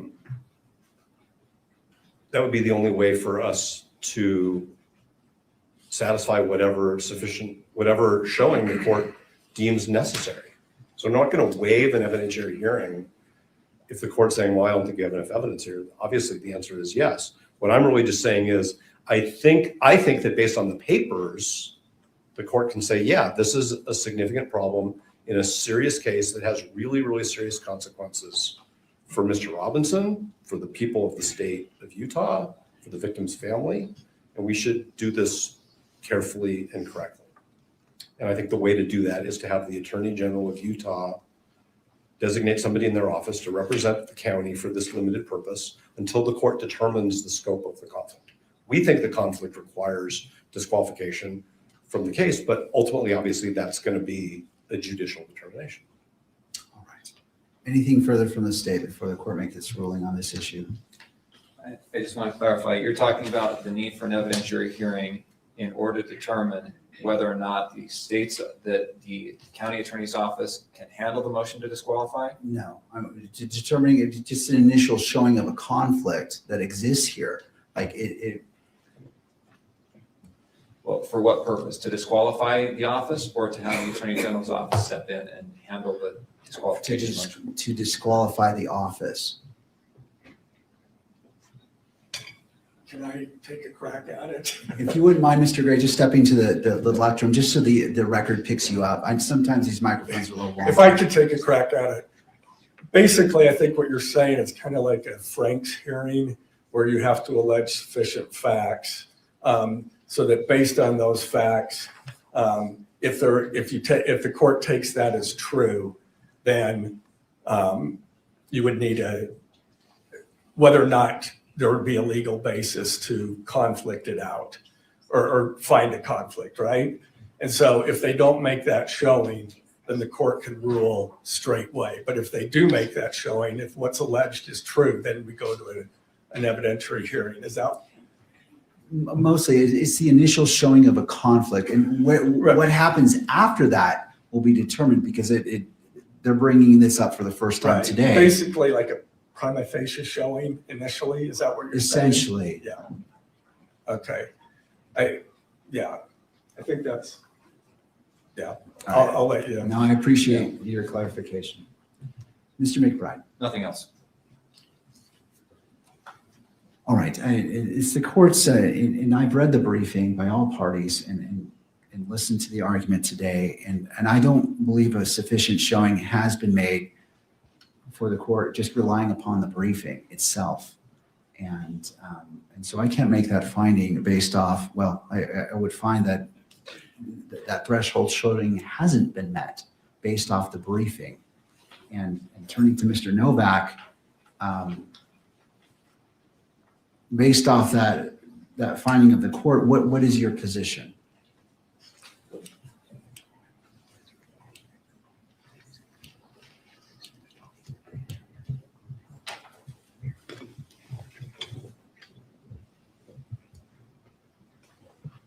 Our view is that if the court has concluded that the briefing does not yet rise to the level of proof that the court should at this time make a referral, then the court should begin to take evidence. And there may be a moment where the court says, okay, I've heard enough. Now I'm ready to make a referral. And we're going to stop and pause and wait for the Attorney General to engage. And then we'll have to see where that goes. But it may be that we have to finish the evidentiary hearing. But, and I think all of us can attempt to prioritize the portions of our examination so that the court can make that finding as early as possible. I'm just trying to avoid doing the hearing twice. I understand. Because right now, it's our view, the state is not being represented by the attorneys who should be representing it. And so if the state's going to come in later and say, well, we want to redo the evidentiary hearing because the state wasn't represented by the right parties, I mean, it just, or by the right lawyers, that's something that we would want to avoid. We want to do this once out of a courtesy to the court and to a couple of the witnesses. No, I appreciate that. And can this be accomplished by proffer? I don't know what the witnesses are going to say because they've only given us very limited information. The state elected to give us information in their briefing, some of which is, like I said a few times now, is not sworn by affidavit or declaration. It's in the nature of argument. I mean, there are portions of Mr. Gray's brief, he signed it, where he makes many, many assertions of fact in the course of arguing the legal issues. And none of that is sworn. And I mean, I'm sure that, and I think, so I don't think there can be a proffer because I don't know what the proffer is. I know that I have a lot of questions about things that that the court was not told about in the briefing and the affidavits. So the answer respectfully is no, it can't be done by proffer. All right. And which witnesses are you intending to call today? And I understand you're saying you wish to just put on enough and focus on the key issues, but just if I were to grant, I'm just trying to understand the scope. Well, I think Mr. Gray is the first witness. The second witness. Your Honor, if we may approach. Yes. Parties to the bench, please. Okay.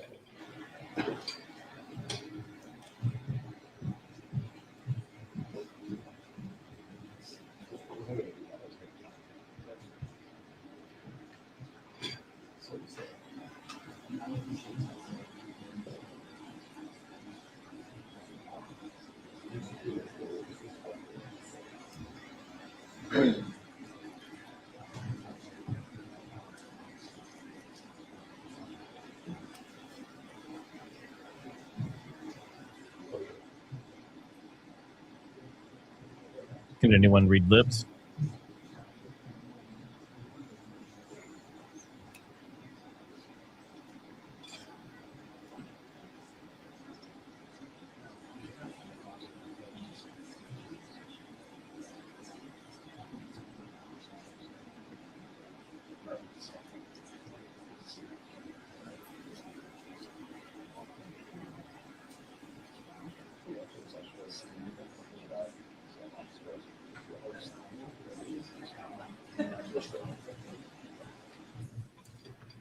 Thank you, counsel. In regards to the question of what witnesses do you anticipate calling? Mr. Gray, I'm going to get his title wrong, but Mr. Christensen is an investigator with the county attorney's office. The prosecutor, who we believe is conflicted off, and their offspring. All right. Any input from the state at this point? No. All right. I'm assuming the next portion that we need to address is your motion in regards to the hearing itself, the evidentiary hearing, whether it's closed or open. Correct? Is the court looking over my shoulder at No, I'm media looking counsel? at you. Okay. Sorry, there is someone behind you, but I was trying to look at you. That monitor's in the way, but I appreciate the clarification. When the county attorneys have informed us of this factual issue, and we told them that we thought that there was a disqualifying conflict, we had an agreement that we would file our motion privately, I think is the correct term, so that certain identities were protected. And that was at the request, and we've continued to accommodate that, and we have no problem with that. So we are not pushing for this hearing to be closed, but we totally understand why it's appropriate to do so. And it is, and Mr. McBride has verbalized this very well in conversations and in council. The record is going to be very, very muddy if we can't have examinations that use names and identities. It's just going to be super, super awkward. And so that's why we are fine with the hearing being closed, which I think it's fair to say we view as an appropriate deference to the requests of the county attorneys. All right. To the state. Given the extreme publicity and the issues that surround this case, we would ask that this portion of the hearing be closed. We've had communications with counsel for the media. We believe that they agree to that after taking a balancing test of the public's right to know and the right to an open proceeding and the privacy interests at issue. All right. One of my concerns that I have, and is there any other parties weighing in? I think there may be, Your Honor, both Your Honor. events and here in person. All right. Well, Your Honor, this is Jeff Hunt. Can you hear me? I sure can, Mr. Hunt. Thank you. Your Honor, thank you for the accommodation and courtesy to allow us to appear remotely. With me is my colleague, David Ryman. We represent the Deseret News, KSL, KUTV, and other news media. We would like to speak briefly to the closure issue, if that's okay. All right. I'll hear from you. We did meet and confer with counsel for the state and counsel for the defendant concerning closure. And counsel has explained that they believe it would be impossible to conduct this hearing or even portions of it in open court without causing prejudice to the privacy and personal safety interests of the family member witness involved. They've told us they believe it would not be feasible or practicable to approach this on a witness by witness basis or an issue by issue basis because they believe the names of the prosecutor and the family member would be used throughout the examination of witnesses. So we have no reason to doubt the statements and representations of counsel, and in reliance on those would not be objecting to closure of the evidentiary hearing on the disqualification and the referral issues unless the court has a different view and believes that we could parse this on a witness by witness or an issue by issue basis.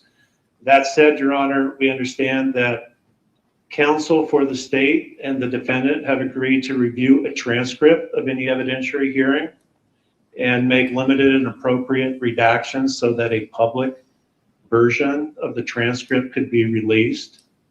And with that, there are just a couple other brief points I'd like to make. First, we think that this should be the rare exception to conducting these proceedings in open court. There's a strong constitutional presumption of open and public court proceedings, and of course, enormous public interest in this particular case. That openness and transparency is an institutional value that serves this court, the participants, and the public well. The facts and circumstances of this particular motion, given the fact that it concerns a family relationship of the prosecutor, makes it a very extraordinary and unique situation that we feel, given the representations made, can justify the closure. Although we do believe in most cases, just the fact that a motion implicates a witness will not be grounds for closure. Second, we just wanted to get on the record that we believe that release of a transcript is not an adequate substitute for the ability of the public and the press to attend and view the proceedings themselves. For this particular evidentiary hearing, that may be the only practical mechanism for the public to obtain some information about the case. But again, we would expect this would be the exception and not become a regular practice. And finally, Your Honor, it's our position that any oral argument on the disqualification motion or the referral motion should be conducted in a public hearing.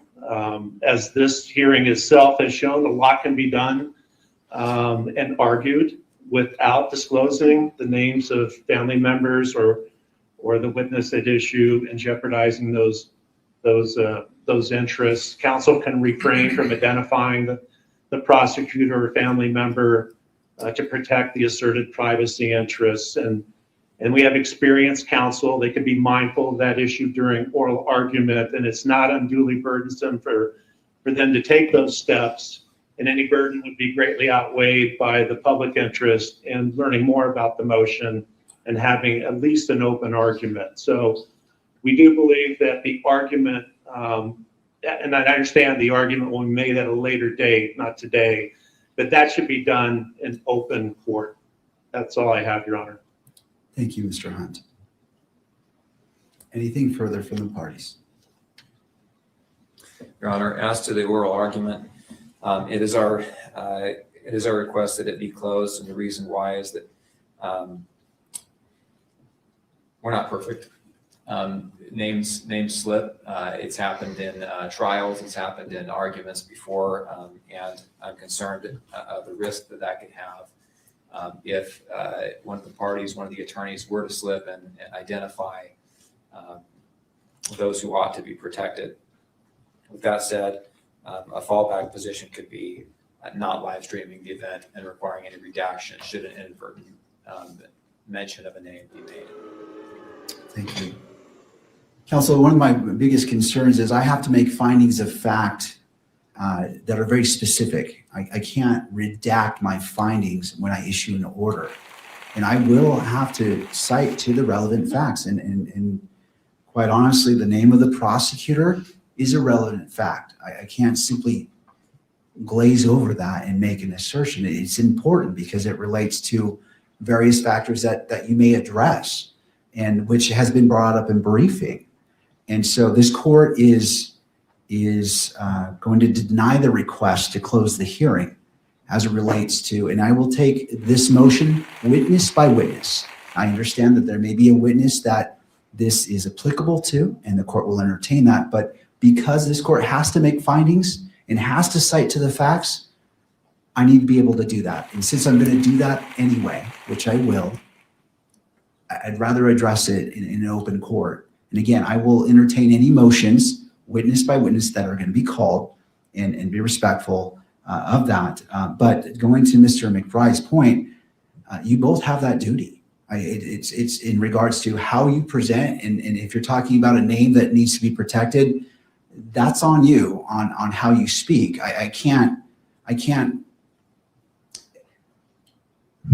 It seems inappropriate to create a safeguard to prevent you from making a mistake on accidentally saying a name. That I don't believe that would be a proper reason to close the hearing just for that. And I understand the pressure, counsel. I know it's difficult, but I cannot accept that as a reason to close the entire proceedings for the evidentiary hearing portion. But again, as the witnesses are called, I will entertain the motion whether to close the hearing per witness, and we will address it as we go.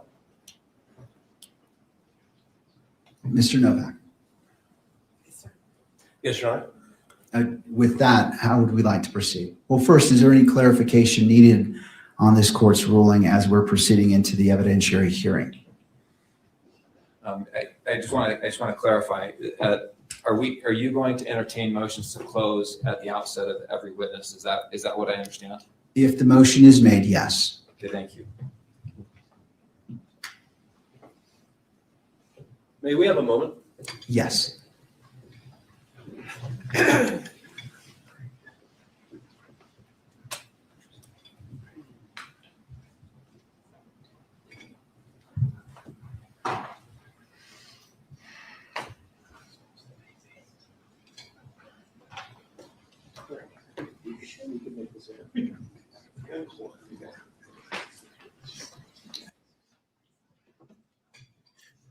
All right, just real quick, guys. Make sure you guys hit that like button. It's the only thing that makes YouTube know that you're enjoying this. And if you have any questions, make sure you're putting those in. We'll be doing Q&A and stuff afterwards. And then hopefully, if everything goes according to plan, I've been talking to Billie and Brandie, and they're currently in the courtroom. But we're going to hopefully talk to them live after they get done and bring them into the stream and possibly do an interview with Brian Inton. So we'll see how that goes, see if we can make that happen. It'll be exciting to get a little color commentary from after them sitting inside of the courtroom for several hours. So fingers crossed that we'll be able to hear from them shortly and we'll get a move on here with the proceedings. Yeah, Billie and Brandie said they just walked out of the courtroom, so I think they're going to be getting set up. Oh, nice. Thank you so very much for holding. Oh, looks like I'm off. Would it be easier just to go into a brief recess? I don't want to make you feel rushed. You have obviously important conversations.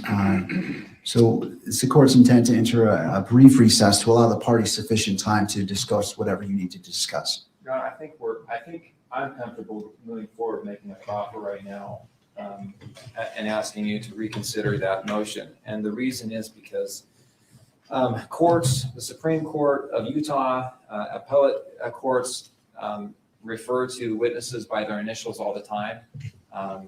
In our pleadings, we often refer to witnesses by their initials. In Supreme Court of the United States opinions, witnesses are referred to by their initials. And that's because there's a privacy interest. In this case, I don't think a privacy interest could be greater. This case has polarized the nation in many ways. And there have been death threats made against other witnesses. There have been death threats made. My understanding is there's been threats against counsel. Our office has received threats. Doxing is a real thing, finding people online, harassing them online. With the technology that we have now, it's not that hard to find out just about every detail about a person through internet searches, paid subscriptions to programs that do background checks. And we are extremely concerned that we will have a person that does not need to be subject to death threats, to harassment, to doxing, to all of those things that can be avoided. We're very concerned that that will happen and happen to this person for no other reason than this person's father is a prosecutor on the case. Your Honor, I think that there's a way around this, that we can avoid those threats to her, those risks to her. And I think it's by referring to substitute names like we have in the public pleading. So, Your Honor, I would just really ask you to please reconsider your opinion. There's a stipulation from the media to shut this portion of the hearing. There's stipulation from the defense. I think the court in its ruling can refer to the prosecutor as the prosecutor. I think it can refer to the child as adult child. I think that would be adequate. I think in a sealed record, there can be references to names. That would be my request, Your Honor. I can't ask more adamantly than I am. To defense. We take no issue with anything that counsel has said. That's why we completely deferred to the the county attorney's initial request that all of the briefing, as much as possible, be under seal and then redacted. Thank you. One of the points that when I was considering this as a potential issue is that both parties filed a public version of your motions, and you used a mechanism to convey that same information. And then I understand that that makes it tricky, but it was the choice of the parties to do that, to publish those public versions. And the court is fine in regards to particular witnesses referring to those terms that were used in the motions, but this court does not agree that the entirety of the evidentiary hearing needs to be closed. And it is a very broad approach to a narrow issue. And I understand and I respect the concerns made by Mr. McBride, and I understand that, and the court is willing to go witness by witness. If you feel that a particular witness that needs to be closed, the court will entertain that. I understand the issues of safety, and the court feels the urgency and the importance of that has been stated, but this court cannot find that the closure of the entirety of the evidentiary hearing is proper, given the motions that have been filed publicly online. And I have to leave it to counsel in deciding how you present the evidence, how you state the names.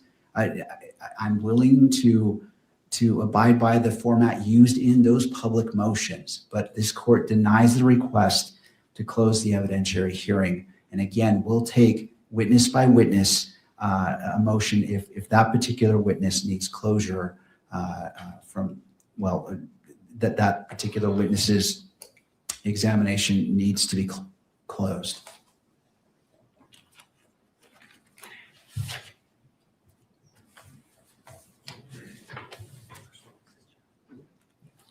If the court's ready to begin the evidentiary hearing, we would call Jeffrey S. Gray as the first witness. All right. If the court wants to take a little break, we can do that too.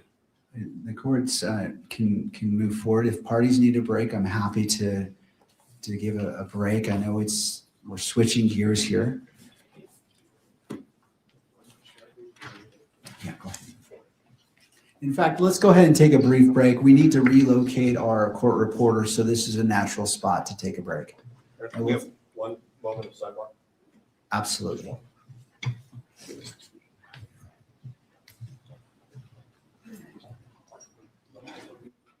Hold on. Did you guys hear him? The judge is like, hold on, because his mic was still hot. Kelly, you are muted, I believe. Oh yeah, I've got kids home, so we're recapping the day. All right, so everyone in the chat, put a 1 if you think this judge is a good one, and put 2 if you don't trust him.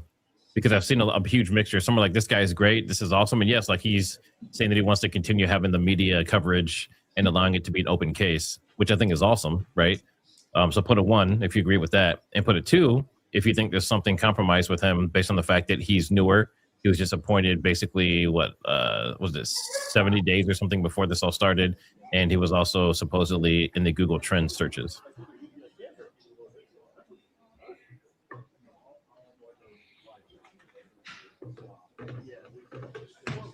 And make sure you guys hit that like. That's like paying YouTube to show us. Make sure you follow Kelly Raybon if you're not already. You can see her information down there. She's on YouTube, X, TikTok, and Instagram. And of course, if you're joining from my side, make sure you're following TriggerSmart. And they haven't been on yet, but they have been giving us information. So even if for whatever reason they can't go live and make it work, they've already been helping us out. But make sure you follow Brandie and Billie as well. It's the Brandie and Billie Show on YouTube. They're also on Instagram and X.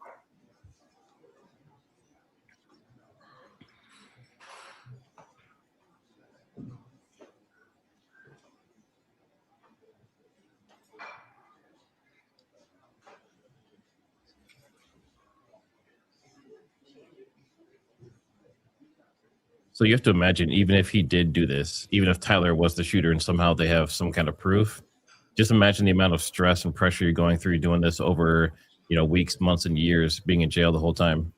I couldn't even imagine that amount of stress. Yeah. All right, let me check the polls.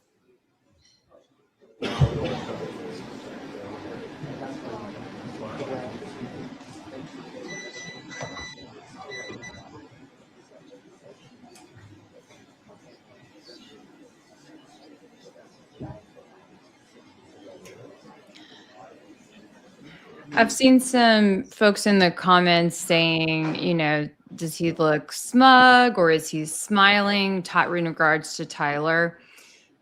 It's hard to read too much into it. I think the guy has been locked up in jail, we believe, right? For months now, for 4 months now. He's had 2-3 chances to leave, to leave the jail. So I don't know. I'd probably be smiling to be outside too. Counsel? I believe the exclusionary rule is being invoked. Yes, Your Honor, we'd ask the court to exclude all witnesses during the testimony of other witnesses. All right. And to the state, any input? We agree. And at this time, would it be convenient to just take a brief recess? Yes, please. All right. It's 3:20. How about we come back at 3:30 and resume on the record? Sounds good. All right. Court is in recess.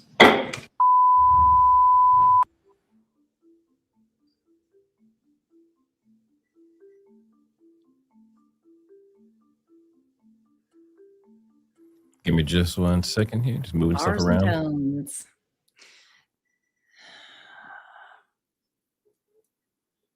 Yep. All right, Kelly, did you want to go through some questions and comments while I'm getting stuff organized over here? Absolutely, sure. Well, I see unmasked nurse mentioning the coroner's new. There was a new doctor. There's a new judge. The FBI. I don't know about all the FBI agents being all new, but certainly the special agent in charge of the Utah office being new. Lots of newbies running around that scene. That's for sure. Let's see.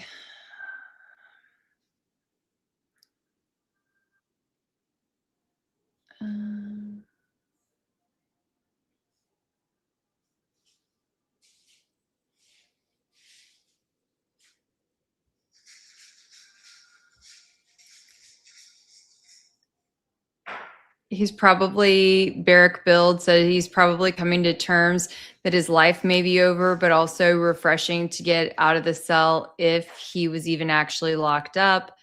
Yeah, I mean, we really don't know. That is a question that a lot of people have been asking, wondering what are his real arrangements, behind the scenes. But it's a very vulnerable position to be in, even if you are the patsy, whether you did it or not.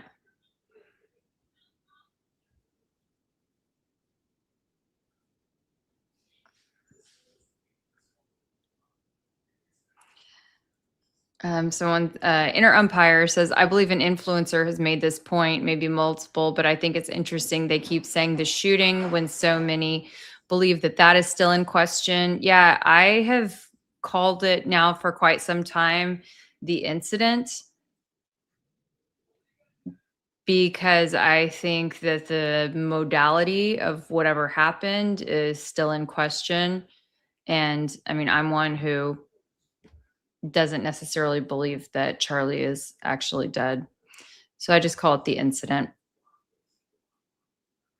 I know that's controversial for some to hear, but I'm just honest about how I personally feel, even though I still objectively cover all angles of this. All right, Kelly, I got to play a little bit of music where it's been so slow and like drawn. I know. I had to get my energy drink. I apologize if this is too loud, but I need something to wake me up a little bit. Cross arms. All right, that's good. I think you're supposed to like cross arms, cross your legs.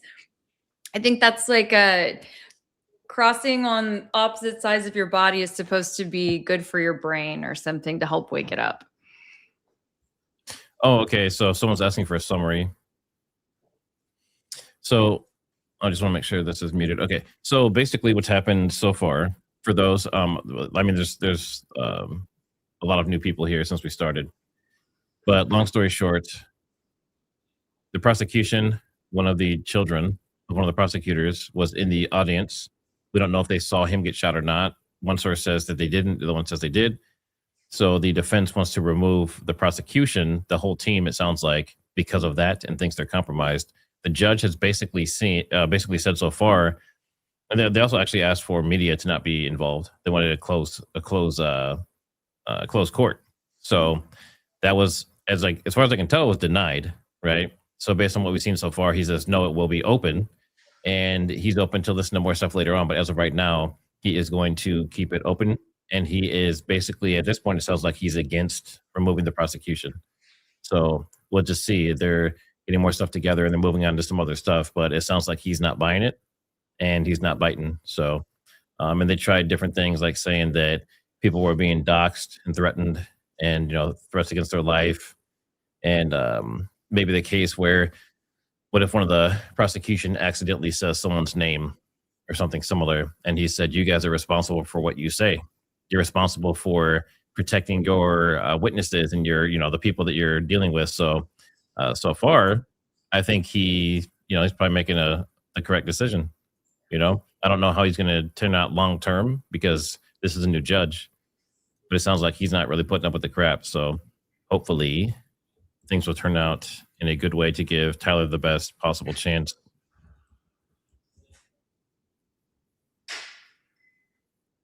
Sunshine 6745 had asked for my handle. So, thank you, Trigger, for putting that up there.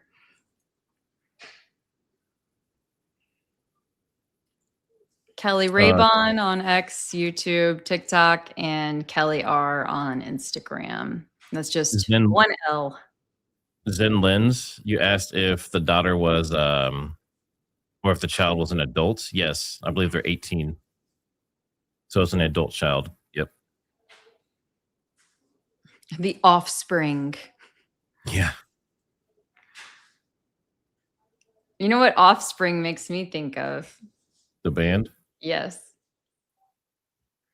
You could do a poll for that. Was Offspring terrible? Is that the poll?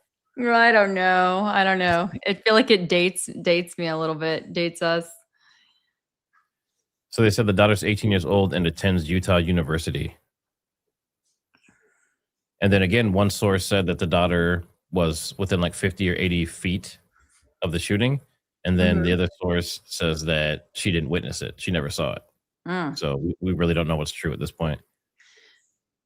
Oh, did you see that earlier this week there was someone at Utah University? There was some kind of event, speech, whatever, and one of the guys came up to the microphone and he threatened someone saying he was going to get kirked. Gosh, it's terrible. Let's see. You might hear my dog barking here for a little bit. TK Parks, do we know if the grieving widow is there? Brandie and Billie said she is not, and she typically wouldn't be based on what they've heard. So guys, that is one reason why you cannot rely on AI. And that's why I gave the caveat. I asked it several times. That was Google Gemini. I asked it 3 times. Are you sure? Are you sure? All right, so we have a super from CO31181. Lance used, it looks like it's a question. Lance used the Tyler Robinson iPad to text himself. It's an interesting idea. I guess you'd have to know if it was done through iMessage or not, and which device it came from and the IP address of it, but that's possible, yeah.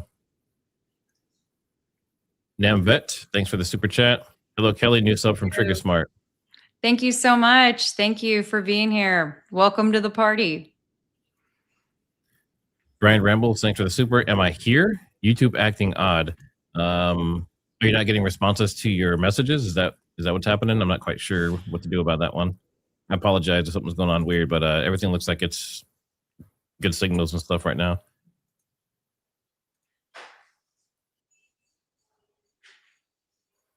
Yeah, and this as well. And the daughter heard that he was shot following the narrative.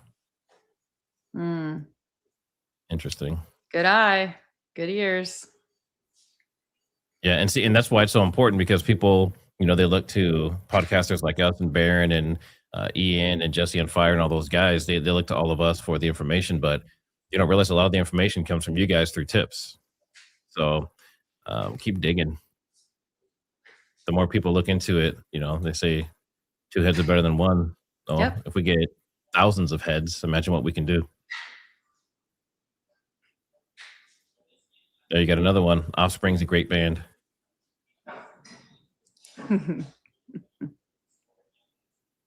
We just have a few more minutes here until this recess is over, then we'll be right back in. And Brandie and Billie, I believe, are getting set up right now. Oh man, Nova Cloud. Now you're gonna have that song stuck in my head. The first lyrics of the song. Matt could sing it for us.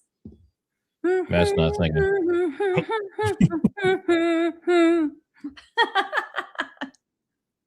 That's funny. Yep. Baron Coleman is pretty fly for a white guy.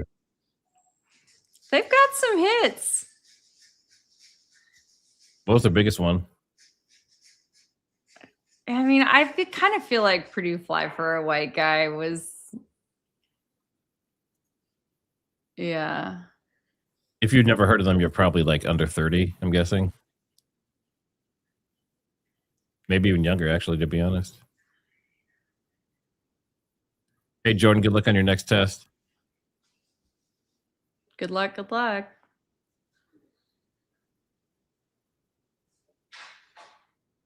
If you guys have not followed Jordan Henshaw, he has been doing incredible work. Every night he goes, or 5 nights of the week, I believe, goes live on his YouTube channel and is really putting in a lot of work to recreate what happened to Charlie with the fake death theory, stage death theory. And air guns and all that. Oh, yeah. Quite elaborate. Let me see. You said tell your dog hi. Kelly, can you continue for a second? Maybe I'll go grab him. 'Cause no one's Sure ever seen him thing. before. Yep. In the meantime, you can tell my dog hi.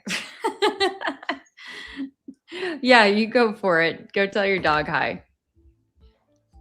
And Bobby, BE.X, what do you mean? Why am I so boring? Literally zero charisma. I am chock full of charisma. We're going to question your judgment.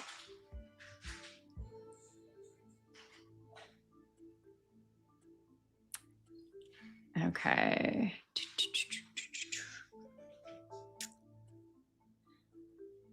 Let's see. Did anyone ever find out if the blonde lawyer was at the Charlie Kirk event when he was taken out, reported by Brandie and Billie? We can ask them that, Elsie Rogers. I know it's something that has been talked about. There's been an image that did look like the woman, but I don't know that it's been officially confirmed. That would definitely be the pot calling the kettle black if that were the case. So I don't know. They better hope not. This is Brownie really quick. I got to hurry because he's super squirmy, but he's our little Dotson. Oh, so cute. Right, but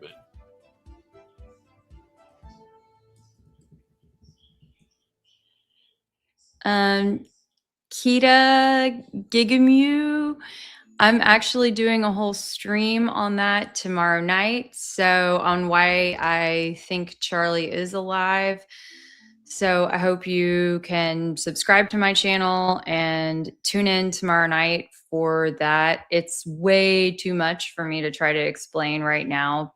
It's one of those things you're going to have to sit down with like a snack and a beverage and get comfy because there's a whole lot to unpack. And we're going to try to at least start to get into that substantially tomorrow night.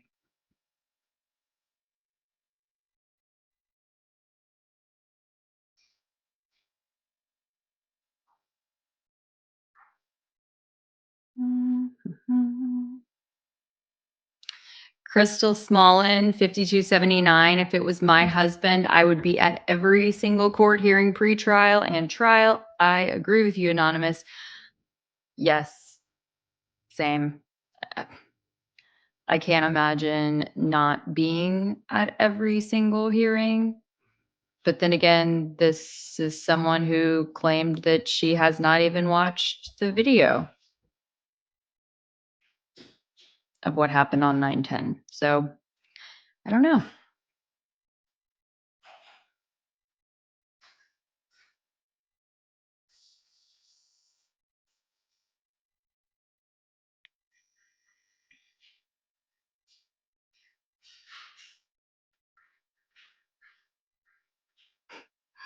JCH 8376. Leave Erica alone. She's helping set up the next show. She's picking out more fireworks. Yeah. Are they going to be gold, blue, red, pink? Oh, you know what? Actually, she may really be working on logistics, fireworks for the next show because you guys, they will be having the counter Super Bowl halftime show, in case y'all forgotten. Now, they have not, last I checked, announced the lineup yet. Last I saw, they were going to save the entertainment lineup to be a surprise. Interesting choice.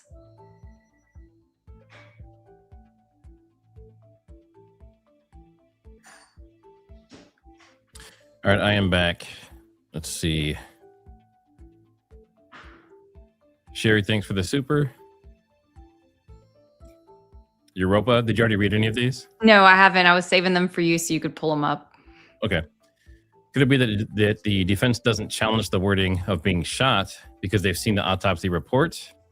Good question. And also, could they have seen the video? Maybe there's video evidence that shows him on the roof pulling the trigger. Good question. Jamie Burlington, thanks for the super. Thanks for this. I've not seen any court coverage. Yeah, and there's, I mean, unfortunately, there's probably going to be a lot more before we actually get to the big trial. Ivan is Ivan. IP addresses can be altered as well as the MAC correct. That's They right. sure can. They sure can. We are definitely past a 10-minute recess, but they'll be back here shortly. If you notice, they put 10-minute in quotes.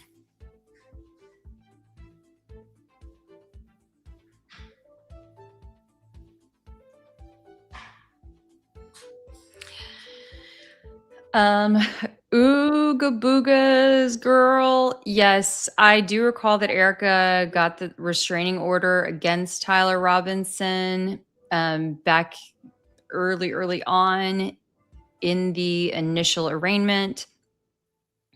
What I was thinking though, that the exception would be for court proceedings, like if she wanted to attend. So I don't think that would, preclude her from being at court.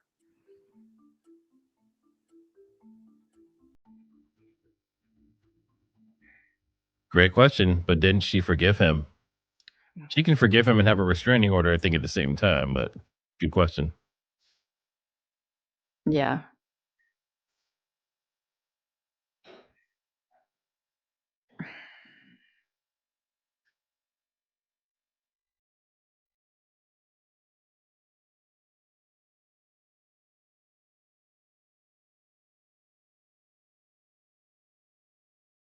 Kelly, Matt, hydrate. Hydrate. I'm working on it right now. That's why I have my camera off. I'm eating a protein bar and getting some water.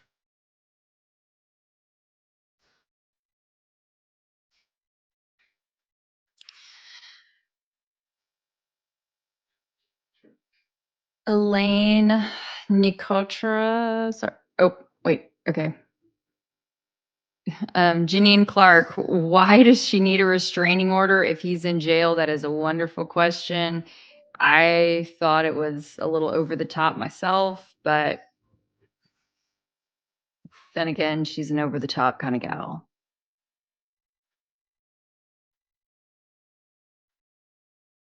And there had been, as far as we know, no evidence of him like threatening them or anything like that in the past. Any evidence that he was going after the family. So I don't know. Yeah, restraining order does not cover a courtroom in the trial of the case. Thank you.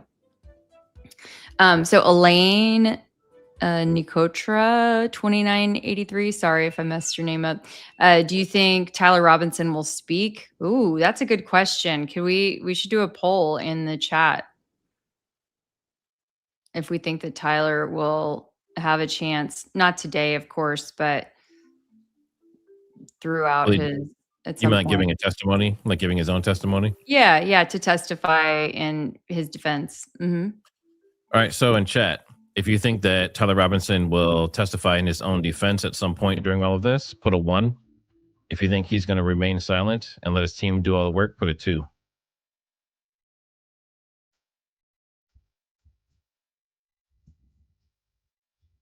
Oh, for those asking, Preston is a Pekingese, And then I have another dog, Paco, and he's a Shih Tzu.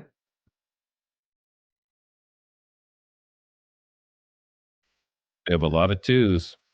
People think he's going to remain silent. Probably not a bad idea. Yeah.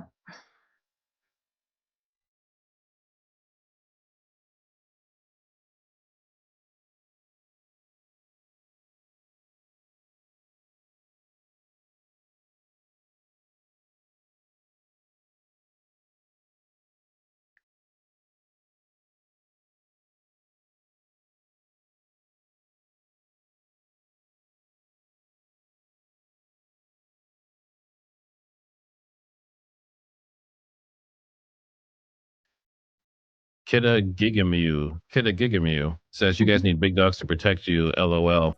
My little Dotson, he can take, like, when big dogs and stuff are around and people, his bark alone and the way he growls and stuff when he's protecting us is so strong that I don't think we'll need a big dog. I think he'll take care of it. Preston sounds like he's 5 times his size.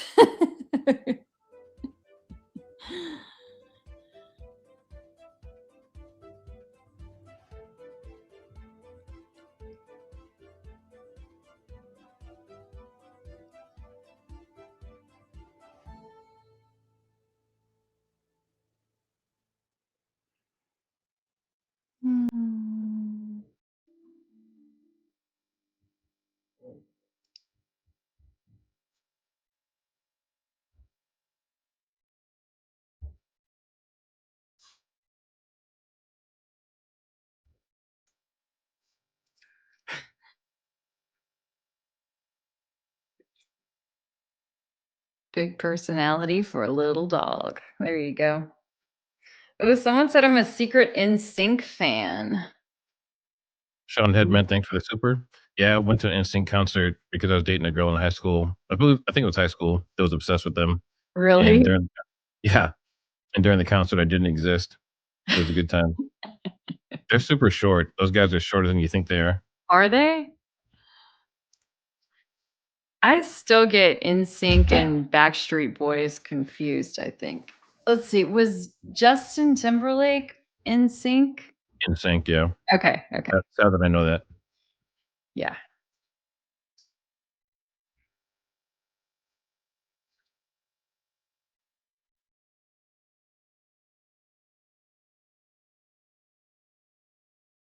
Now, for anyone that's just come in, we are still waiting for it to come back from recess. And so far, the judge has basically denied. They were trying to get a closed court, so they wanted to have it so media and stuff couldn't broadcast it out to us, basically. So we would be blind to what's happening. And it sounds like he denied that. And then they're also trying to get the prosecution removed because one of the prosecutor's daughter, who was 18 years old, supposedly maybe saw or didn't see or whatever, but was at the Charlie Kirk incident when it happened. So they think it's a conflict of interest, and that's where we're at right now. So we're kind of just waiting to see what the official final judgments are. And then we also have Billie and Brandie, who are at the courthouse. I believe they just left, and they're setting up, left the courtroom, and they're supposed to be setting up to do some live. And if everything works out correctly with their equipment, we might actually have them join us in this stream and possibly interview Brian Enton and maybe some other people that want to give a statement. Should be pretty interesting. And if nothing else, maybe we can just get their personal experience sitting in there with Tyler Robinson. They were sitting right behind Tyler's family in the courtroom.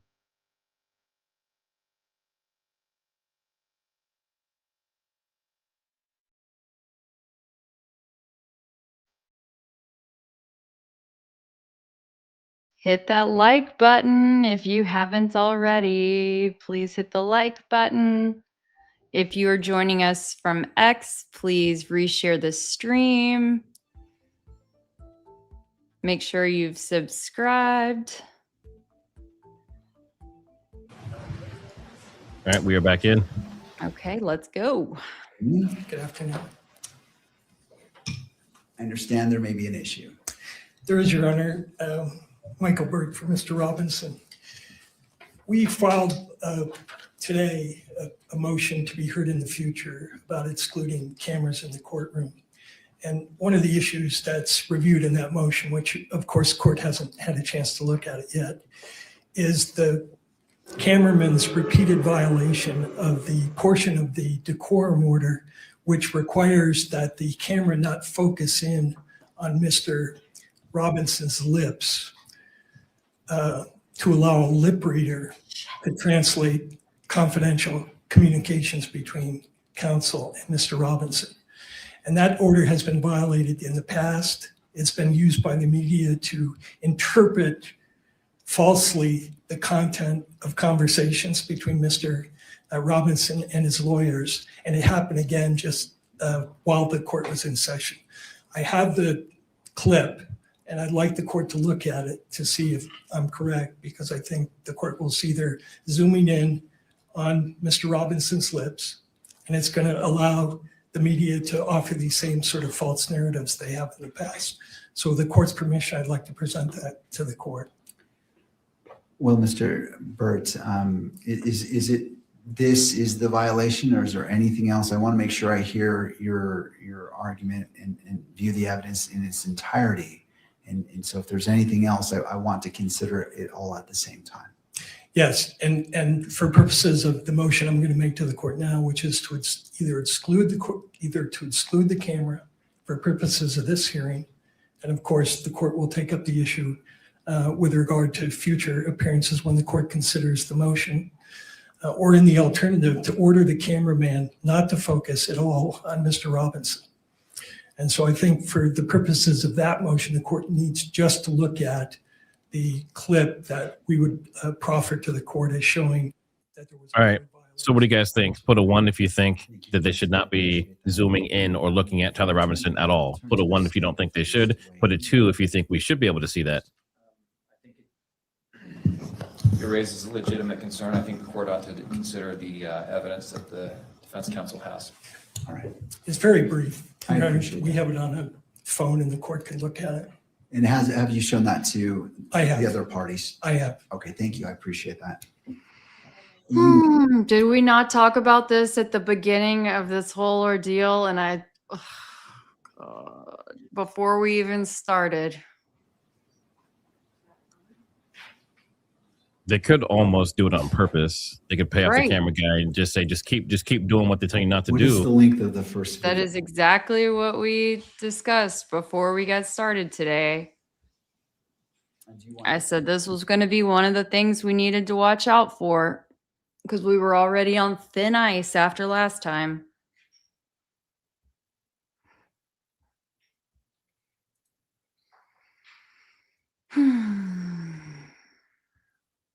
And it's going to be like this for like the next 6 months to a year plus. Yeah, that's a good question. Who's the camera team work for? Is it like, do they work for the Provo 4th District Court? No, it's one of the local stations. Oh, so it's a news station doing it. Yeah, Okay. it's a news station, and so they're running the pool camera.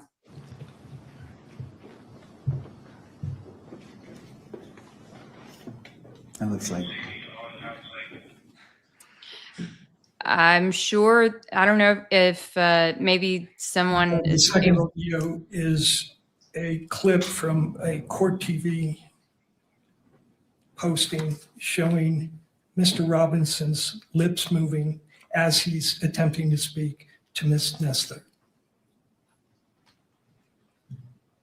I mean, maybe he should just Yeah, wear like one a last thing I'd COVID like to mask. add, if I could, which is, I think the court very correctly and very cautiously admonished the cameraman about December 20th, Great minds. before this hearing began. And he said he understood the order. And I think the order is very clear as to this lip reader provision.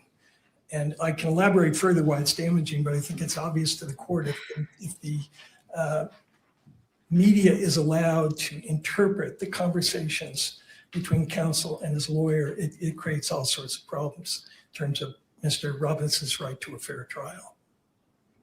Thank you, Mr. Burt. Thank you. Cameras are allowed in courtrooms all the time, you know? Got one more question. I apologize. Just for the benefit of the record, from your position, citing to the standing decorum order, the violation itself, so we can connect it all from your arguments.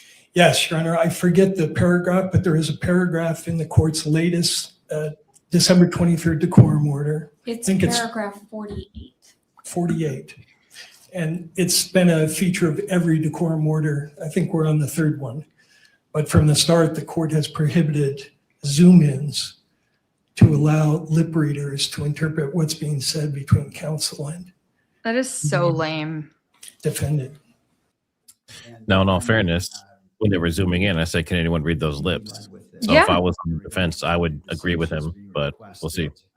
Yes, but also, I mean, That was a like, second hold one something over your mouth. referring to, and I want to make sure I wrote it down right. You're in a public setting. You're in an open courtroom. Not showing Mr. Robinson at all. Like, I want to make sure I understood that request. Sure, the request was either to exclude the cameras for purposes of this hearing in its entirety because of the violation and because we can't be assured that the cameraman's going to comply with the court's order. The second request is if the court is not going to exclude the cameras, then it should, at the very least, order the cameraman not to shoot any footage of Mr. Robinson, that the camera should be focused on the court and the witnesses if the court permits that, but it should not be zooming in on Mr. Robinson. His demeanor, his conversations with his lawyers have nothing to do with the newsworthiness of this case. And what it's allowing is very prejudicial information to be leaked to the public through these lip readers and body language interpreters. And it's creating massive prejudicial publicity for us. So that's the request. Thank you, Mr. Burt. Thank you. I'll hear from other parties if they wish to be heard. Yeah, that's not, I don't think it's, I'm not sure that that's. I want to take the court back Right, to that public. specific paragraph of the decorum order because I do want to make You're sure we're on the same Out page. in the public. It's the second sentence of paragraph 48 of the decorum order that I understand is at issue here. It does say no visual recording is permitted of a person's lips so as to be decipherable by a lip reader during conferences involving counsel, at counsel tables, or bench conferences with the judge. The zoom in language that you have heard referred to previously doesn't fall in that sentence. The zoom in language comes in the next sentence, which says no one may zoom in on anything on counsel's table or the bench to identify any writing. So those are two separate things. The first that we learned about this was during the break. I briefly reviewed the two videos that the court has reviewed. I understand that those were 9 seconds and 5 seconds long. I identified the provision of the decorum order that I believe applied here, spoke to the pool cameraman about that, ensured that the rule about capturing conversations involving counsel at counsel's table or at the bench so that they may be decipherable by lip readers was an important provision in the court's decorum order, that it should be followed. I understand that the cameraman understands that rule, that any capture of those conversations was inadvertent. I understand the concerns raised by defense in this case about potential prejudicial effect of something that is intended to capture conversations. I don't believe that that's what occurred in this case.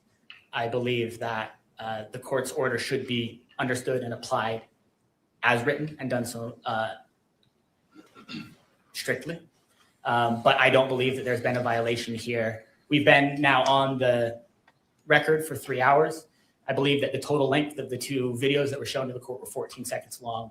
Whether or not either of those conversations rises to the level of capturing the movement of somebody's lips so that it can be decipherable from a lip reader, I'm not in a position to judge. But I can assure the court that the media is aware of that provision, of defense's concern about the potential violation of that order, and that they will take that seriously. That's already been raised, already been discussed. As far as the remedy sought here, I think that excluding all cameras from the courtroom for this important part of this important would be broader than any sort of remedy would be necessary here, as would the direction that the cameras not show Mr. Robinson in any way. I understand that potentially any shot on a still camera, on a video camera of a defendant in a criminal case could potentially be twisted or used by some to try to impute some sort of thought or some sort of idea But I don't believe there's anything in the court's rules. I don't believe there's anything. They seem really desperate to completely block any media. They keep bringing it up over and over again with different excuses. Mm-hmm. Be kept off camera altogether. The media continues to take this seriously. Before every single hearing, we speak about the decorum order and what it requires. We recognize the importance of doing it and that there can be consequences if that's not kept. The media understands and hears that, and do not believe that any further reprimand or any sort of further exclusion is necessary here. Thank you. Well, before I turn to you, I want to turn to the stage. I want to give all parties an opportunity, and then that allows you to respond to whatever they say. Your Honor, we have nothing to add. We'll submit the issue. Mr. Burns.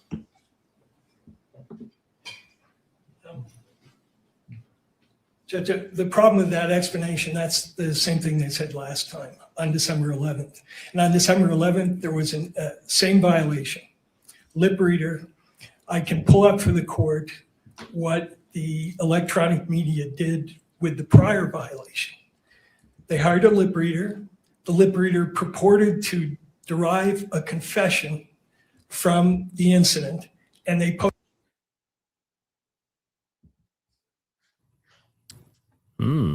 Oh. Let's see if it comes back. Give me a second. They said, we're going to cut the cord. Maybe, yeah, it looks like the feed dropped. Hold on, give me a second. Oh my goodness. Well, yet another charade. All I know is if this is the end of the cameras in the courtroom, this just plays right into the whole idea of this whole thing being a big charade, an easy out for them to do things behind closed doors, and it's not a good look.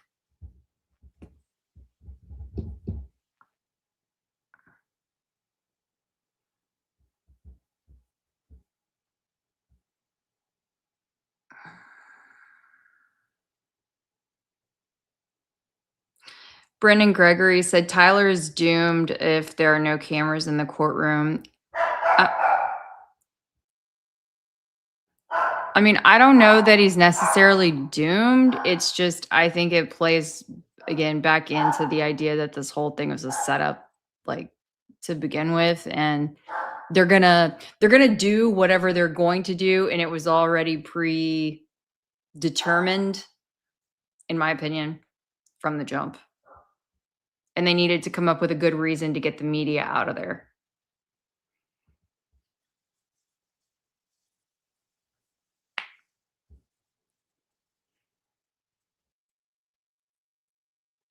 I'm looking at other ones, and they seem to be much further behind. But the one that's actually in the court from the Utah news station is still down. But I do have my other link. Give me just a second here, and I'll set it up. But I have a WebEx. It doesn't give you the whole courtroom; it just gives you the judge, but you can still hear everything.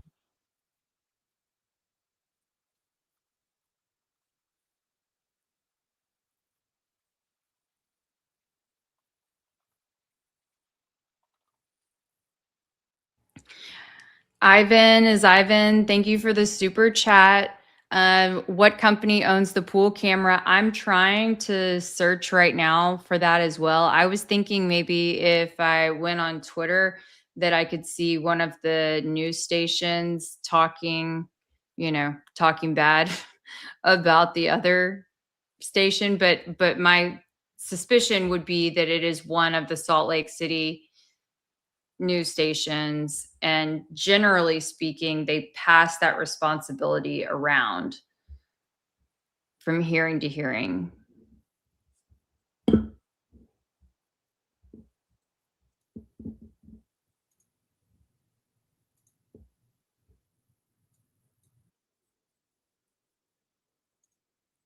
For the first part, well, and I've also had a chance to view the two clips that was presented. It was shown to all parties. The first appeared to show an attorney and Mr. Robinson speaking for about 9 seconds is what my memory tells me and reminds me. Can you guys hear that? The second clip was for about 5 seconds.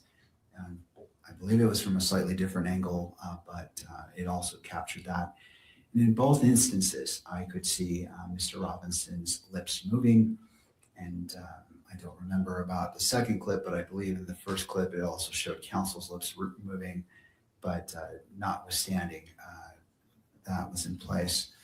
I also refer to the statement made by the counsel for the news media, and going to, it is paragraph 48, and I will read it in its entirety. No audio recording is permitted of the conference involving counsel at counsel's tables or during bench conferences with the judge. No visual recording is permitted of a person's lips so as to be decipherable by a lip reader during conferences involving counsel at counsel's table or bench conferences with the judge.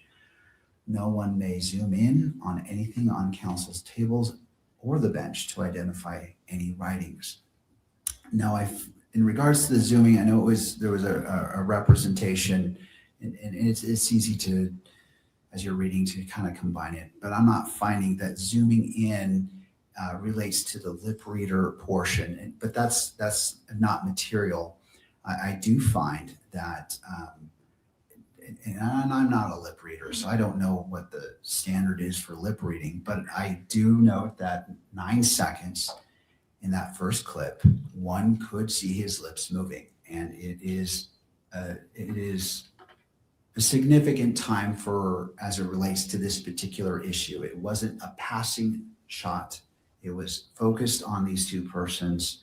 And so I find that the decorum order, as it relates to paragraph 48, as it relates to no visual recording is permitted of a person's lips so as to be decipherable by a lip reader, I find that has been violated. In regards to the second clip, 5 seconds, where it shows Mr. Robinson and I believe one of counsel, that I was able to view Mr. Robinson's lips moving. It wasn't a passing shot that just so happened to capture. It was focused on them. I find that is a violation of paragraph 48 as it relates to no visual recording is permitted of a person's lips so as to be decipherable by a lip reader.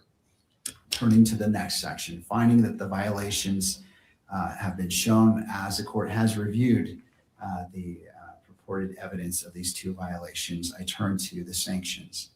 Previously, I stated that under Utah Code Section 78B-6-310, if the court finds a person guilty of contempt, the court may impose a fine of up to $1,000, order incarceration in the county jail for up to 30 days, or both. I find that applying this sanction would be disproportionate to what the conduct was in those two clips. And the court notes that it is the court's discretion on whether to apply it or not. I find that the court will not issue this sanction. In addition, the other sanctions the court stated earlier today, in addition, the court may impose the following remedial measures if warranted. Immediate suspension of video transmission of the hearing, with proceedings continue only on an audio-only basis for this proceeding where the violation occurred, and disqualification, if necessary and narrowly tailored, of the news organization that filed the request in order for the electronic media coverage of the court proceedings for the hearing in which the violation occurred from providing pool camera operator services in this matter, where the court determines such a measure is required to ensure compliance with the standing decorum order and protect the rights of the parties. The court also stated that before making a decision, it would allow counsel to make argument or statements, in which the court has done, and that the court's actions are not intended to have a chilling effect on the open and transparent courts or on responsible news gathering, and that the court is fully committed to the presumption of open proceedings under the applicable rules. That being stated, and as the court was listening, Mr. Burt has suggested that one of the potential sanctions is that for the camera, for the remainder of the hearing, and not to show Mr. Robinson at all as a sanction for the remainder of today's hearing. And so the court considered that as well. This court does not wish to make a disproportionate decision on the actions, and it does note and it does not minimize the violation. Therefore, this court will take up the suggestion by Mr. Burt that during the remainder of this hearing, that the camera shall not photograph Mr. Robinson at all. At Vistaprint, we print signs so people can see your brand up close, but we also print signs so that people can.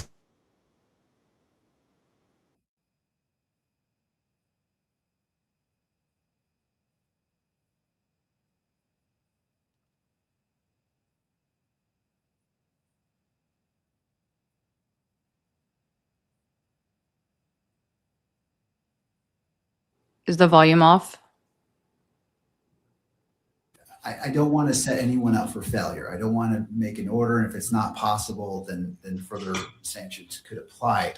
And I recognize that it wasn't your anticipation to be on your own camera. I can do that, but we're in position now. I can shoot this lectern. I can shoot the bench, and I can avoid the burning tables altogether if that is what is desired. All right. Do you need to do any repositioning of the camera to accomplish that? And I'm willing to give you that time to accommodate that. I just, again, I don't want to set you up for failure. So if you didn't hear that, he has to reposition so he can no longer film Tyler Robinson's mouth while he's talking and that kind of stuff. Just his mouth or him at all? Point and just because I couldn't hear it. We don't know yet. Oh. All right. Thank you. Thank you, sir. All right. Turning to the parties, any clarification needed about the order of this court and the sanction that is imposed? Your Honor, I only have one. It sounds like this issue is specific to video coverage and that the order not to take any imagery of Mr. Robinson would not apply, for example, to the still photographers. Do I have that correct? Well, I'll hear from the parties before I offer that clarification. Do you wish to weigh in on that issue?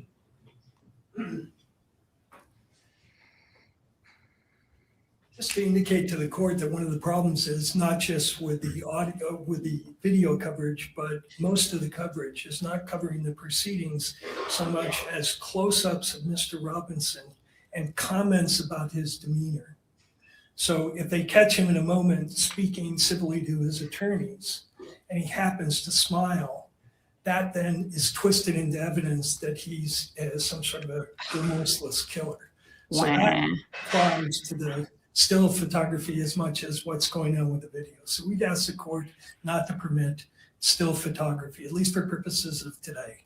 And I think after the court sees the motion, we'd be in a position to talk about the future. But I think for now, that's our request. Thank you, Mr. Burt. Thank you. To the state. Nothing further, Your Honor. And any other input? All right.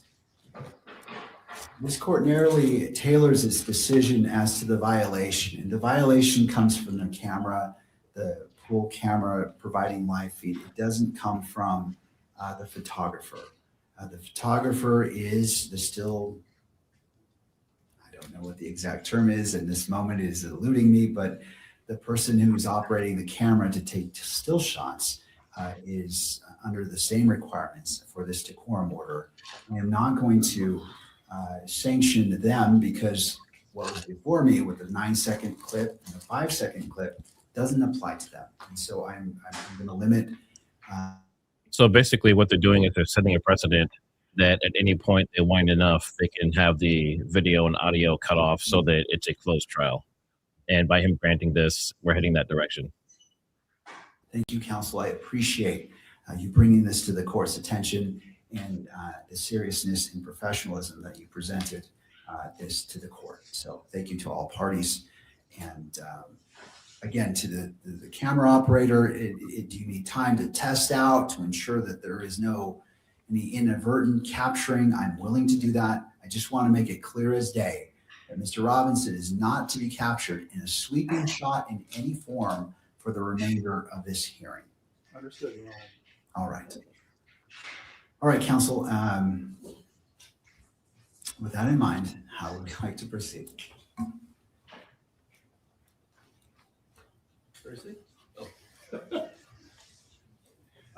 We'd ask the court to swear in Mr. Gray.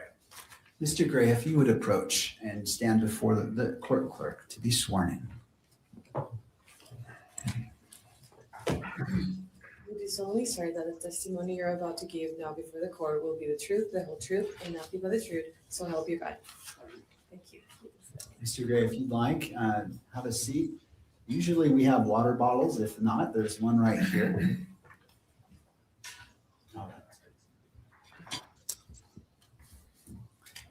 And Mr. Gray, I'm sure you've heard this before, but if you could position the microphones close to you, just to ensure that the record picks up your testimony today. Thank you. Mr. Novak. May I proceed? Yes. Thank you.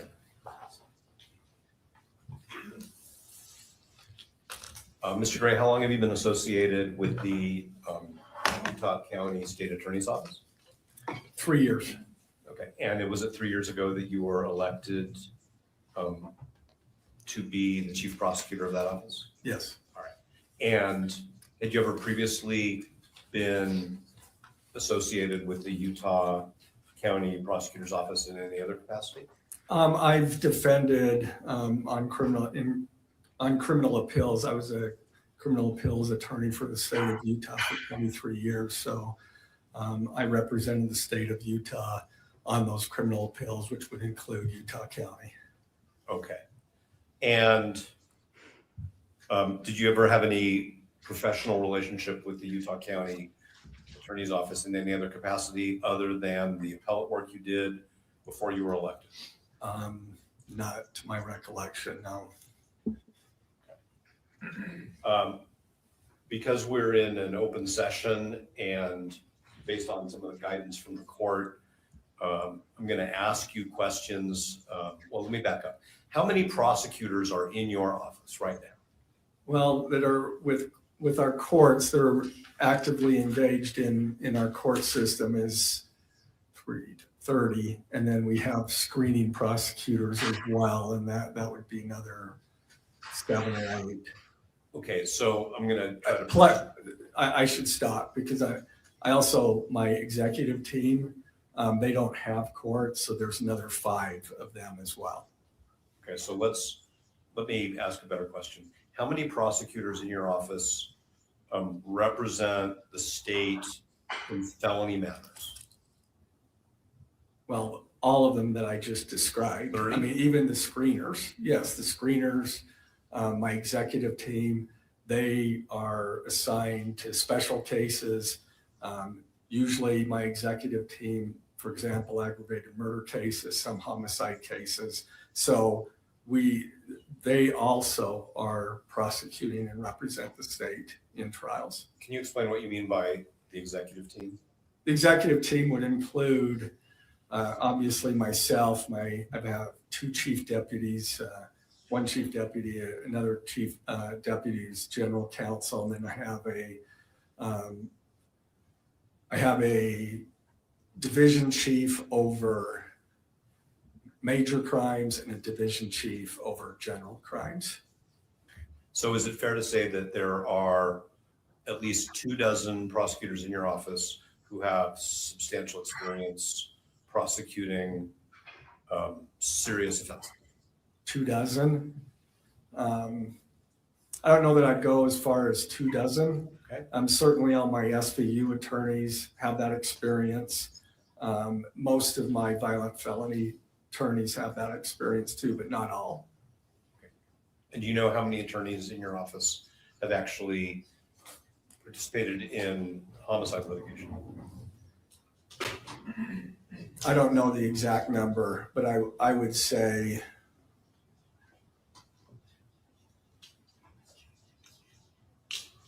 maybe 15. Okay.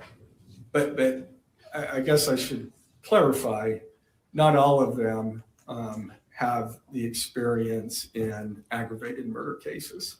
And that's why we specially assign those attorneys. Understood. And how many do do you believe have experience in aggravated homicide cases?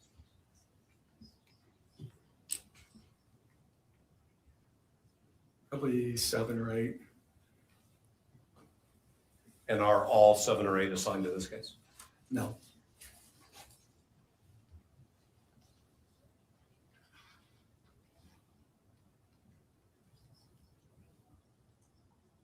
Are the 5 other than you who are assigned to this case experienced in aggravated felony cases? 4, well, either 3 or 4. Of the 5? Yeah. Okay. All right, now I'm going to ask you some questions about a specific member of your office. And because the court may or may not ultimately order that attorney's identity remain sealed, you know what I mean by the word sealed, right? Yes. I'm going to refer to that person as Prosecutor A, okay? You all right with that? Sure. Okay. So how long have you known Prosecutor A? About 3 years. In your work as appellate counsel for the state, did you have any contact with Prosecutor A? I may have. I don't recall. We generally send something out when we get an appeal, we generally send the AG's office, we send something out to the prosecutor, ask them to fill out anything that we should know. More often than not, they never send us anything. And because it's an appeal, I mean, we're bound by the record. So there's not usually an occasion, but sometimes there is. But I couldn't say for sure that I've never talked. I certainly don't remember ever talking to him, though I could have. Okay. Is Prosecutor A a member of your executive team? Yes. Okay. And did you select Prosecutor A to be a member of your executive team? Yes. And that was at the beginning of your Yes. tenure as the Utah County Attorney? Yes. All right. And so you've had close working contact with Prosecutor A, who's a member of your executive team for the past 3 years? Yes. And that, unless you're out of the office traveling or on vacation, that's basically every work day of the month, correct? Yes. All right. And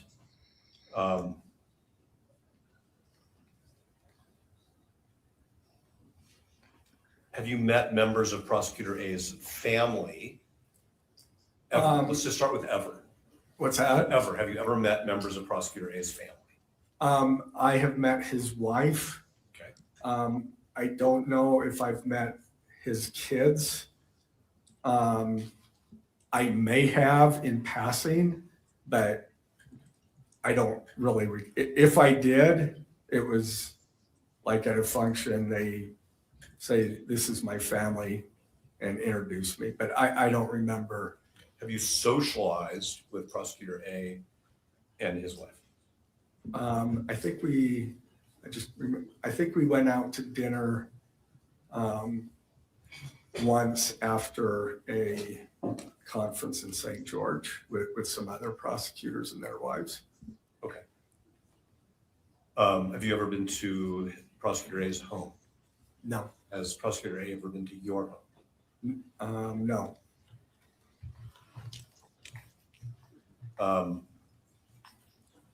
You engage in recreational activities in any way with Prosecutor A? No. Whatever you do, running, pickleball? No. I need to do more running, but unfortunately I don't. All right, understood. Okay. Now, Prosecutor A has an adult child who was at the September 10th rally at Utah Valley University, correct? That is what I mean, I don't have personal knowledge of that other than what they have told me. So like, I never saw that adult child, but I'm assuming, yes, that's true.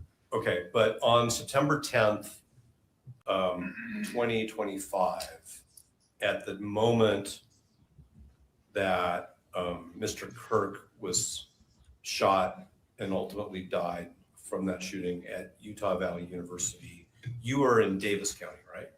Yes, I indicated in the motion that it was Ogden, but it was actually Layton.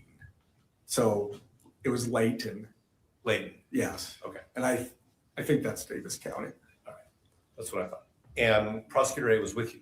Yes. Okay. And isn't it true that while you and Prosecutor A were in Davis County, you learned from Prosecutor A that one of his adult children was at the rally and was texting him about their experience?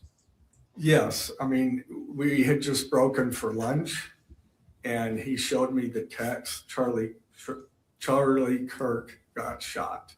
And that was a text that he showed you was from one of his children, right? Yes. And you knew at the time that it was a text from. What did he say? Hello, can you guys hear us okay?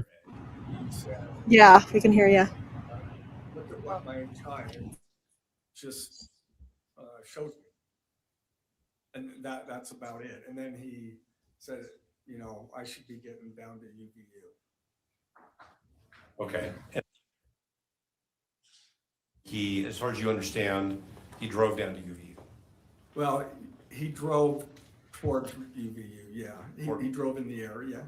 Okay. Ultimately, I met him and then we drove together to UVU. Okay, so you, according to the pleading that you authored the pleading that was filed. Yes, I did. Okay, so that, for the court's benefit, that's the state's opposition to the motion to disqualify. You Yes. authored that, correct? Yes. All right. And in it, you said that 10 to 15 minutes after Prosecutor A left the event that you were at in Davis County, you left. Yes, Did you also head in the direction of UVU? Yes. Okay, and then you and Prosecutor A met up somewhere Yes. and then traveled to UVU Yes. together in your vehicle or in Prosecutor A's? I guess there's a third alternative, which is you met somebody else and traveled. with No, them. I don't remember whose vehicle it was. All right, did you talk to Prosecutor A? It was my vehicle, I'm pretty sure. So. And was that just about logistical convenience, like let's just go in one car, or was there Yeah. some specific reason? Yes, no, that was no other reason. Okay. And on your way to that, what I'll call the meeting point, did you have any conversations by telephone with Prosecutor A? Well, yeah, because we needed to meet. He left. I thought I would get some lunch first before I went to the command post. I got about halfway through that and said my mind was not on it. I needed to go to there. And so then we called. I believe I called him or he called. I'm not sure who called who, but then we met. We hadn't arranged that when he left. Understood. But did he convey to you any more information about his child's experience in those conversations? No. Okay. And did you inquire, like, how's your kid or anything like that? I did not. Okay. And so you met up and then you went to the command post, which was established near the university, correct? It was at the university. Okay. Was it inside one of the buildings? What's that? It was inside one of the academic buildings. Yes. And did you see Prosecutor A's child there when you were there? No. Were you introduced to that person? No. Okay. Did you have any conversations with Prosecutor A about whether they should stick around and wait? No. Did you? My understanding my understanding was that everybody had left. We were told that most of the students had left. They had not, or attendees. So. Okay, so as far as you know, Prosecutor A's adult child had left the university before you. As far as I know, my understanding was that, most of the students had fled. That first they went into buildings or whatever, and then they made their way out.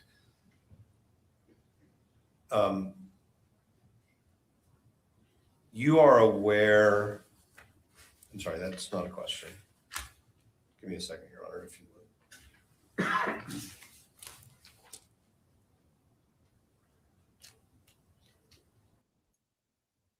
So really quick, while they're doing this, make sure you guys go over and follow Billie and Brandie. Okay. They're so doing did a you ton of spend work here. time with Prosecutor A basically right now they're just asking this guy if he knows these people personally and if they're hanging out and stuff. So, but you can see Brandie and Billie there in the upper right. Wait, hey Matt, Hey, how's it going? has it just been super repetitive the entire time still? Oh, you've missed nothing. You're probably better off for not hearing it. We were waiting inside of that room for so long, hoping that something would happen, and they keep working up like they're about to come to a conclusion, they're about to come to a decision. Is this how this is my first time in a court hearing. Is this how they all go? I believe so. And I think this one's actually more exciting because there's like a big, high level case connected to it. But typically it is this boring or worse. Yeah, there was a lot of back and forth between the prosecution and the defense team on how they wanted to go with just settling this one issue. Now, since you left, I believe that he has officially said that they cannot film his lips. So they did can't what? film they can't film Tyler Robinson's lips anymore with the camera. So they can't Or like even zoom in. his face. Really? Mm-hmm.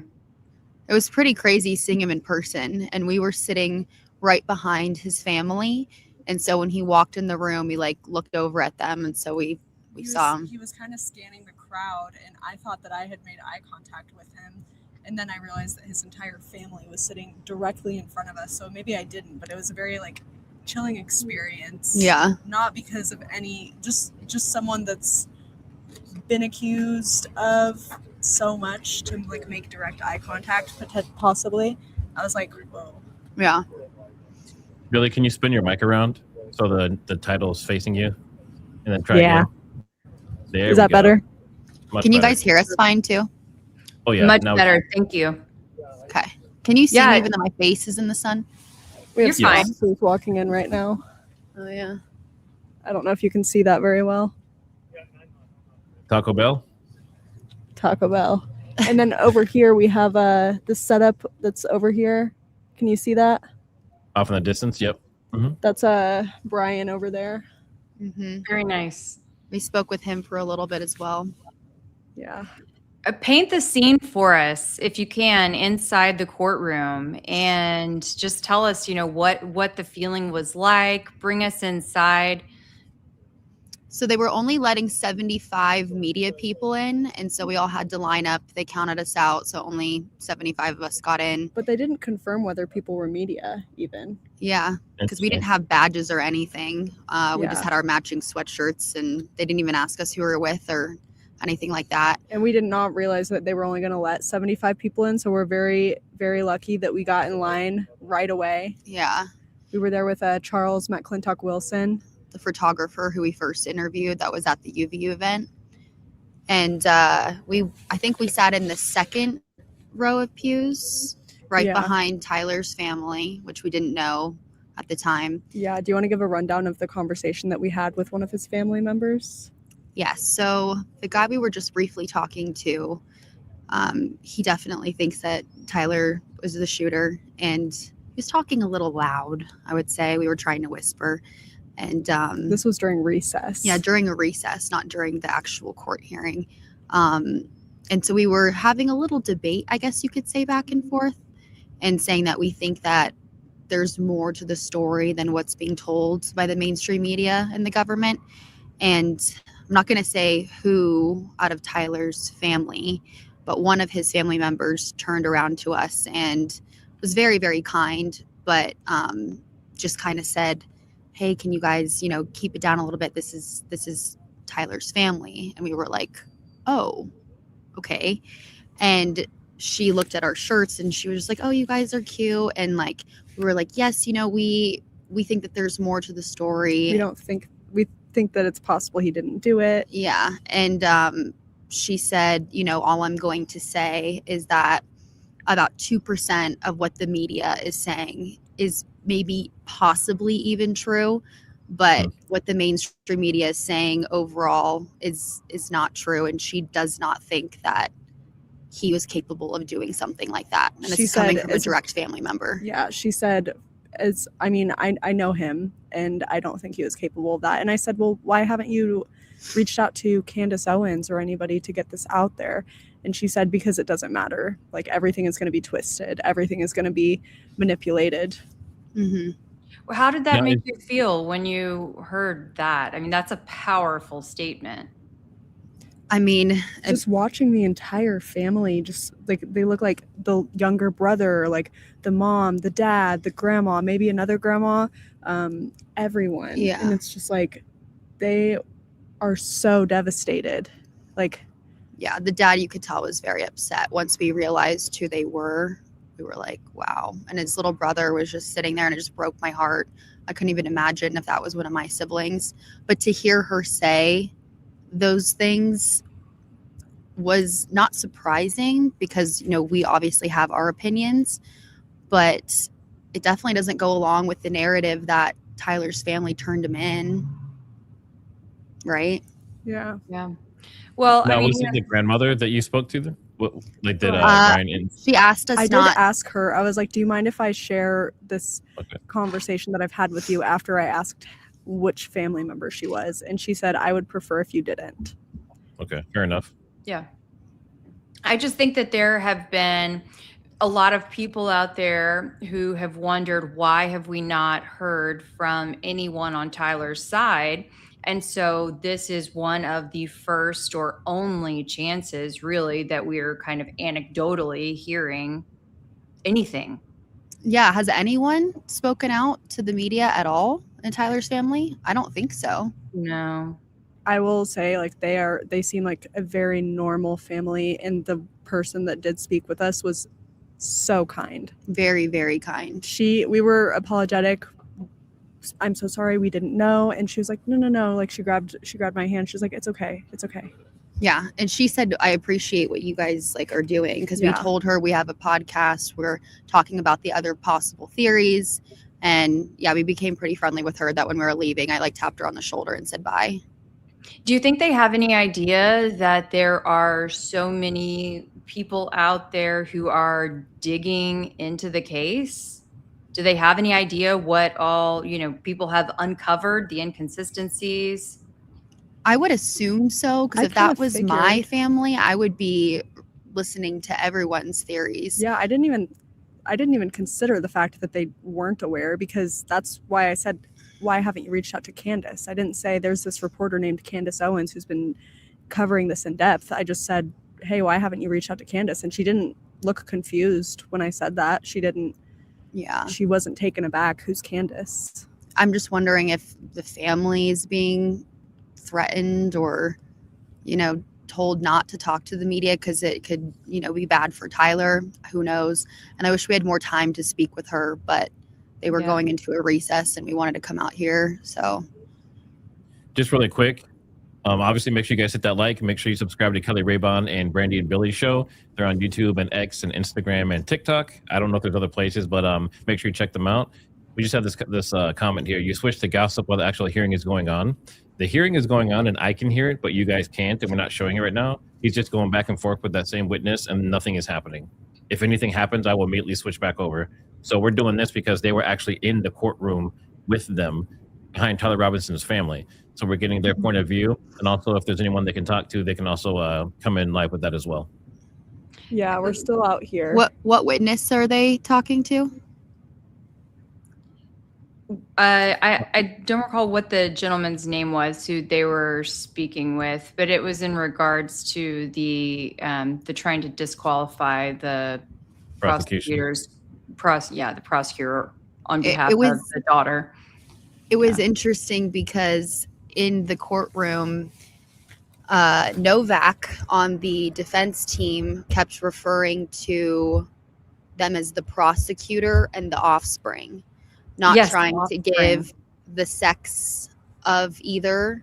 Mm-hmm. And then someone on the prosecuting team said the father and the daughter. So it kind of contradicted what they were trying to do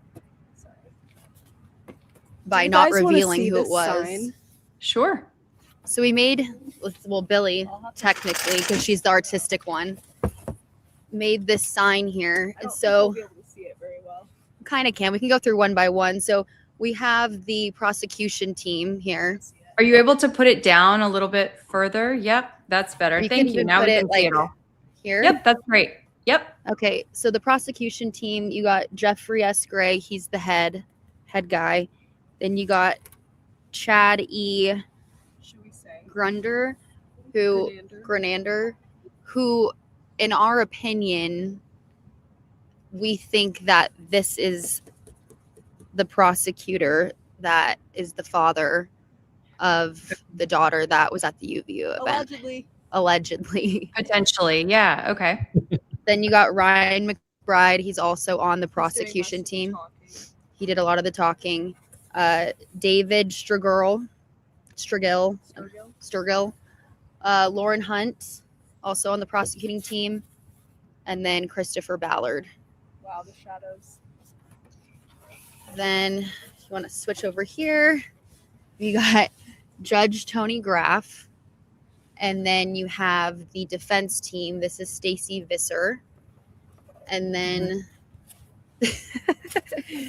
then over here, you got Richard G. Novak, Catherine Nestor, and Michael N. Burt. And funny fact about Michael N. Burt, he was actually on the defense team for Lyle Menendez, as in the Menendez brothers.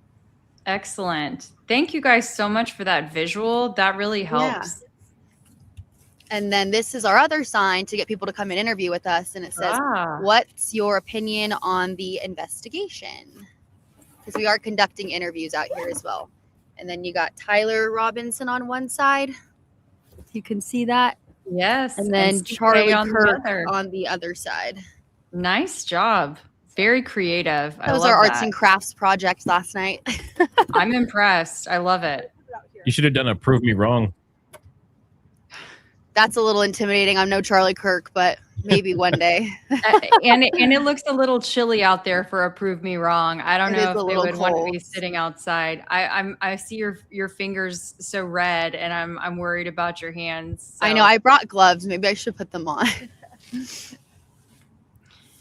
I actually probably should. Now, what we'll probably do, if you want, is we'll just leave you on, keep you connected, and then we'll go back to the court. And then if you have anything you want to add or say or any interviews or anything, we can just have the audio come back on. Does that work for you? We'll flag you down if we get someone. Yeah.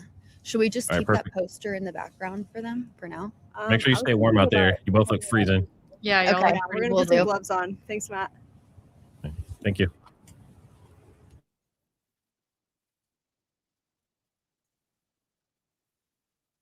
The open space where they were, correct? Yeah, I don't know that they had to, but that's what they did. Well, you've seen the video of, you've probably seen many videos of that day, right? Yes. And weren't there law enforcement officers basically directing everybody to leave the open space so that they could? I don't know that I remember seeing any those videos of the students or attendees leaving. I mean, I know that they left. I know that they ran away. What we learned later is that the shooter left immediately after the shot. So, Right, but at the time of a shooting, you don't know how many shooters there Absolutely. are, if there's going to be Absolutely. follow-up, Right. if there are explosive devices, like all those things, right? Sure. Okay, so let me ask you these questions about, well, instead of giving you a headline, I'll just ask the question. Once you had all of the information about Prosecutor A's child's experience, okay? What they saw, what they heard, what happened to them, the fact that they were separated from their personal property, all those things, okay? What I'm hearing you say is you never really discussed that with Prosecutor A and his family. No, I mean, I did discuss, I don't know if it was day 2 or day 3. Law enforcement was there on the day of the shooting, the next day, and I think into Thursday or Friday. I don't remember exactly which day. And at some point, I was told that Prosecutor A's child left the back there. Okay.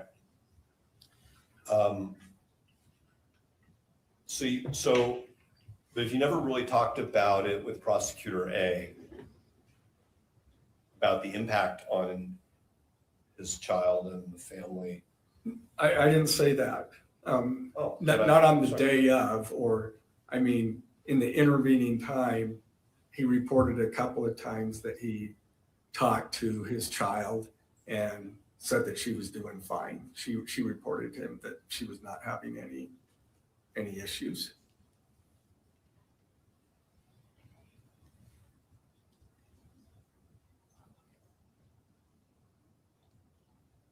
Did you ever ask him, well, what about you? I mean, your kid was at this. I didn't. Not that I recall. Did you ever consult with anybody in the Attorney General's office concerning whether Prosecutors A's child's experience raised a potential conflict of interest for your office? No, that's what I did for 23 years with prosecutors, is consult on that. And so I didn't feel a need to go to those folks. I mean, I know how to try to figure that out. So when one of your responsibilities in the Attorney General's office was to consult about ethical issues? Different matters. Different I mean, matters. It could be a variety of things. Okay. And I mean, if you're talking about ethical issues in particular, I don't know that the Criminal Appeals Division was the right folks to consult, but I'm not even sure of who from the Attorney General's office would. So. Okay, but you worked in the Attorney General's office for a couple decades, right? Yeah. And what you're saying is that in your role as an appellate lawyer for the state, you would talk to prosecutors, I guess it's somewhat more informally, about ethical issues. Yeah, every once in a while, yeah. Sure. And so my question is whether you reached out to anybody in the Attorney General's office about this particular issue? No. Okay. Did you, and when I say you, I really mean you or anybody in your office on your behalf? Okay. Okay? Because you're the chief prosecutor, right? Yeah. So when I say you, I mean you and people who work for you. What about the Utah State Bar? No. I mean, they give ethics guidance to attorneys on all kinds of issues, right? Yes. Okay. But no reach out. No. Other county attorneys in Utah, in other words, your colleagues who are elected chief prosecutors in their counties, did you discuss this with any of them? No. Are you a member of organizations of what I'll call chief prosecutors? I'm a member of the Utah County and District Attorneys Association, UCDAA. I'm actually the president of that organization. I'm a member of SWAP, which is the statewide association of public attorneys and prosecutors.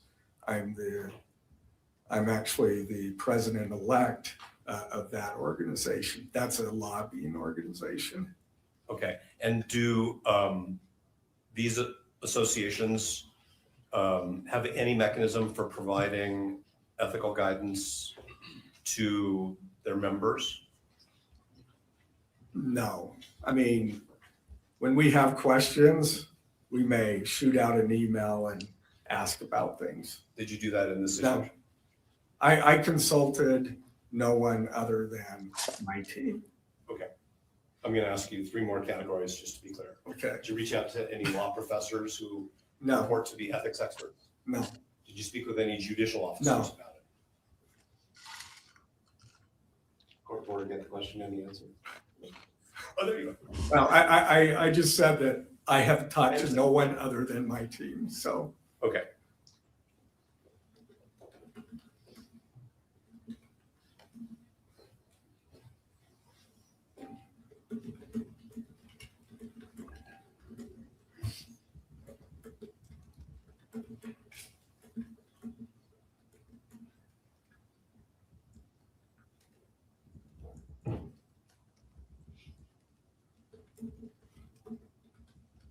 Did you ever discuss with Prosecutor A whether his child should or should not be interviewed by law enforcement? No. Are you aware of any? Maybe, I don't remember. Okay, so that may be important. You want to take a minute to think about that? What's that? That may be important. Would you like to take a moment to think about it? I don't remember. I don't think so, but I do not remember.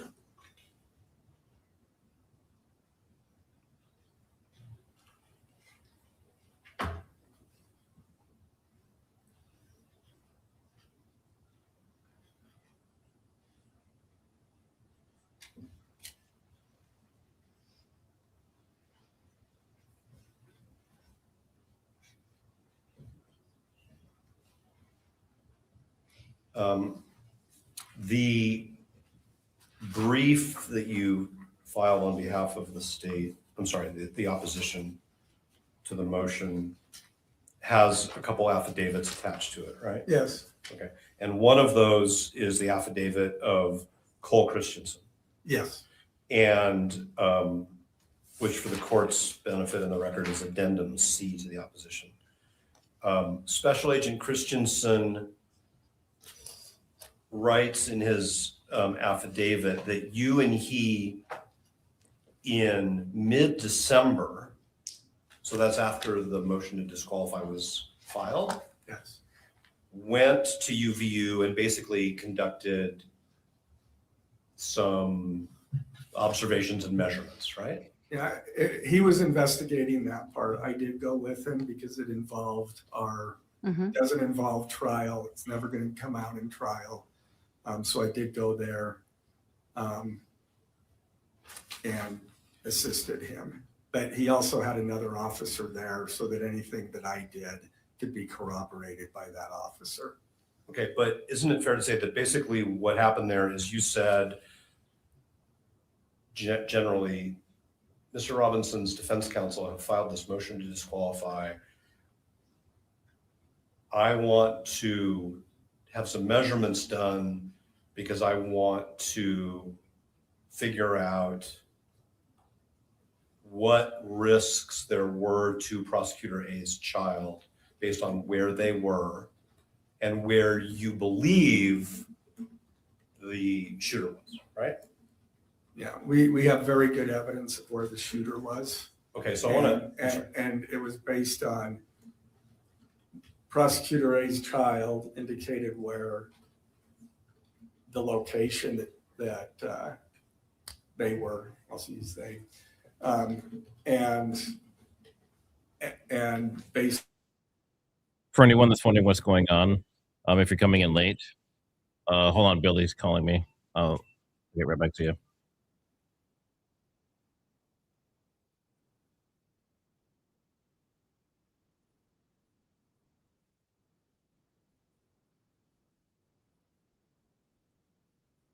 Yeah, I didn't.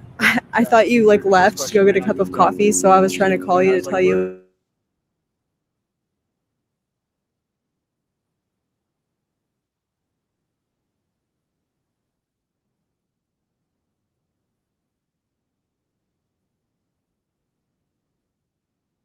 Hey, Trigger, can you turn the hearing audio back on? We'll be taking a break shortly, but I appreciate that. And if any of the parties do need a break, please indicate it as well. I want to be respectful to all parties.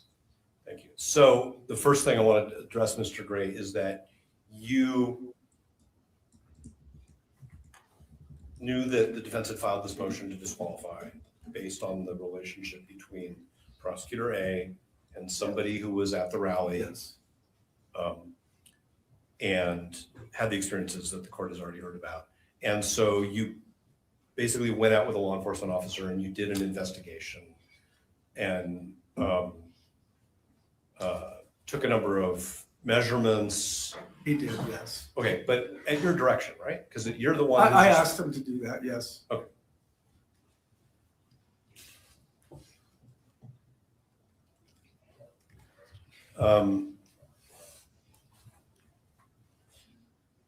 You say in connection with that there are some uncontested issues in this case. Yes. That's a term you used in your brief, right?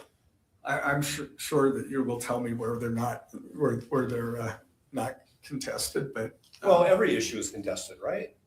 I mean, So is it, okay, go ahead. I'm not trying to have a argument because the court reporter doesn't. I stopped, so I'm not. And I'm bad at that too. And I have been for a very long time. But your measurements as documented in Mr. Christensen's affidavit, Special Agent Christensen's affidavit, are of things that you say are uncontested. But I just want to make sure. So can I clarify that? I never said that the measurements were not contested. I said what was not contested is the fact of the things that Child A could testify to. That's what I was referring to as what's not contested. Child A, as demonstrated in the affidavit, can testify that Child A was there, that her Child A's location, and what the crowd did, what she did, and then what she ran in. That's what's uncontested. But aren't these also uncontested things which you contested issues which you seem to suggest to the court are uncontested? And that is that the shooter was on the roof. No, I didn't say that was uncontested. Hey, Matt. I said what she could testify Yep. to is uncontested. And if there was something Can you hear me? than that, that's certainly what I meant. I understand that all those other. Yeah, sorry. I muted myself again, but I have Travis here, and he actually was at the event the day of the shooting, and he has been keeping up with all of the hearings and trying to attend all of it, and he may be called as a witness in the future, so they asked him to step out of this one. Brandie and we didn't have to step out, but we chose to, just to join this live stream, whereas Travis was asked to. Well, you were. I talked to the prosecutor and he said I should. Yeah, he was advised to leave. But so you were saying that you were pretty close to Charlie that day? Yeah, I was standing 50 feet to his right, just south of him. Yeah. And I know it affected you pretty deeply. Travis was pretty upset. We saw him in the courtroom, and this has been really hard for him. But you were considering maybe even asking Charlie a question that day, and you were trying to find the line. Is that right? Yeah, I was trying to find the line, and it was really difficult. There was a lot of confusion as to where it started. And so I made my way as close as you could possibly get where the barricade was. And one of Charlie's staff came to me and she told me I needed to back off a little bit because that was a private area. So I did. And I told her I couldn't find the line. And she said Charlie's team would come find me and help me find it. But then they never did. And that was when the first question was being asked? Yeah. Okay. All right, you guys can hear Travis all right? Yes. Okay. So when the first question was being asked, you were trying to find the line. You got up to the barricade. They said, "Hey, you can't be this close. You need to back up." And you're like, "I'm just trying to find the line." And she, instead of directing you to the line, she then said, "Don't worry about it. We'll come find you later." Yeah. That's okay. And in terms of your experience there, did you want to share anything else? Because I don't want to have you share things that you're not comfortable with sharing. Yeah. I just got he got part way into this. That's the second one. question or second debate. And I decided to stop filming, which I'm glad I did. And I just stared at Charlie when he's being asked about transgender mass shooters. And then he started to answer. And then I heard a snap, like a crack, like a firecracker. And then a split second later, I saw him go limp and lean over to the left. And everybody froze and crouched. And it took a second to register that what I was seeing was real. I'm sorry. I know you said you don't like being hugged. But... And I tried to get out of there as fast as I could. And there was a woman with her baby in the stroller. And she was trying to get out as well. And then when I got inside, I called 911 and I couldn't get through. And so then I hung up, and then dispatch called me back, and they couldn't hear me, but I could hear them. And then I hung up, and then they called me back a third time. And then that's when I told them, and they said officers were on the way. So you are one of the people that called 911. Yeah. The reason that you're here, so I am assuming I know you're devastated, you're traumatized. Like, you can't really imagine what going through that is like unless you actually do go through that. And I know you have past trauma as well that you were talking about earlier, which kind of like all of that being brought up. Are you angry? I'm not I'm not as much anger as just wishing it didn't happen. And I kind of wish it would have happened to me instead of him. No, you can't say that. I know. Because he has a family, and I don't have much family. No, you cannot look at it like that. I'm serious. No, come here. I'll be your family. Oh, could he tell us a little bit more about, I don't know if she's able to hear me. Yeah, we can hear you. Oh, okay, perfect. Tell us a little bit more about how he ended up at the event. Does he live in the area? Does he work at the school? How did you end up at the event to begin with? I live close by, and I'd been following Charlie Kirk, watching all his YouTube debates. And so I was really impressed with how respectful he was and what he stood for, his faith. And so I wanted to see him in person and talk to him and tell him about my background, because, he talked about college being a scam, and I'm in a lot of debt, with student loans and stuff. And also, want to tell him how I grew up in Utah County in the 90s, and how much it's changed over time, and how left-wing ideology is finding its way into Provo and BYU and all that kind of stuff. And I wanted to tell him about that and ask him what he thought. And are you also comfortable sharing what one of your past jobs was that has to do with that area? Yeah. So I'm a former Utah Valley University police officer. I was a reserve police officer just for a couple of months, but I was also working full time at a different security job and playing bass guitar in a rock band, and so my mind wasn't quite on it. And then I went back to school and got my degree from UVU in legal studies. What year was the UVU police? I was a police officer in 2007. 2007. So you probably at wouldn't UVU. know. Yes. At UVU. Yes. He was a police officer at UVU. Okay. Yes. You don't happen to know any of the police officers that are still there, do you? No, because it's a completely different chief, and as far as I know, it's completely different officers than what it was, because it was so long ago. Right. So you wouldn't happen to know who Jeff Long is? I don't recognize the name. No. Yeah, he's the current chief of police, or at least he was at that time.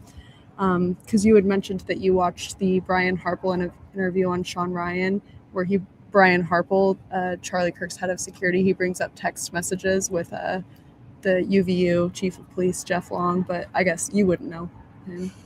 Yeah, I'm not familiar with him. I was upset at what he shared about how the chief of police told him the rooftop was covered and then it wasn't. Right. And actually, this is interesting. So, as I'm sure you guys have gathered, we have been speaking with Travis. We were sitting next to him in the hearing. And actually, it was Travis that we were debating with. We were whisper debating with Travis when one of Robinson's family members turned around and started speaking to us, asking us to keep it down a little bit.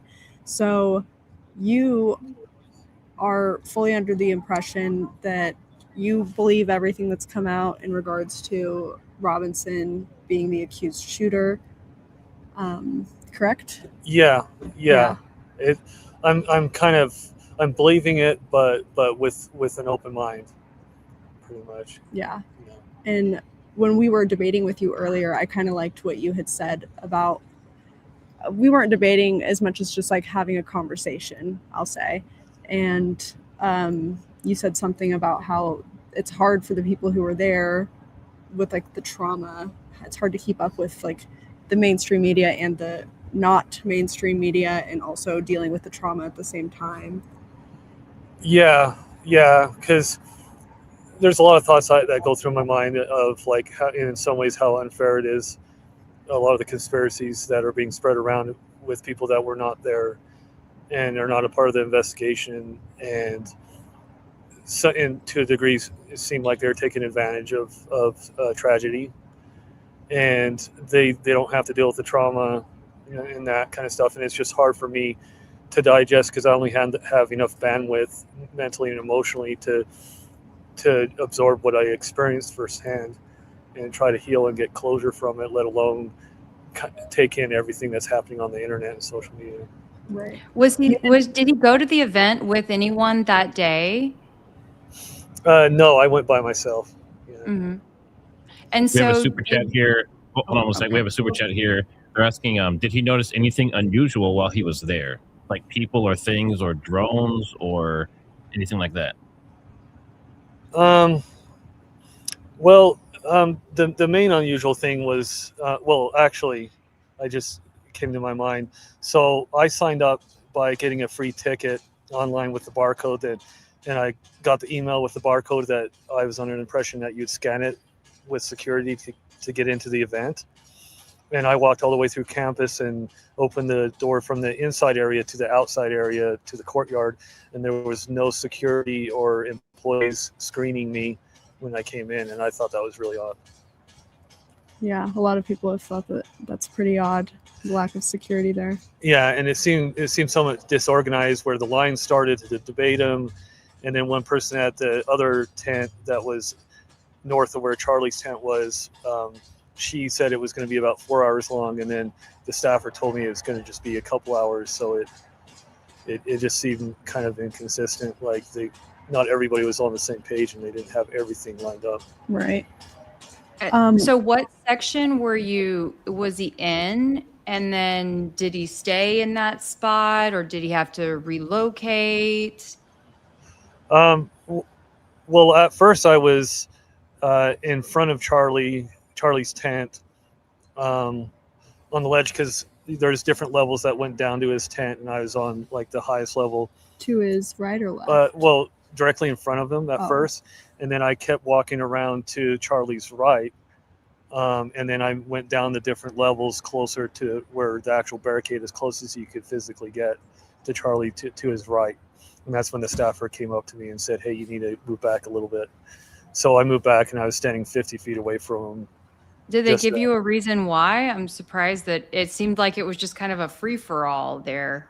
Yeah, because the section, if I remember correctly, there was the barricades immediately surrounding Charlie's tent, but then there was a grassy area with another barricade, but it had an opening, and I went around the opening because there was no signs or nothing indicating that I wasn't allowed to go in there.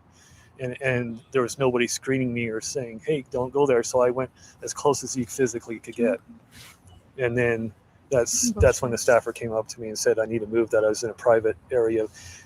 She gave me the impression it was reserved for, I don't know, VIP or people that were maybe new Turning Point or anything like that.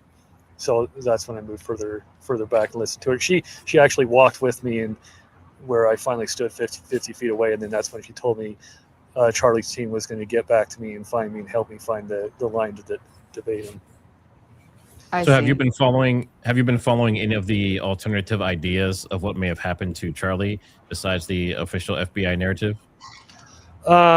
Yeah, I come across a lot of different things, and the thing that they've called conspiracies that makes the most sense to me is about the caliber of the rifle and how it couldn't have, if the caliber they said it would have had an exit, would have gone all the way through. That's the thing that makes the most sense. But the theory that was being thrown around that doesn't is that he was shot by a handgun by somebody 10 or 20 feet away. And the video that somebody shared with me was to Charlie's right where I was standing. So I would have been really, really close to that person that supposedly shot with the handgun. and I clearly heard a shot come from far away, not up close. You don't think it could have been played through the speakers or something else? There's been all sorts of different theories, little, explosions, different things. Or maybe that a gun was shot on the roof, but not in that direction. Not- So everyone exactly. heard a gunshot from that location, but that might have not necessarily been the gun that shot Charlie, if it was a gun at all. Yeah. Well,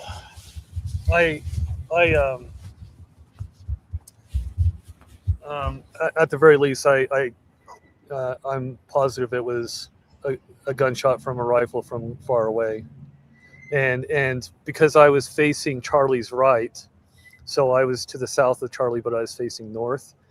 I heard the shot come from my right ear, because my right ear was facing east, and that's where the investigators and news said that Tyler Robinson was on the rooftop. So it kind of lines up with what I heard from that direction. And I've been firearm trained. I've qualified with firearms, so I've been shooting since I was a kid. So Do you have military experience? No. Oh, okay.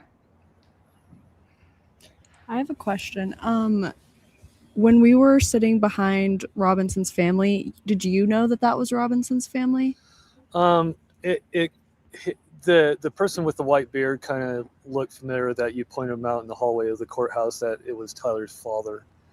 And so I think that was his father, but I couldn't see fully his face, but I just suspected it was. How did you feel when that family member, which I don't want to say which one it was, turned around and was like, hey, can you guys maybe keep down a little bit?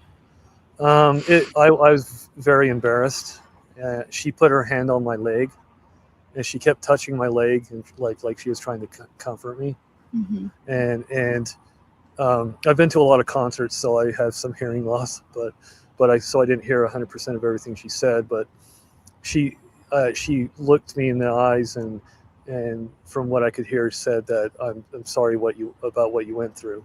Yeah, she seemed very, very, very sweet. Yeah, she's very sweet, and I said I apologized to her, and she basically said that's okay, So, yeah, I felt sorry for his family too.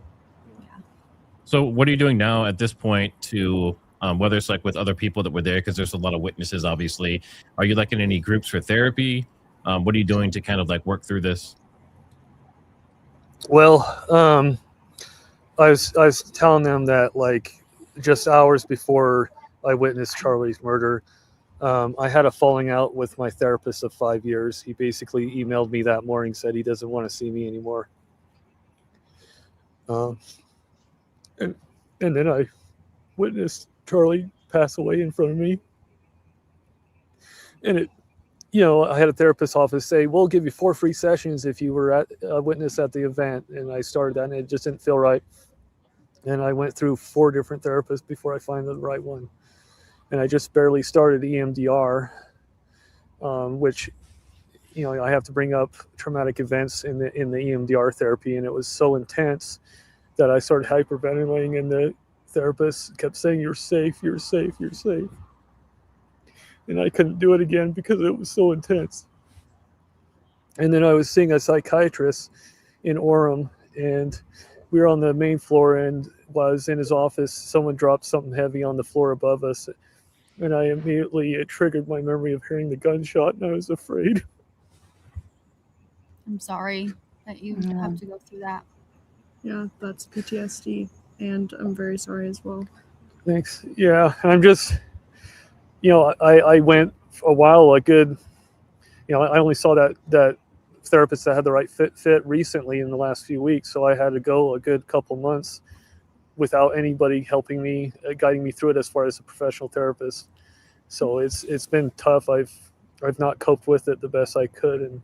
But you do have someone now that you're like, you actually like them, and you're Yeah. finally seeing someone again. Yeah, and I contacted the prosecutor office, and they referred me out to the Utah Bureau of Investigations, and I submitted a witness statement with them. And then their victim advocate department reached out to me, and they told me about a Facebook group for attendees that were also witnesses. And so I joined that group and got in touch with a few of the witnesses. And how has that been?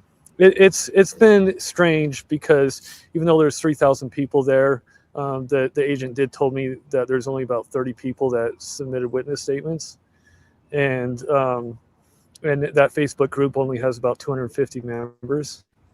So out of 3,000 people, only 30 people submitted witness statements. Yeah.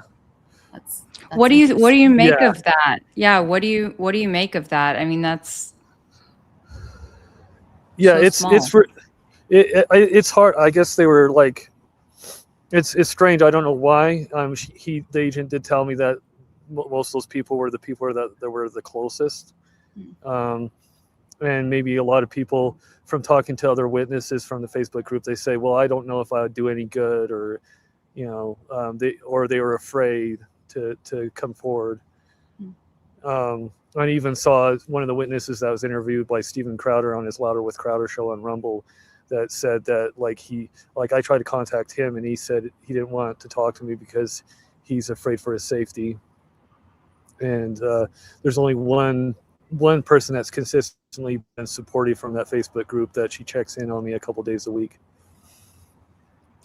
So there are some folks in the chat who I think remember you from some of the video, circulating after.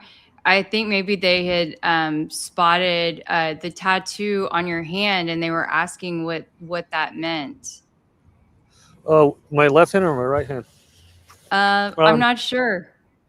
It's probably on your right because that's where you were holding the mic. Oh, okay.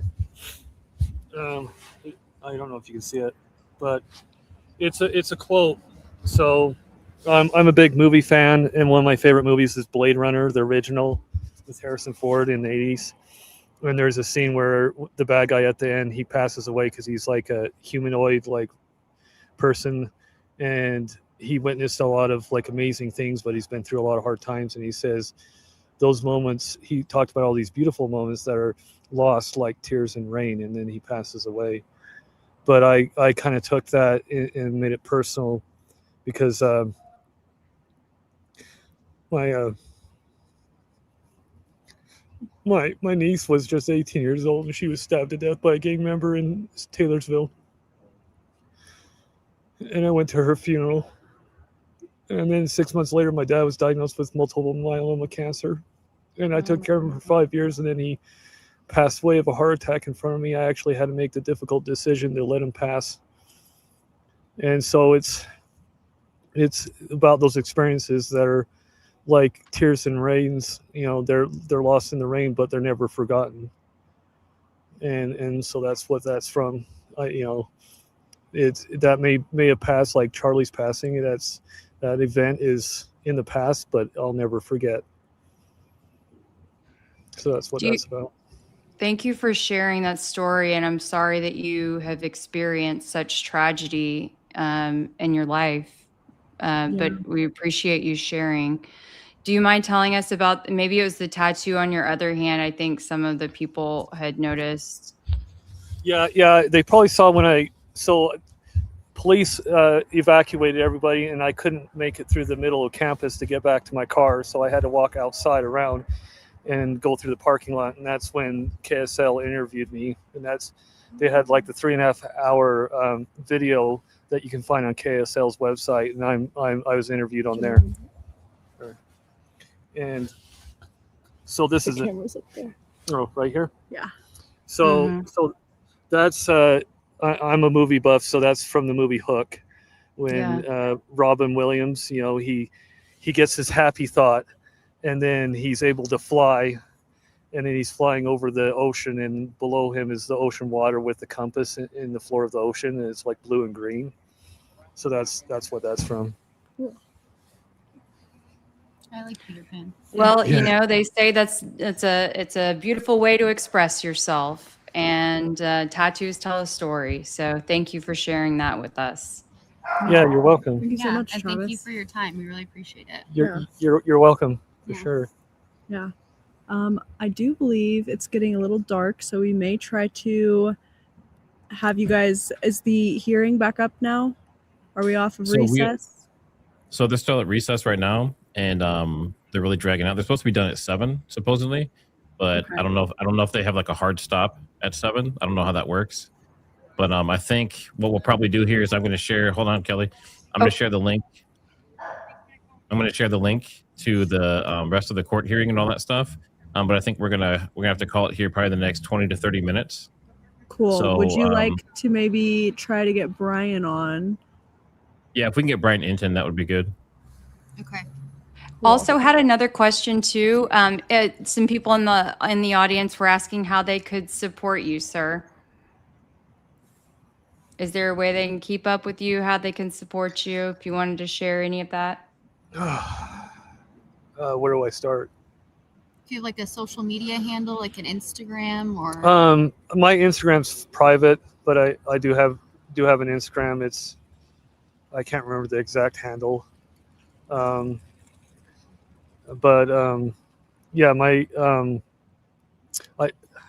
I'm not really like I use Instagram mostly for concert footage and to share with friends and stuff like that. So I'm not. Maybe you could share it. Maybe you could share it with Billie and Brandie, and then if we have anyone specifically reaching out to us to ask, then we could help connect or something. You can get it in the chat, yeah. Yeah. Or not in the chat, but whatever you feel but comfortable. just individually or something. But that. Yeah. Because the first thing that came to my mind is, I'm just, scrambling to keep myself together and survive after this event. And I'm just hit from all different angles, from my mental health and physical health and financially. I made some decisions I shouldn't have to cope with the trauma. So, because I didn't have a therapist, so I got into a lot of debt. And so just any kind of help is appreciated. Yeah. Okay. Well, we can get your contact information, and if anyone specific wants to help in any way, we will ask you first. Okay. If that's okay with you. That'll be good. Okay. That sounds good. Thank you so much for sharing your story, for taking the time, for standing out in the cold. We truly appreciate it. Opening up to strangers is a tough one. So thank you very, very much. Yeah, you're welcome. And in the spirit of that, one of the reasons I'm doing this is because psychologically, since I was a little kid, I've just gone through a lot. Like, I was in foster care and put in the middle of everything, and I've just gone through a lot of my life feeling like I was invisible and alone. And so it just helps me to have that connection to other people. Of course. Well, thank you so much for your time. You're welcome. Okay. And we'll get his contact information for everyone Thank you. if they reach out and we get his permission. Sure. Okay. Okay. Cool. Thank you. Here, let me take this one. Yeah, before you leave.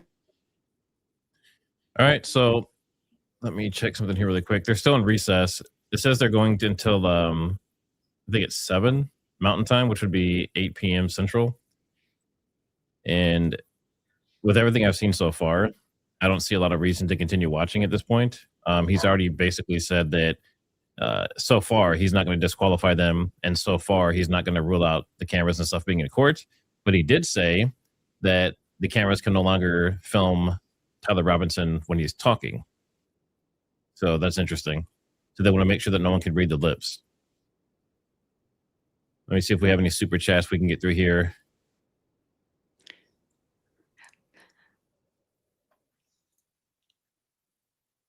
Hold on a second. Let me I Yeah, see there's- some there's- people saying, Kelly, get your tail to Utah and Mhm. ask some questions. Well, y'all need to super chat me to get me to Utah, pretty please. Trust me, I'm ready and raring to go. All right, let's see where we're at here. Europa, could it be that defense doesn't challenge the wording of being shot because they've seen the autopsy report? There is no official autopsy report that I know of, and there's not one publicly released. So, I don't know. It's a good question. Ivan is Ivan. Thanks for the super. IP addresses can be altered. Yep, I think we covered that one earlier. Sean Hedman, thanks for the super. Yorkie Mom. The prosecutors could have asked for a restraining order for Erica Kirk, according to ChatGPT. I have 2 Maltese, by the way. Your dogs are so cute. Ivan, what company owns the pool camera? I don't know. Do you know, Kelly? No, I did not find anyone admitting to that, at least during several looks on X, or anyone poking, the blame at the other stations. But I'm sure we'll get to the bottom of it before this day is done. All right, let's see. I don't give a damn. Thanks for the super. Twig's family has deep Utah government ties, which is why this stayed a state case, not federal. Local control matters when influence is close to home. I don't give a damn. Thanks for the super. Orem CPA McKell paid Twig's grandma during the campaign. Senator Mike McKell, Patriarch State Senator, married to Governor Cox's sister. Interesting. So we have some connections to interesting areas. Yeah, we'll have to look further into that stuff. Victoria Marie, thanks for the super. Did you notice anything unusual? Yep, that was during the Travis interview. Let me make sure I didn't read these other ones already. Let's see. Sorry, can you ask why I was there? Yep, we asked that. I don't give a damn was asking if he was a witness, or if he was an official witness. A lot of people are saying that he shouldn't have been saying anything if he's a witness. He shouldn't be doing any interviews or anything. But the gag order is not for anyone except for the defense and the prosecution. It's not for anyone else. That was like a really... And it gives the lawyers the opportunity to then enforce it on someone who they believe needs to be gagged, someone who needs to be suppressed and have their speech suppressed. But to this point, if someone hasn't been, then they haven't. All right, let's see. This guy cares more than Erica did. Real tears. Thanks for the super. But I definitely did not trust this guy. Bad vibes. One Antonio, thanks for the super silly question. If we assume TR is a patsy, how can we confirm the corporate family aren't plants? Federal deep. So like a planted family? Is that what you're thinking? Thanks for the super. Thanks, Ellie Ray, for the super. Yep. I'll see Kelly to Utah. Thank Safely. you. And Ivan, thanks for the super. Look on B&B, you can tell. Awesome. Yeah. If you sorry, I'm talking really loud because I'm listening to the court case still. Like yelling into the microphone. I apologize for that. But yeah, make sure you guys hit that like. It's the only thing that really helps YouTube push this out. And definitely, let me get all my information here. So you see on the bottom, there's Kelly Raybon. She's on YouTube, X, TikTok, and Instagram. Make sure you follow her and show her some love if you're not already subscribed over there. And then Billie and Brandie is at Brandie and Billie Show. And they are on YouTube, Instagram, X, and TikTok. And then, of course, if you're on Kelly's side, if you want to subscribe to TriggerSmart, it's TriggerSmart on YouTube. And then basically TriggerSmart HQ everywhere else because someone already took it. And let me see if there's any more supers. All right, so what I'll do is let me grab this link. So for anyone that wants to continue watching this, or Kelly, if you want to start streaming after this or something, you can use this link, and this is where it's actually showing. And I put it in the comments as well. Thank you. All right. We'll see. I probably need to walk around for a little bit and recalibrate, feed my kids. Yeah, but we appreciate everyone being here. And, we have this kind of wacky idea.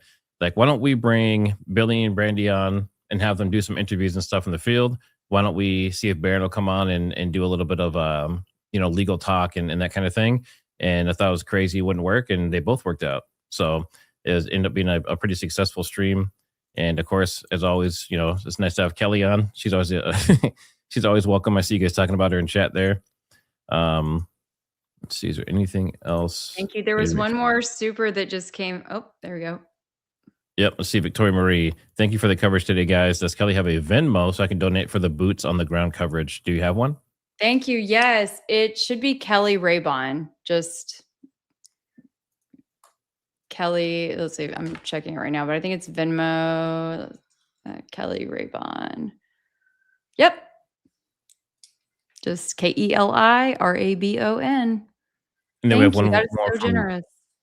Yep, and then we have one more from William. If he was 50 yards from Charlie and 100 from the gun, he would not have heard the shot before the impact. Yeah, there's a lot of, little scientific things and details and stuff. We'll probably go back and watch that interview again, and I'd recommend you do too, just to kind of see. But people had mixed feelings on it. Some thought it was good, some thought it was possibly suspect. But we don't know the guy, so. But he was someone that people have been trying to get a hold of. So even though they only technically got the one interview in, it was a great interview because it's someone people have been trying to get a hold of for a long time. Yeah, I was not expecting that.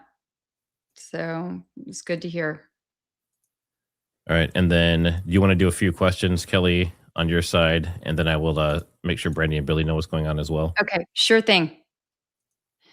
All right. Oh, let's see. Third, it looks like someone just put in the chat. I'm assuming this might mean for the next hearing, the 3rd of February, 1 p.m., Rick. I'm going to bet that must mean that is the next hearing. So thank you so much. We'll verify that. Sorry, I wish I could put these up. In case you were wondering, yep, my channel created by YHWH. Mine is Keli Raybon, KELIRABON. And you can also follow me on X, on TikTok, and on Instagram. It's KELIR. Let's see. Appreciate your journalism. Oh man, there we go. Love how you word them to cover several details without actually asking for them. Yep, you guys, I have 12 years of television journalism experience as an investigative reporter. So been there, done that, got the t-shirt more than a few times. Let's see here. What did he hear before or after the shot? I mean, I think we all have to kind of go back and listen to that again. And, this is the thing about even just witness testimony in general. Witness testimony can be questionable. It's been proven, scientifically proven, that, people don't remember the details that they think that they do. And certainly when it comes to something that's super traumatic, and someone experiences PTSD, it can actually compartmentalize and fragment pieces of it. So it's not just in one smooth package.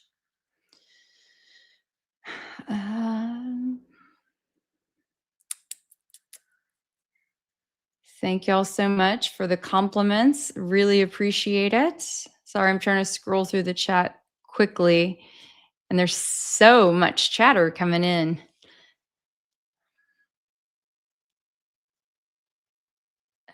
If you are at it live and everyone is saying it's a gunshot, even if you use guns, you can have your mind convinced that it was a gunshot. And then with mental health, it's a lot more likely that your mind would convince you. Yeah, I mean, the mind makes a leap in all sorts of situations. But yeah, when you are being told, you think you hear something, when you're being told something over and over again, and you're traumatized, it's a lot easier for your mind to make that leap. All right. So I just spoke to Billie and Brandie, and they have Charles McClintock Wilson and Brian Inton, and they're going to interview them, but they're going to stream directly to their channel since we're getting off here. Okay. So definitely chat if you are still wanting to be involved in this stuff and kind of see what's going on and still be interactive. Definitely go over to Brandie and Billie Show, and they will be live doing some more interviews, it sounds like. So go over there, show them some love, and check out. Make sure you guys subscribe. And of course, Keli Raybon, make sure you guys go over there and subscribe. And please hit that like on the way out. And you guys have no the amount of support and stuff that you guys have given us, and just the channel in general is amazing. So I don't really know how to say thank you properly, but yeah, we can't do it without you guys. So we appreciate you being here with us. It's been a 5.5 hour marathon. So yeah, make sure you have a good rest of your night, and definitely stretch. One last super big chap, 2703 Life is Driving is the guy that they just had on. Yeah, so he's in one of the videos that's circulating. Yep. All right, everyone, we will see you on the next one. Thank you. Thank you.